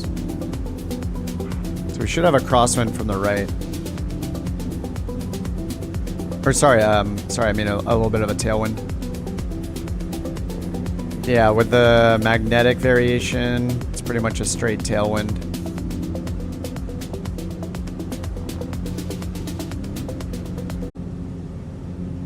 All right, if anybody is, for the couple people that happen to be watching on Twitch, I'm going to turn Twitch off because I think it's messing with my YouTube stream. So if you want to jump over to YouTube, you can just look at the link in my profile on Twitch. But I'm going to stop it because I think it's messing with my Twitch stream.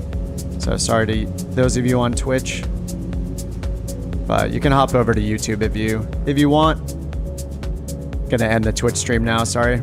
But goodbye, Twitch. Yeah, looks like I buffered again. It's buffering again on YouTube.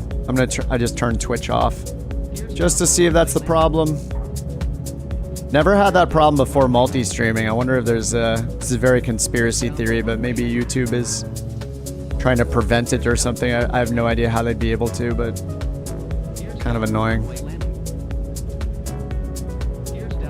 It could just be that YouTube is having issues on its own, but it's hard to tell.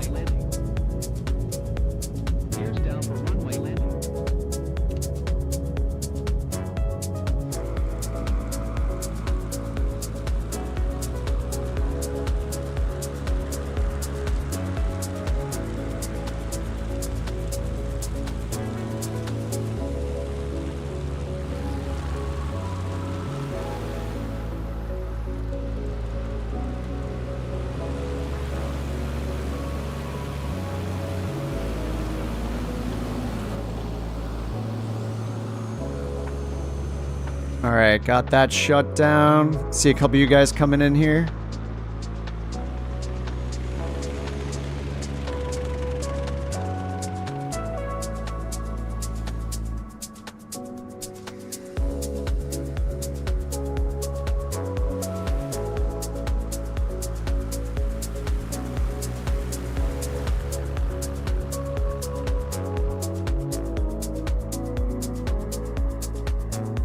And we're gonna switch our planes again here. Get it a little faster, a little higher. And it looks like when we get up into, we're gonna go north to Boseman, 11,000 feet up there.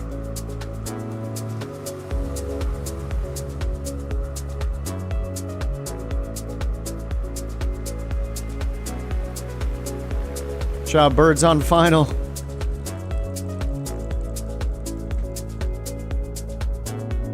And we're officially in Montana now.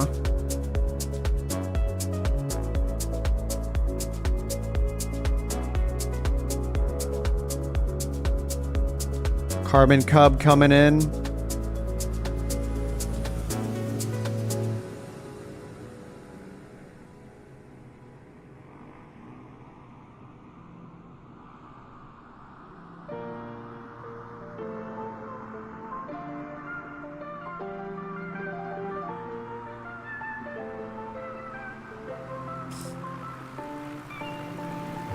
Easy. Only 8,000 feet of runway to work with here. Everybody, gotta be in your top of your game on the landings here. Very unforgiving runway length. Haha. All right, Axis is in with the beautiful, beautiful Kodiak. All right, let's switch planes. I'm gonna switch over to, I don't know yet, actually. I'll have to make a call in a second here. All right, main menu and Yellowstone. I'm going to go ahead and export the flight plan again. If you guys want the updated one. I'll throw that in Discord as usual. It'll be called day 12.3.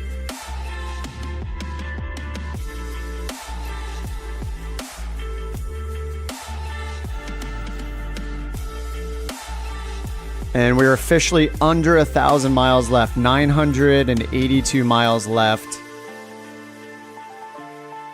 Woo! It's been a trek so far.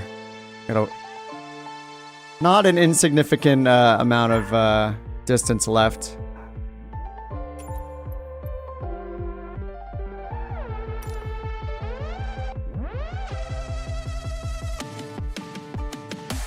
Alright, this is the remainder of our route.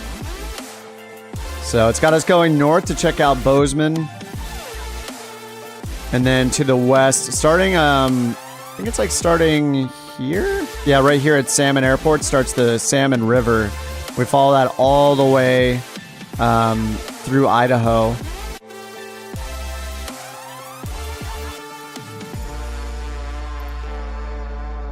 And then over here, looks like we're into Washington. Go to Yakima, Mount St. Helens, Portland. We might skip just going down to Portland. It looks like going down to Portland is just to look at the airport, basically. So we probably cut that corner there. And then we go through SeaTac up to Friday Harbor, where we finally end.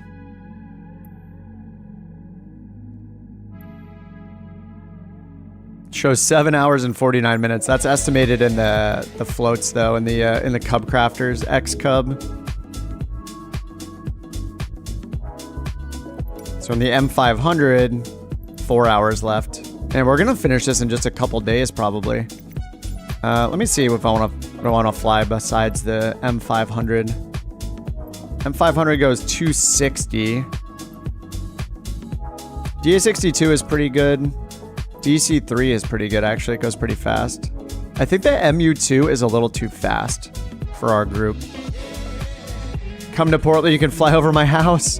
Oh man, maybe we shouldn't skip the detour then.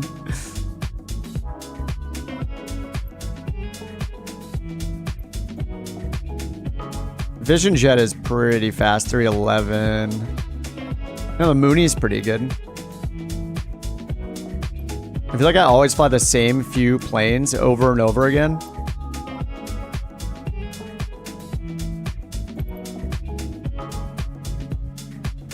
I mean, the V-Tail Bonanza goes 173. You know what? Maybe I'll try the V-Tail Bonanza. It's been a while since I've flown this.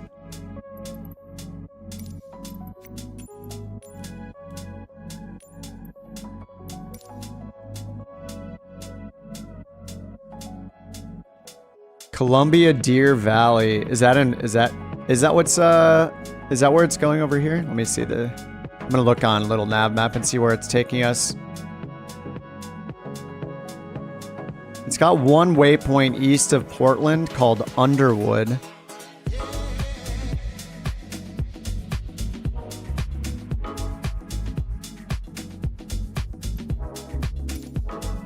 Alright, Phil, take it easy. We should all fly gliders.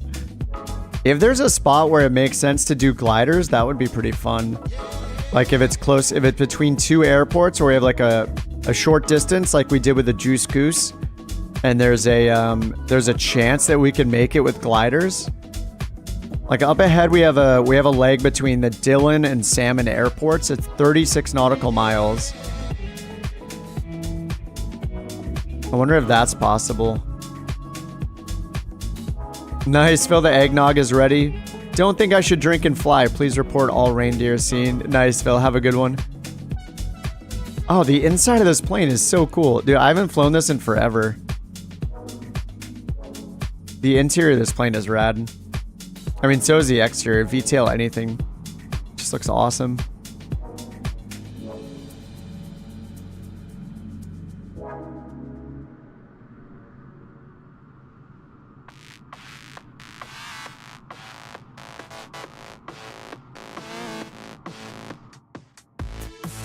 Alright, let me just do the quick start on this guy.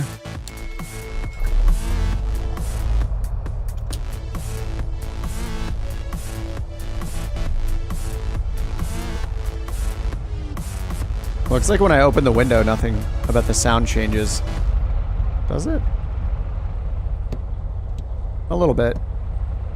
It's weird. Why do I hear it out of my right speaker when I close it? Alright.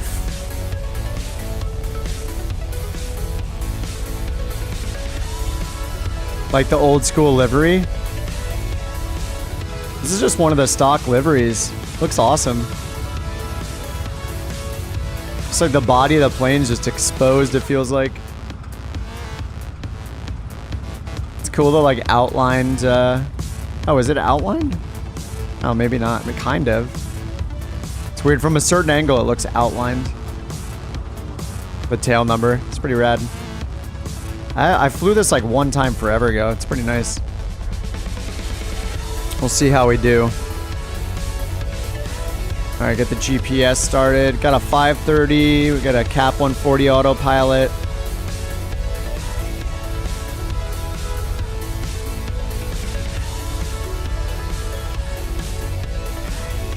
Pretty nice. What's the interior of this guy look? These look like super comfy seats. We got our drink holder right here.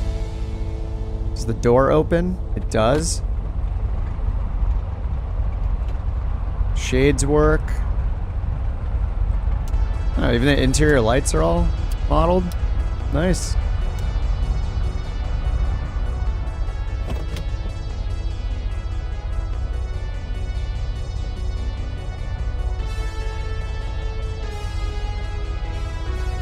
Alright, let me lean my mixture before I take off here.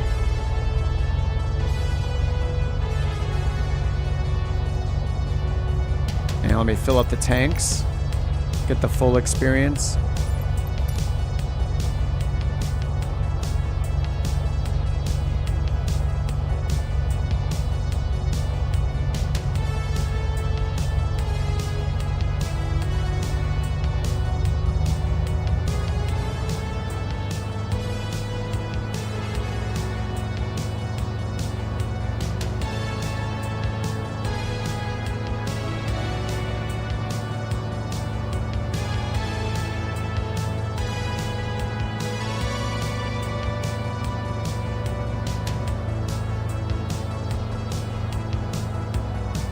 Alright, that should be good. Alright, parking brake is off. Barometric pressure is set. Alright, we're going to depart to the northwest. And we're going over a lake called the Hebgen Lake. And then that connects to a river called the Madison River. And we're going to follow that up to Boseman Yellowstone Airport. Boseman, still in Montana, on the Montana side.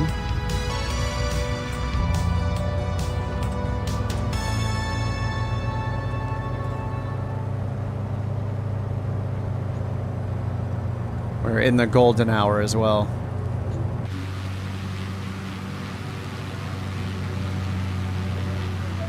Rudder Vader.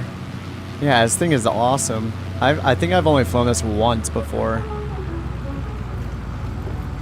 Is it actually called the Rudder Vader? That is so interesting. What a strange design, right? I'm just trying to play with like the rudder and the elevator at the same time and watching how it interacts. Like this is full right rudder, and now when I use the elevator, that's what it does. That is so weird.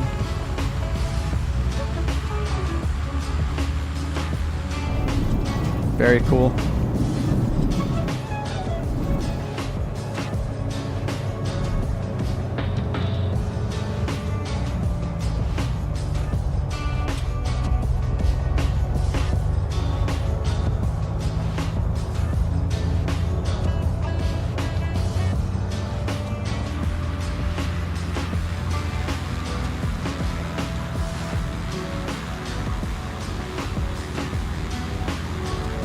Alright, HG is smart. HG stopped at the intersection back there instead of going full length on an 8,000 foot runway. Makes sense. And let's see, we got, looks like we have about 86 miles until we get to Boseman. So we got some time. But we are gonna, yeah, fly over the lake to our northwest, Hebgen Lake, and then we're gonna follow the Madison River out of that lake to the north. Take that up to Boseman. And then after that, we're gonna go to the west until we get into Idaho. And then eventually we'll land at Salmon Airport in Idaho, and that starts the Salmon River. Take us all the way across Idaho. Probably another day, but see if we get there today. See how our timing goes here. How speedy we are.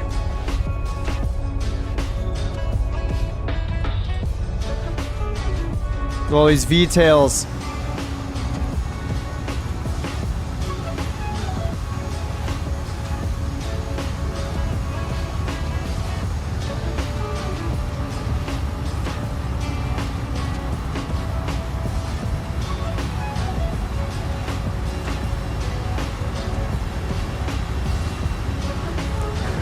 There's so many of us. Yes. Power of numbers.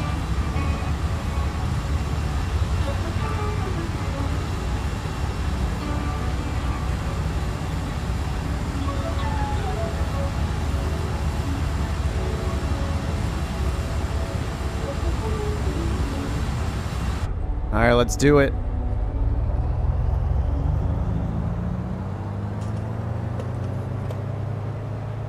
Once we take off, we're just going to make a left turn. We're gonna fly over the river to the northwest. You just open your VFR map, you can see it. We're gonna go over the lake and then follow the river that exits that lake to the west.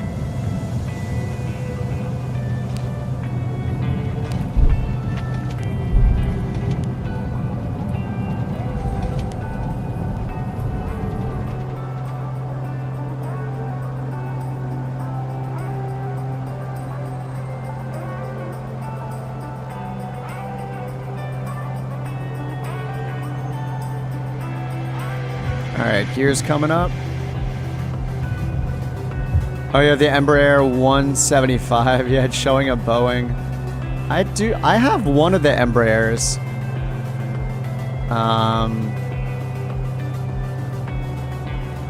But I might not have it installed. I'm not sure which one. I think it was like a combo of two. It was like a twin or something. It's been a while since I've had it installed, but I can install it the next time I pop out of this sim. Or the next time I'm out of a flight. Alright, let's fly over Hebgen Lake, or Hebgen, I think. Right next to us here.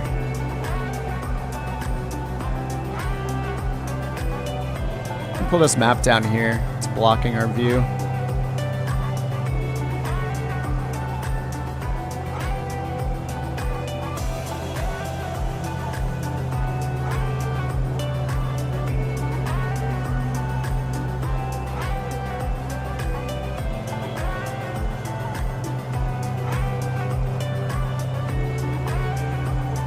See how nice am I treating the prop here? Looks like we can run it like full forward, pretty much. Fuel flow is high, I'm just maxed out, but I got it leaned.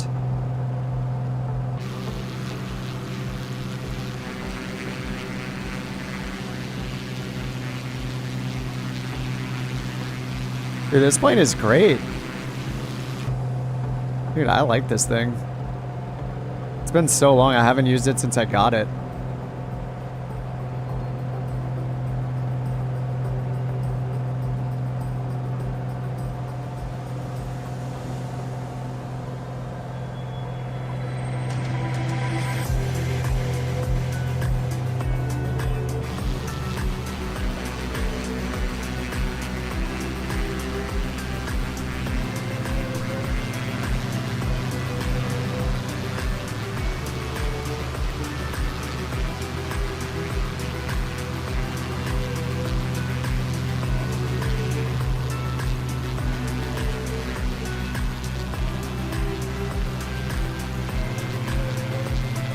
Yeah, this thing is really nice. Dude, the panel looks so cool too. It's like this old school, like wood. This is really cool looking. I kind of love how, you know, in like all the beaches, they have like the yoke is just like on one side and can be switched over. It's like kind of interesting. It's really like nice for the passenger to not have a yoke in front of them the whole time. They're not actually like acting as like a co-pilot. Almost seems like a little bit of reassurance for the pilot that they can't accidentally, the passenger can't like bump their knees on the yoke or grab it or anything like that. But then I bet if you're like if you're an instructor and you're flying in this, you can't grab the yoke yourself like in front of you. If you had to, that's probably a little sketchy too.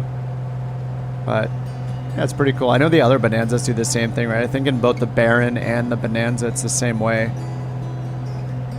Not the King Air, though. I would imagine. King Air is a two-pilot plane, I think. I don't know. I don't know if you can solo the King Air or not, or if it's just if it's able to be single-pilot flown or not. Actually, I think it is, right? Because one of those like big, one of those popular. Like pilot dies during flight, passenger lands it kind of things that happen. There's videos about that with like ATC and stuff. The passenger, I think it was a single pilot in a King Air, and the passenger ended up landing the plane. So I guess it is a single pilot capable, flyable.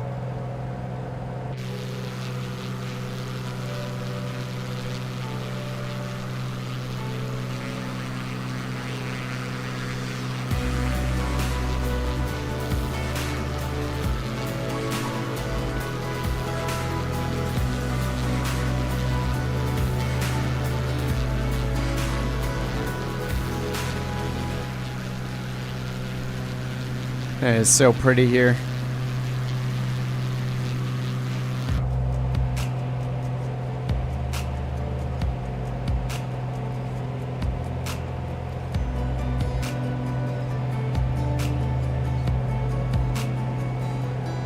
I think technically we're out of Yellowstone now. The airport we were just at is at like the very corner of the park, the very northwest corner of it. So we made our way out of there.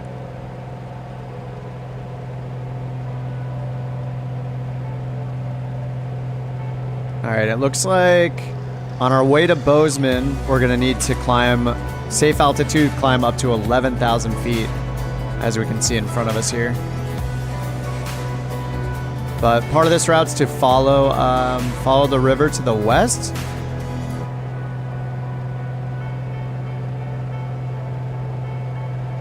I think we're supposed to cut in here to the left.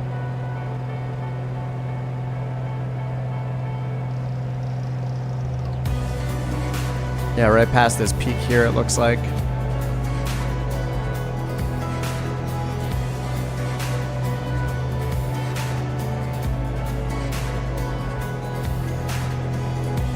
Pretty nice at 11K, nice. Yeah, I'm at 94 right now. I'm gonna see if I can go in through here, follow, this is Madison River.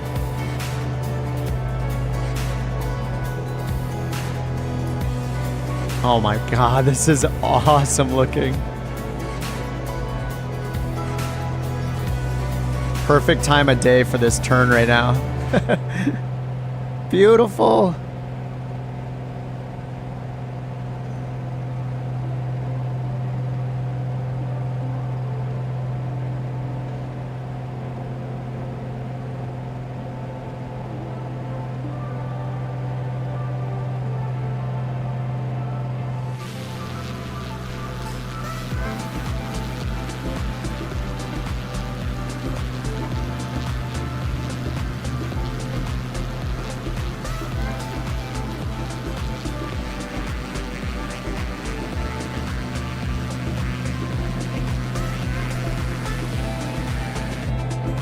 Yeah, that's a nice turn to make right there.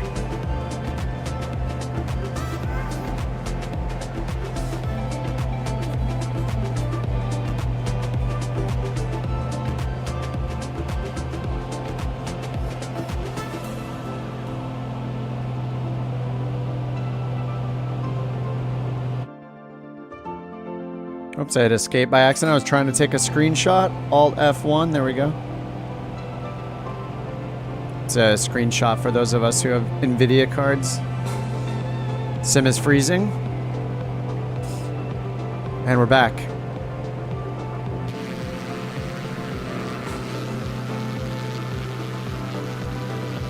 Oh, this is so cool right here.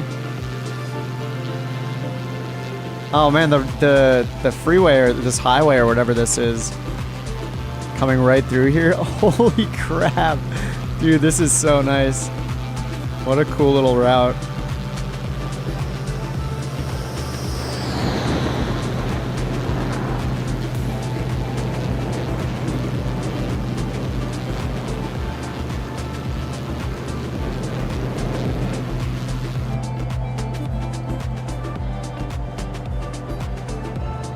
Oh, F12? Yep.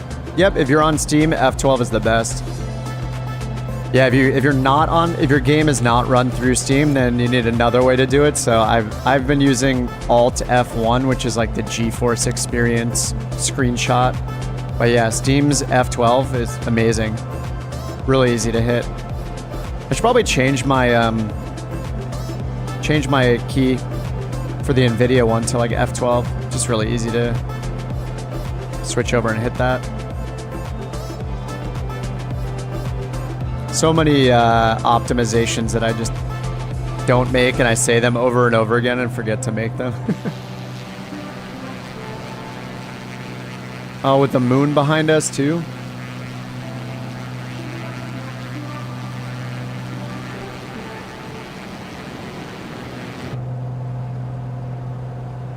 Big Sierra says, most beautiful part of the country in my opinion. Yeah, Montana, eastern Idaho, eastern Wyoming. Everyone should drive through it once. I have not drove through. I've been to Idaho once, just for a wedding. It's actually where I got COVID the first time. Well, I've only had it once, but that is where I got COVID pretty bad. And, but yeah, it was a fun trip. Oh, we just kind of flew in and flew out, but I haven't driven through. I've never been to Montana or Wyoming. All right, we're gonna turn to the north here. We're gonna head up towards Boseman.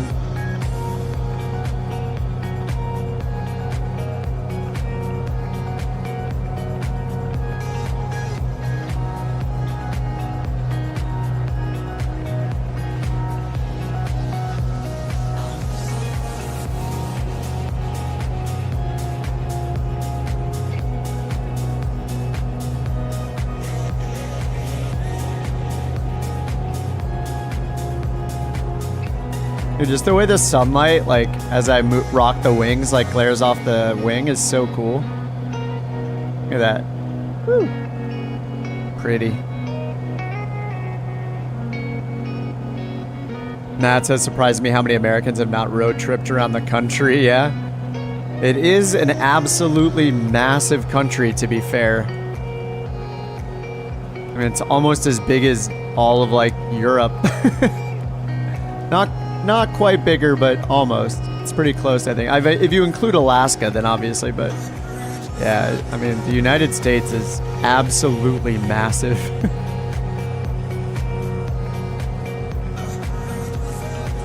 But yeah, I haven't done a road trip across the country. I have a friend that road trips from California to like the Midwest pretty often.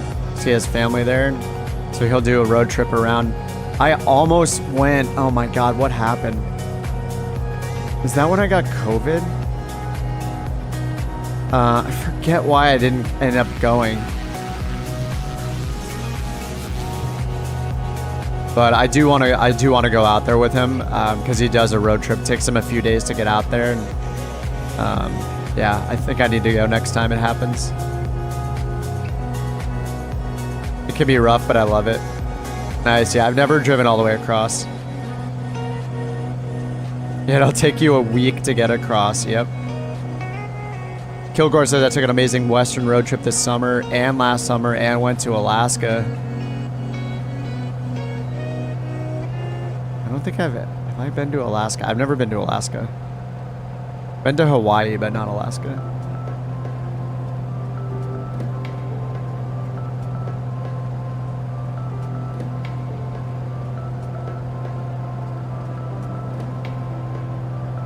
Yep, the PCH route through California is awesome. It takes forever, but it's worth doing it. It's worth doing it once, I think. Unless you don't mind, you know. But it took so long to go like through like Big Sur and stuff. But yeah, it was worth doing once.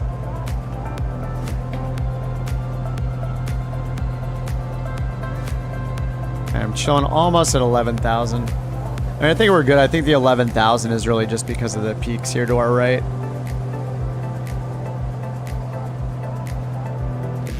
Yep, sun to the left, moon to the right. There it is.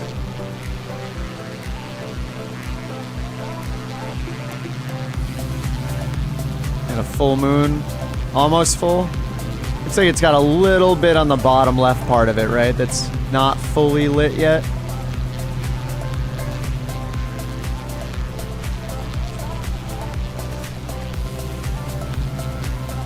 Matt says, last year I was visiting from Australia. Drove from Salt Lake City up to Yellowstone, across to Seattle, then down to LA in 2 weeks. Totally worth it. That's basically what we're flying today. We started at Salt Lake City today. And yeah, we just went up to Yellowstone, and now we're headed west into Idaho soon.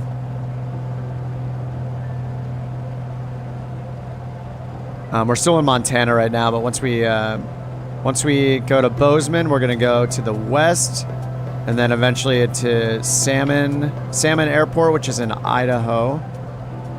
And that's probably where we'll end for today. Maybe even before then, because it's been almost 4 hours so far. Oh yeah, we made some great progress today. I mean, every day we've done this flight, we made great progress. I love that the sunset feels so good in the sim. Yeah, it's just gotten better too, with the recent improvements in like the atmospheric lighting. Just looks even better.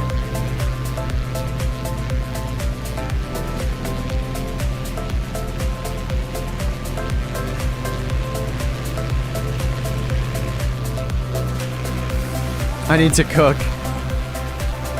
Just pop on that autopilot.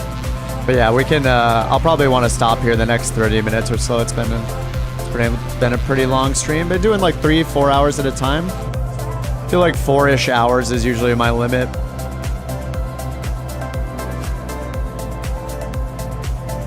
Surprised we had such a good turnout today. I didn't know we'd have a good turnout or not with the holidays and all. But yeah, how many of us do we have? Like 3, 4, 5, 6, 7, 8. I make 9, 10, 11, 12, 13, 14. We got like 14, 15 people right now. I think we had a little bit more earlier in the day, but it's a good turnout for Christmas Eve. All right, let me pull the throttle out and get down there. All right, too much throttle out. All right. Bro, seriously, I've been loving this. Much appreciated. Hey, we're doing it for each other, with each other. It's great. Yeah, if you guys weren't here flying along, then I probably wouldn't do this kind of thing. across the entire country. More fun with friends. This has been great. Yeah, I appreciate you guys taking the time. I know a lot of you guys have families and stuff, so.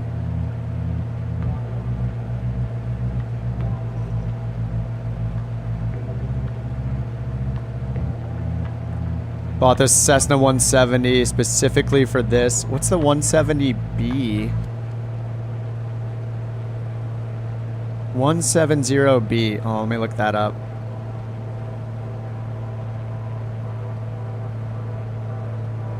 Coronado 170B. Wait, that's not the one that just came out. No, wait, didn't the one... Oh, no, it was the 270 that came out, right? Or the 207 is what came out recently. Oh, I know the interior of this one, yeah. This guy right here. This looks familiar, yeah. This, like, boat steering wheel looking thing.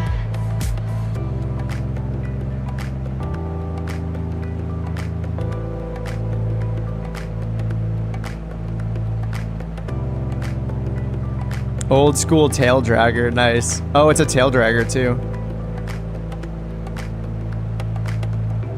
Let me get down here where Big Sierra's at. Runman says, I'm from Australia, just catching the end part of the streams, but good fun. Yeah, during, like right now I'm on vacation, so I'm kind of starting earlier than normal. On weekends, I usually do start around this time, around noon, California time. During a normal work week, I've been doing like right after work, like 5:30 California time in the evening, but hopefully one of those 2 times you can join here and there. Oh, Raccoon, favorite thing you've done in the sim? Sweet. Dude, yeah, this has been super fun. I'd be lying if I didn't say that I miss doing like things like IFR, doing flight planning with IFR and IMC stuff and autopilot and approaches and all that and VATSIM, but I mean, this is a really nice break from all the like seriousness stuff to just do some sightseeing. It's something I've neglected in the sim is doing more sightseeing, so this has been really fun.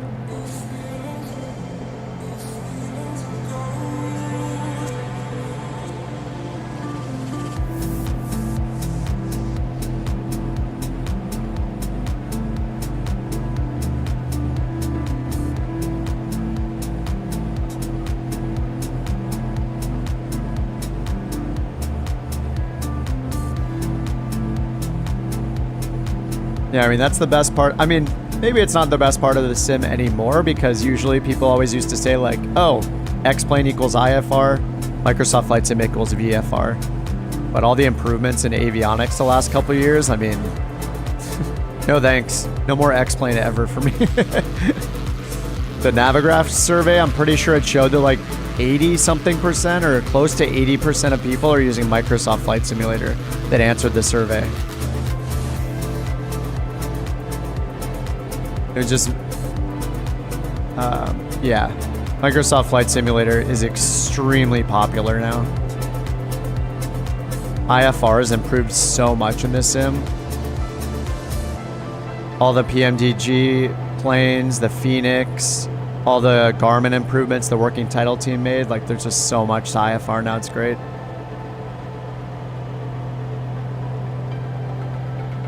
And then you have the visuals to go on top of it.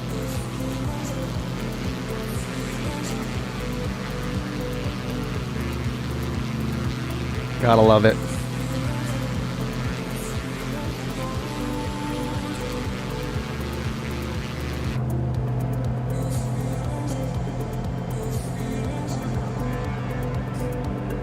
Yeah, I think once we get to Boseman, I think that'll be our final stop for today.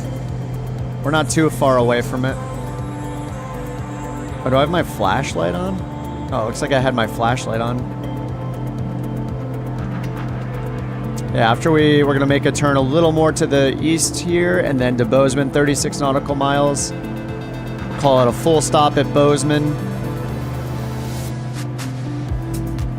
And then it should be good timing with the sunset anyway, for real time.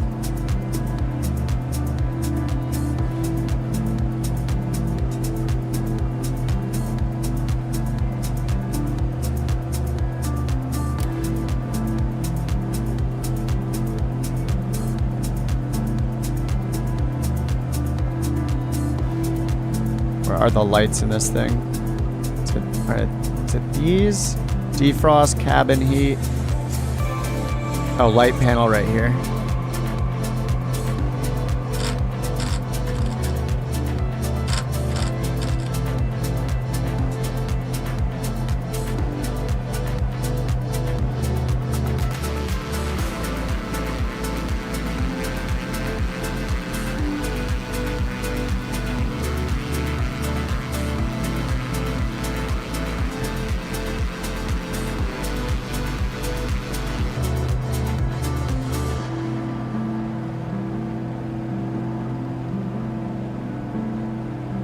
Oh, this motivates you to do a cross country in real life. You're a real pilot already, right, Jonas? Wait, didn't you say you trained? Wait, what did you say you trained in? Oh my God, yeah, you mentioned it earlier. Sorry if I forgot it already. You mentioned what you trained in, or maybe I'm blending in conversations from yesterday. Agent says you're one of the only channels doing GA flights. Very much, it's much appreciated. Merry Christmas, all. All right, Agent, take it easy. Happy holidays. Yeah, Merry Christmas. Hope you have a good one. Thanks for hanging out, man. Yeah, I mean, I'm not really just not drawn to airliners. I don't know. I don't really care that much about them. I don't think I've been simming now for 3 years in Microsoft Flight Sim, and I'm just like, like airliners are cool, but like kind of whatever. There are just so many different types of GA planes to fly, and I do want to get back into IFR a bit more. Oh, look, we're icing up here. Turn on the anti-ice. Anyway, we're going direct Boseman Airport now, so we need to turn a little bit to the right. The course to Boseman is 023. See if that matches what I have here. Yeah, 023, direct Boseman. We'll land it there. We'll be done for the day.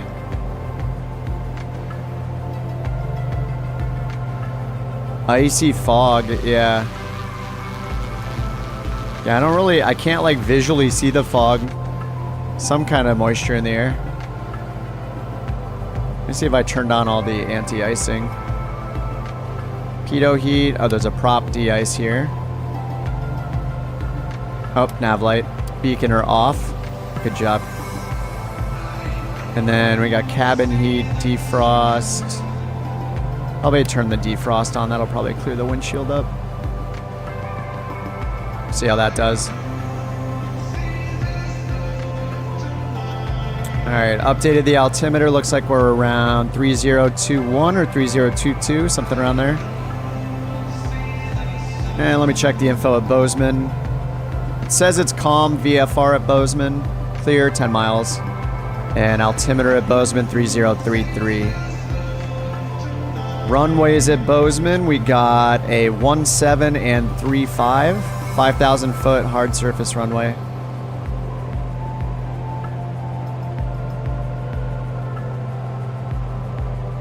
So it looks like, I think I'll land on 3.5, swing a little to the south.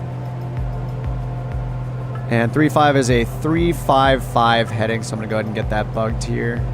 Just gonna put that in on the course selector. 355.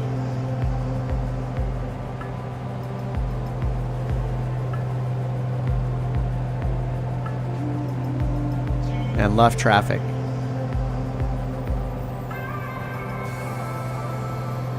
Yeah, this plane is really nice. I almost never fly this. This thing is like, I'm sure the winds are like very nice right now too, but it's just handling really well. It's just very smooth. Got some smooth air right now, maybe.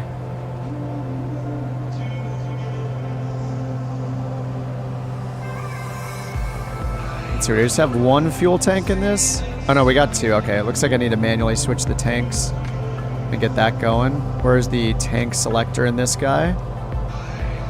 Fuel pump. Mixture. Oh, we have cowl flaps. Whoops. Is it push to close, I assume? Yeah, pull open. Whoops. Should have closed those once we were in cruise. And where's our tank selector? There we go. Fuel pump on. Switch to the right tank. Oh god. Are we still good? Fuel flow is still good? All right, we're good. Whew. All right. Electric pump back off. I got to switch for my fuel pump. I didn't notice the cowl flaps. Let me see. All right, looks like they're there. Did those close? Let me see here. Kind of see them in the shadow right there.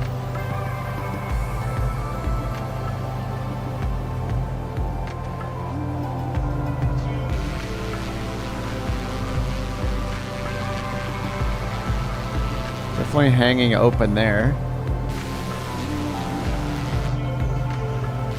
Yeah, there they are. Okay, they are opening and closing. Cool. Yep, now they're closed. Don't need that extra cooling right now. Oh, here's the fog. Wait, it said VFR, really? Oh, man. All right, we'll see. Yeah, it looks like IFR for landing. Does not look VFR. Loading in ILS. Let's see. Looks like runway 17 might be the preference now. Runway 17 has Pappies on the left. And it's got runway lighting. Yeah, it looks like loading a procedure might be a good idea. Let's see what we have here. This is for Friday Harbor, so I'm going to have to go like this. Direct Boseman. Enter, enter. And then I can hit procedures. Now it should give me the Boseman procedures. ILS for 1-2. Wait, 1-2? What is 1-2? Oh, did I have the wrong runway? Oh, I had the wrong airport selected, sorry. When I said the runways earlier, I was very wrong. Yeah, there are a lot of runways. It's not 17 and 35. I was completely wrong. I was clicked on another airport. And therefore... Okay, yep. And here's the new METAR. Oh, no. Yes. Runway 12 in use. That was my bad. Yeah, I was selected in little nav map on a different airport. All right, ILS for 1-2 it is. Let's see where these initial approach fixes are. I'm just going to pick vectors, actually. ILS, vectors. And we're going to activate it. Nice, we get a nice little ILS approach in at the end of the day. All right, I'm going to get the autopilot on, nav mode, altitude hold mode, and change the CDI over to GPS here. Approaching VNAV profile.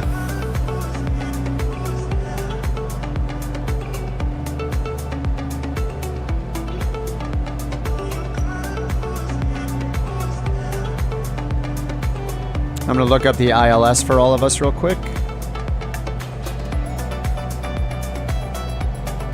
What's up, Trip? Merry Christmas, man. Flight Sim Maniacs.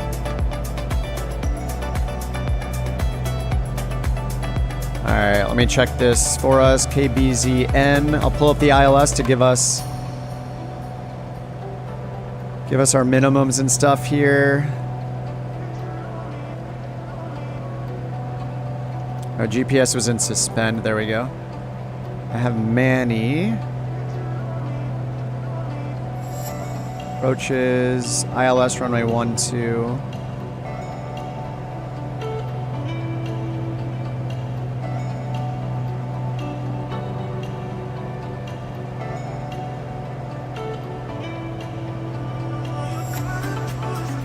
Alright, so we have Manny. Looks like the good initial approach fix for us would be Falia, F-A-L-I-A. If you want an initial approach fix. I'm going to do that so I can lose my altitude. Oh, there is no... Where's Falia? It's not there. Falia, these... Nope. Where is... Looks like Brigger. Yeah, okay, Brigger. Alright, Brigger for the initial approach fix.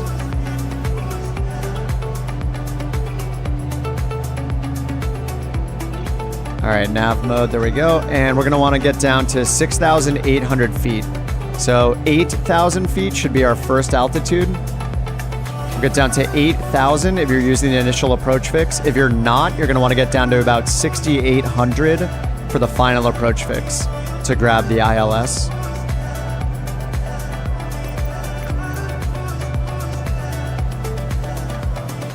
How do you change your call sign? Go into, when you choose your plane, on the, oh my god, you got, no, no, no, no. No way, dude. No way. No way.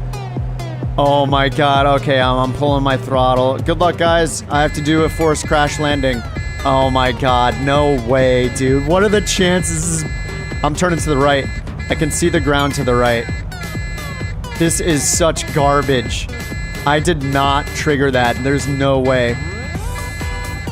What are the chances? Stop it. Oh my god. Good game, everyone.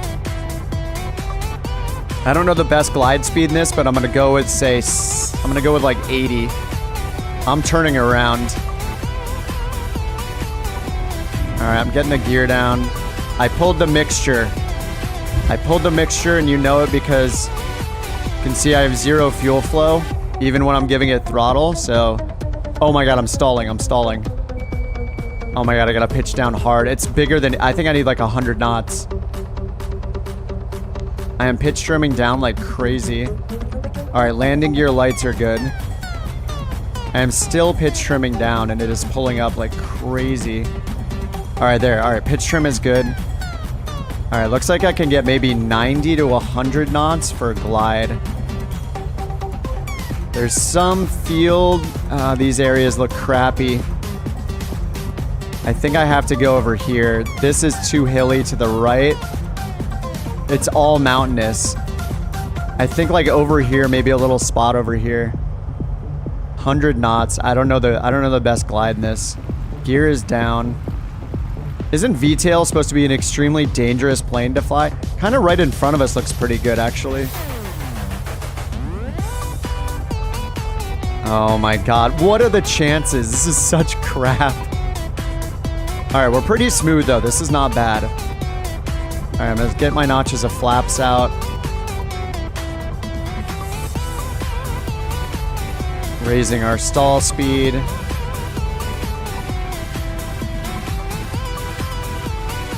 And there is a road here with lights on it. Alright, flaps are out. I need to play the song again just so we know what's going on here. Just so we understand the situation. Good luck to you guys on the ILS. Alright. I think we're good here. I just need to swing it out. I don't want to roll my wings too much.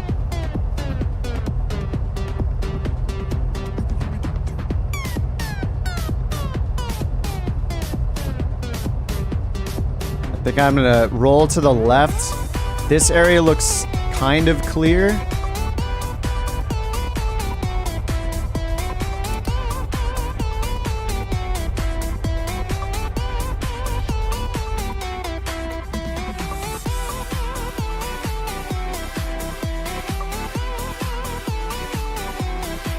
I gotta watch this. I don't know the stall speed with full flaps. Oh, I think we're golden. Oh, that's the stall horn. Nose down, nose down. Oh, it's gonna be hard. Oh. We're alive. Yes. We're alive. Yes. Oh. Kind of nice down here, actually. Whew. Oh, we're rolling, we're rolling. Get on the brakes. Alright, alright. Success, I think. That wasn't bad. I had to turn around. There was no way I was landing in that fog. Alright, let's get this thing back on. Flaps are down. Let's get our flaps up to takeoff position. Get back up there. Let me get this ILS loaded in again. Direct Brigger. Direct Brigger, and we need to get up to 8,000 feet. Alright, that was a success. That was not bad. Not the worst.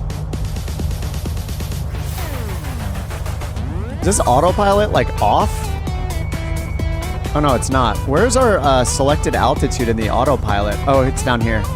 Okay, we got an extra one. We got a little extra TBM 850 style one. All right, we're gonna go like, I don't know, 700 feet per minute or so to start. All right, let's get this song off. It's giving me anxiety. There we go. All right, we stuck it. A VTL landed on a beach this year, dead stick. Oh my God, what a champion. What a real pilot.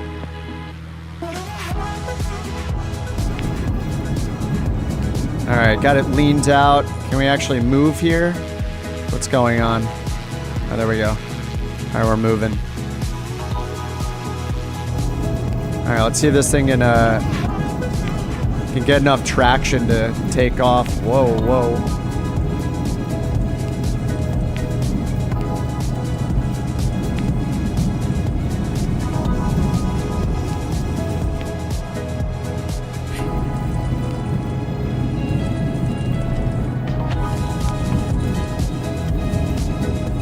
Whoa, whoa, what the heck? No! I hit a boulder. Oh, we're good. Let me double check my pitch trim here. This feels very bad. Where's my pitch trim wheel? There we go. Is that a 0? O? D? What does that say? D? 3? What? Up. Oh, that's up. Okay. Up, 0, and down. Got it. All right. Probably want a little up. Usually a couple degrees up. All right. I'll leave it there. And I wish I had a purple flashlight. All right. Let's try this direction. Looks somewhat clear. Whoa. Careful with the boulders. This takeoff is the sketchiest part. What is going on? Why are we floating already? What is... I don't know what's going on with like the floatiness.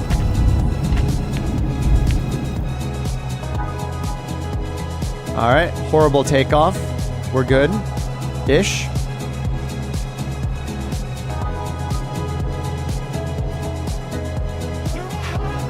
Alright, let me get that autopilot on. Vertical speed. Whoa, whoa, let me get that autopilot off. It doesn't seem to want to turn on heading mode.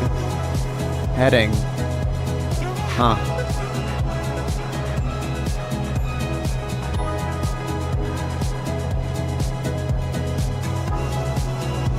Now let me set my track here. All right, desired track 3, 2, 1.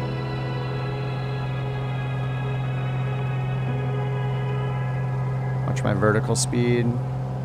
Make sure we're still climbing. All right, 3, 2, 1 on the course. Right around there.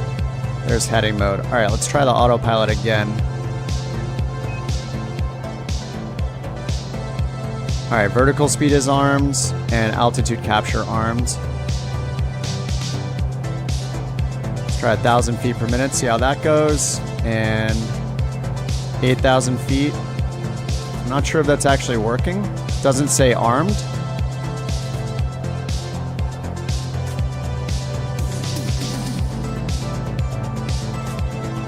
All right. Heading mode is on. Nav mode is armed.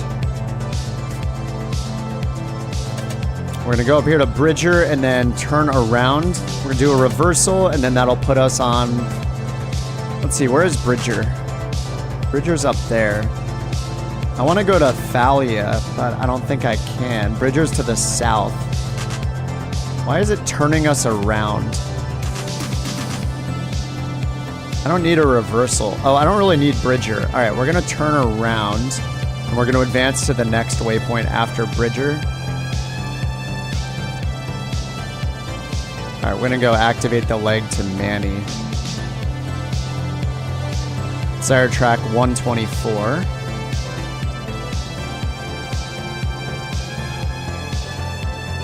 All right, 124. All right, Manny, we go down to 6,800 for the ILS. This music's too loud.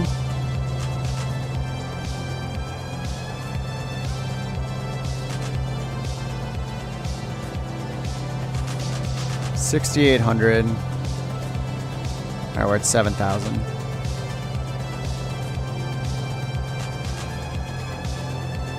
And it's suspending me here. Can I get a north up map, please? Oh, it's way to the north. Wait, where are we? This is bad. This is bad. Should just do vectors to final, it feels like. I'm supposed to be up to 8,000 here, though, so there could be terrain in front of me. This is not good. Let me get back up to 8,000.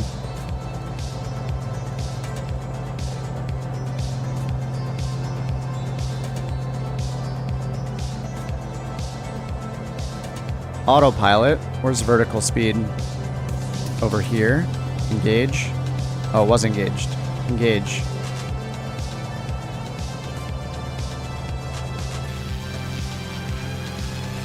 Oops, I forgot gear up. No wonder we're going so slow.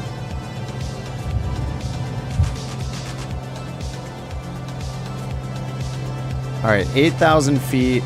I want to go to this waypoint called Thalia, but it doesn't have it as selectable for some reason, even though it's in the chart. Yes, discontinue. Oh, now it's showing it correctly. There we go. Now we have the arc. That's perfect. All right, nice. All right, now it'll take us to Bridger without doing some weird reversal. Too low terrain. Oh, please no.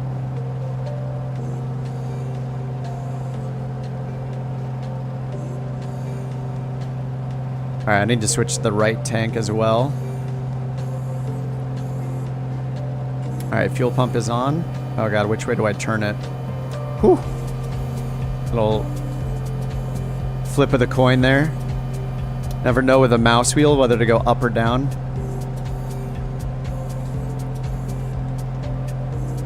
All right, direct Bridger. Then it does a DME arc through GPS on a final approach course.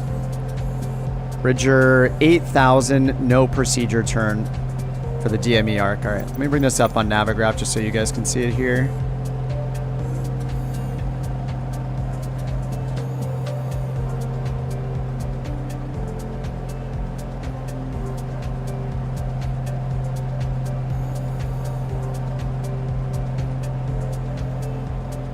All right, there we go.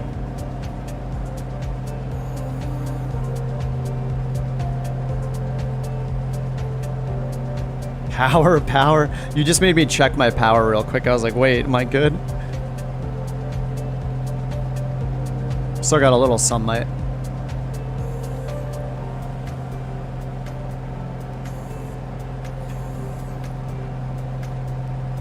Here's our terrain map. We are good on terrain.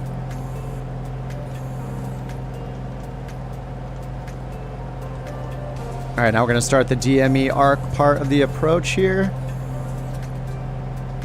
Handled by GPS. Beautiful.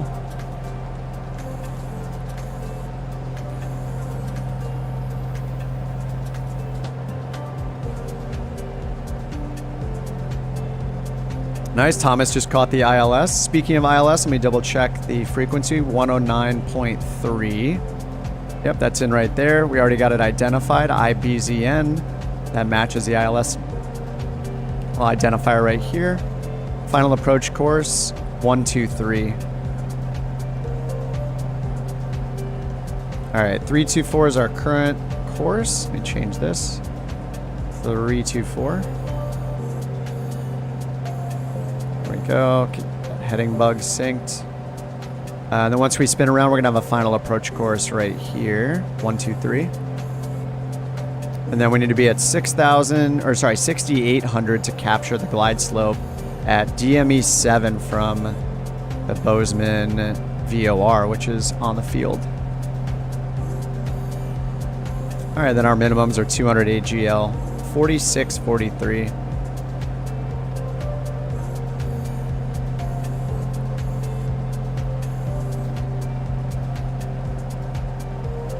And the night with little ILS Sorry, I totally misled you guys when I said that we had VFR conditions, and then you guys got over the hill. You're like, this doesn't look like VFR to me. Yeah, so the METAR at Boseman right now is low IFR. It is worst case.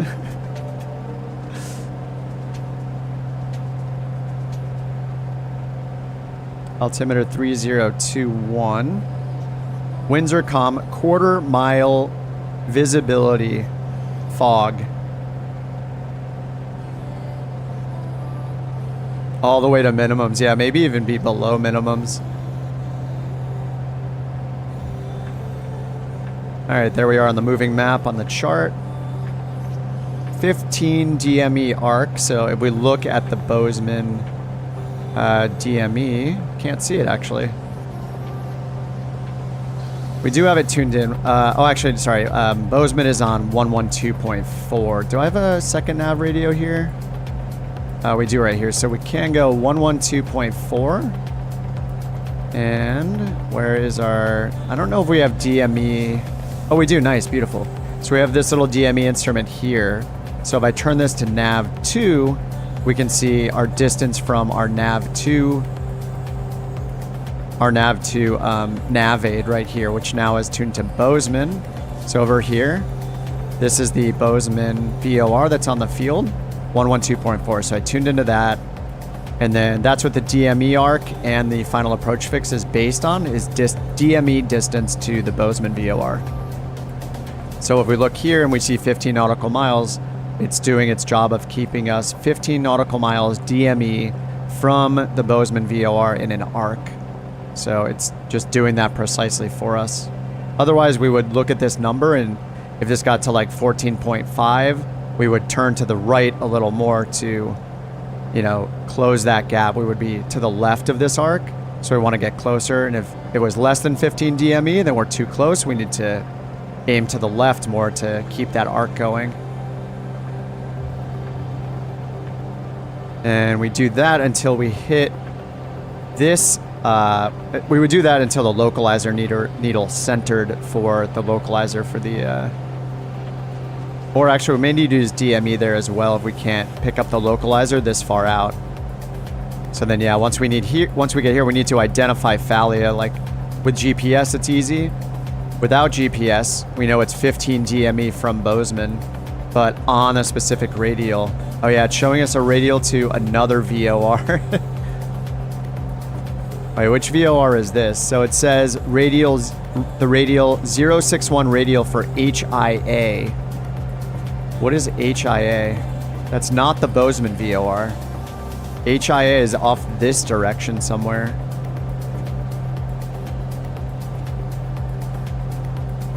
Where does it give us the HIA?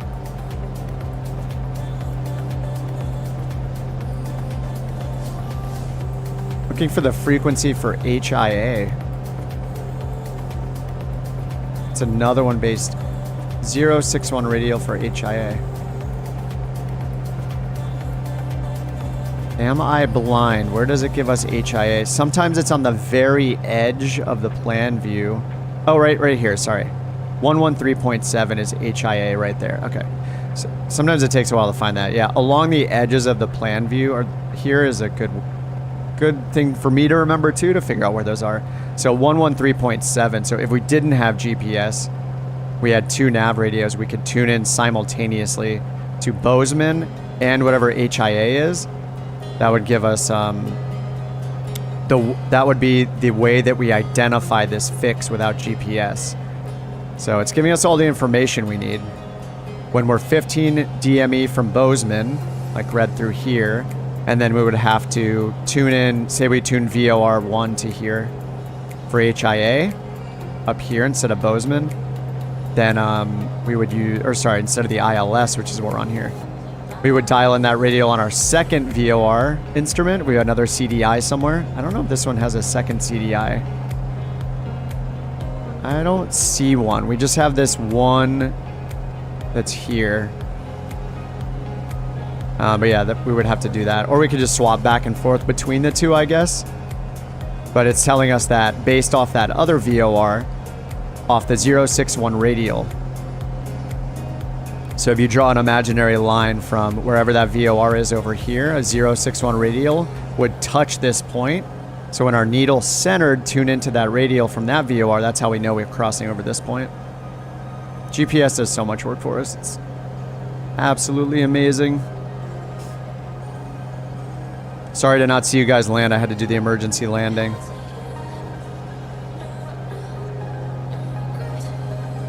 Sky condition, bad. Yep. Pretty cool to tune into nav too. Yeah, and this DME instrument here, this kind of thing is so useful. It lets you pick between seeing the DME info from nav 1 or nav 2, or if you're switching between them. So say I'm gonna not use nav 2 for this VOR anymore, I'm gonna switch it, but I still want to see the DME from it. I can turn this to the hold position, and then if I change the nav 2 frequency like I just did, you'll see it. Oh, it didn't work. It should still be showing the DME distance from what was in nav 2. That's weird. Maybe that's a bug. Hold should hold the information and basically hold that frequency. So it frees up you switching that radio to another frequency. All right, we need to descend now down to 6,800 feet. So let me get that dialed in.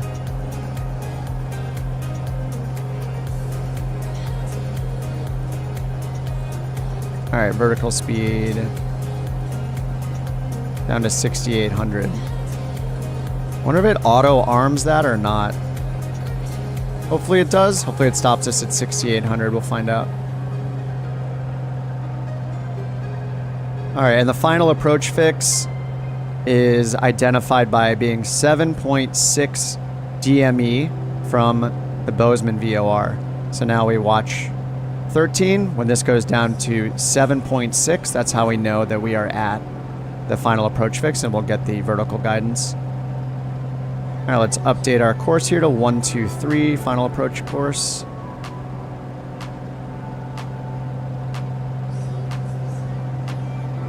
There's 1-2, like right around there.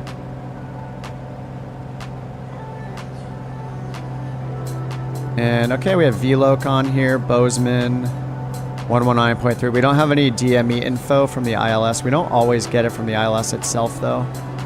I actually don't think we will on this ILS. I think it says like ILS-D or -I. All right, 7.6 from Boseman, 6,800 feet. We're almost at 6,800, 10.9.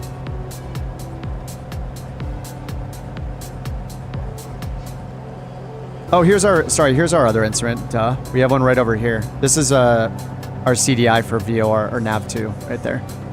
So we could use that knob to tune into a cross radial. But I'm waiting to see the glide slope come alive over here.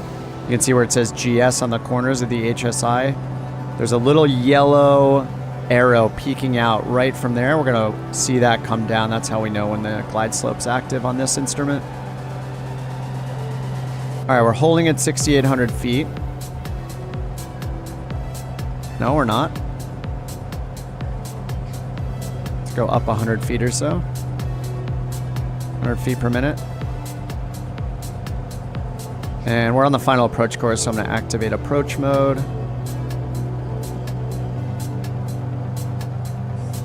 All right, 6,800 feet. Glide slope's alive. You can see the little arrow coming down here on both sides. So when that gets to the middle, it'll capture our vertical guidance. You have to have approach mode on the autopilot for that to work. Approach mode on the autopilot only means capture vertical guidance, like a glide slope to an ILS or glide path of an RNAV LPV approach, those kind of things. That's the outer marker. Outer marker, I think, is between, I think it's most common like 6-ish miles. I think it's between 6 and 9 or 6 and 8 miles, where it's 7 right now. That's not from the threshold though, that's from the VOR. From the threshold, 6.2 miles from the runway threshold. All right, let me get the gear down. We got a little bit to go. We are past the final approach fix though, aren't we? Yeah, we're on the glide slope already. Yep. It was 7.6 on the DME for the final approach fix. So get the gear down. Watch our airspeed. Full flap range. Mixture rich, prop full forward. Actually, I probably shouldn't enrich. We're at such high altitude, probably don't want mixture to be rich, I would guess.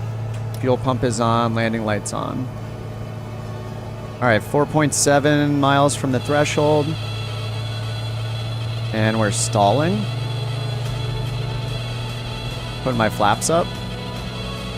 Am I low on power or something? I have full power in right now. Probably have crazy headwinds then.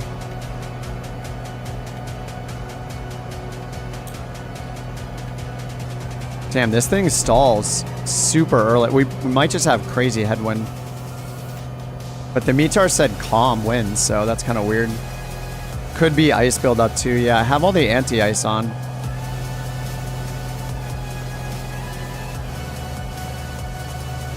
Alright, up to 100 knots now. It's a little better. Alright, we're at 6,600 feet.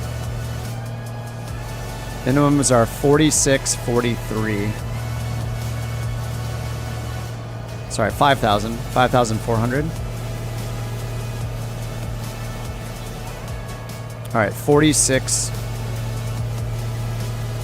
for our minimums. I wish I had a wind speed indicator on this thing. Plane is so icy I could barely hold altitude. That could be it. I've had the anti-icing stuff on, but I don't know if it's got like simulated amount or not. Yeah, we got prop de-ice on. I think it just probably has a very limited amount of anti-icing capability in this thing. You're my runway lights. Yeah, here, let me turn those runway lights off. There we go. All right, 6,000 feet. Sorry, 5,000 feet. 5,900. So we got 1,300 feet to go till minimum still.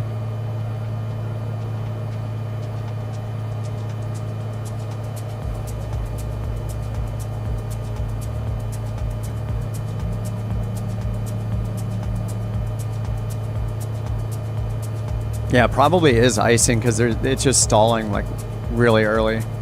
And winds were reported as calm, so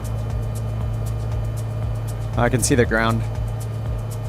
I can see lights there. This fog is insane. Alright, 4,600 almost. We're almost at minimums. We're at 4,700. No visual. I see no runway.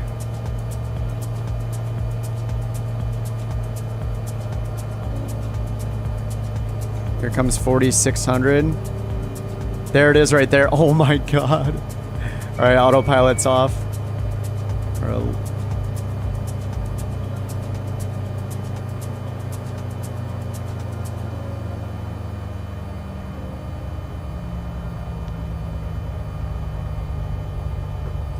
Yeah, we're like stalling right now too.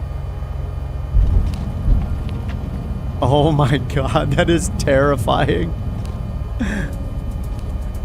Holy crap, dude. The lights just make it so bad too. I mean, I can't see anything without the lights. Crazy.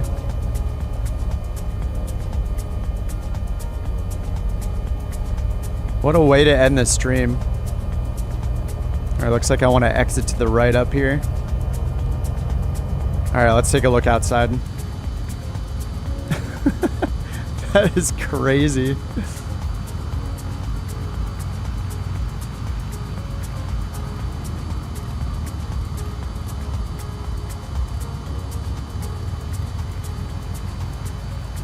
Should have seen where you guys exited. You guys exited the other side. You guys are all going to bed already. We don't got time for this. We got Christmas Eve dinner to make. Oh, you guys are at the end of the runway? Okay. Oh, I see you guys down there. That was one of the lowest minimums I think I've had. Pretty much at minimums. Good thing that it was well lit. And yeah, there's probably a ton of icing. Let me turn on the skylights here so I can see if there's any icing.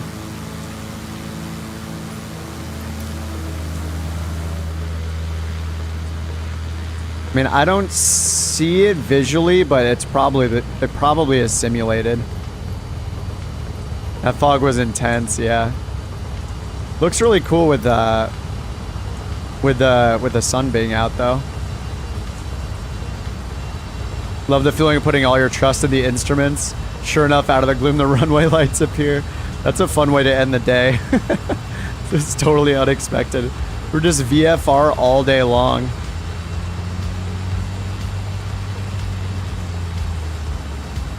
I'm glad everybody made it too. Look at us, we're all good with our instruments. Oh my god, it's ridiculous.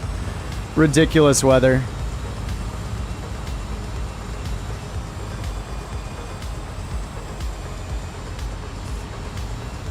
What a way to end the day. It's ridiculous. That was fun. It was funny, I was just talking about like, when we were on our way to this airport, I was like, oh, you know, I kind of miss doing ILS here and there, you know, like I want to get my instrument approaches in. Bam, instrument approach. Okay, let's do the instrument approach. Bam, emergency landing song comes on. Crap. Fun way to end the stream. Alright guys, that was super fun. For what it's worth, that was pretty realistic. I think the, I don't know if we had icing or not. It must have been, like, we were icing up just in that, like, invisible layer of fog we were going through in that valley, so it makes sense to me. Like, I was stalling, like, halfway into the white arc, so I just kept the flaps out until the very end and put, like, one notch in at the end. That was pretty insane. That was super fun. And not flying that plane ever, pretty much, that added another level of complexity to it, so... Alright guys, that was super fun. That was a good 4.5 hours of flying today. We are well underneath 100 or 1,000 miles remaining in the trip. Yeah, let me see how many we have left. We got a lot done. We have 896 miles left in the trip. So I will see you guys in the coming days for that. I'll probably be on tomorrow at some point. I know it's Christmas Day, but I don't have not visiting family, and I don't have kids of my own or anything, so I'll probably be on for a few hours tomorrow. I know you guys will be busy, but thankfully that means we will not be finishing the route until like Tuesday, Wednesday, Thursday, those days. And I'm off work as well all week, so I'll have more streams than usual during the week. So hope you guys have an awesome awesome Christmas Eve. Good luck with your kids in the morning if you guys have kids, or your families if you have to deal with your families and, and it's challenging. Good luck and have fun on Christmas Day, Christmas morning. And hope to see you guys around tomorrow. I'll probably be streaming, so if you pop in and say hi, that's cool. If not, I'll see you guys another day this week. See ya, Sierra, Alex, Soul, Jonas, Raccoon, Cyber, HG, Seth. Have a good one, guys. Trip, what's up, man? Where's Rudolph with his nose so bright to lead you guys through the fog? The ILS is our reindeer. All right, guys. Thanks again for flying along. Thanks for spending time here on a Christmas Eve. Hope you all have a good rest of the day. Peace. See ya. Good night. Goodbye. Nice flights. All right, guys. Peace out. See you next time.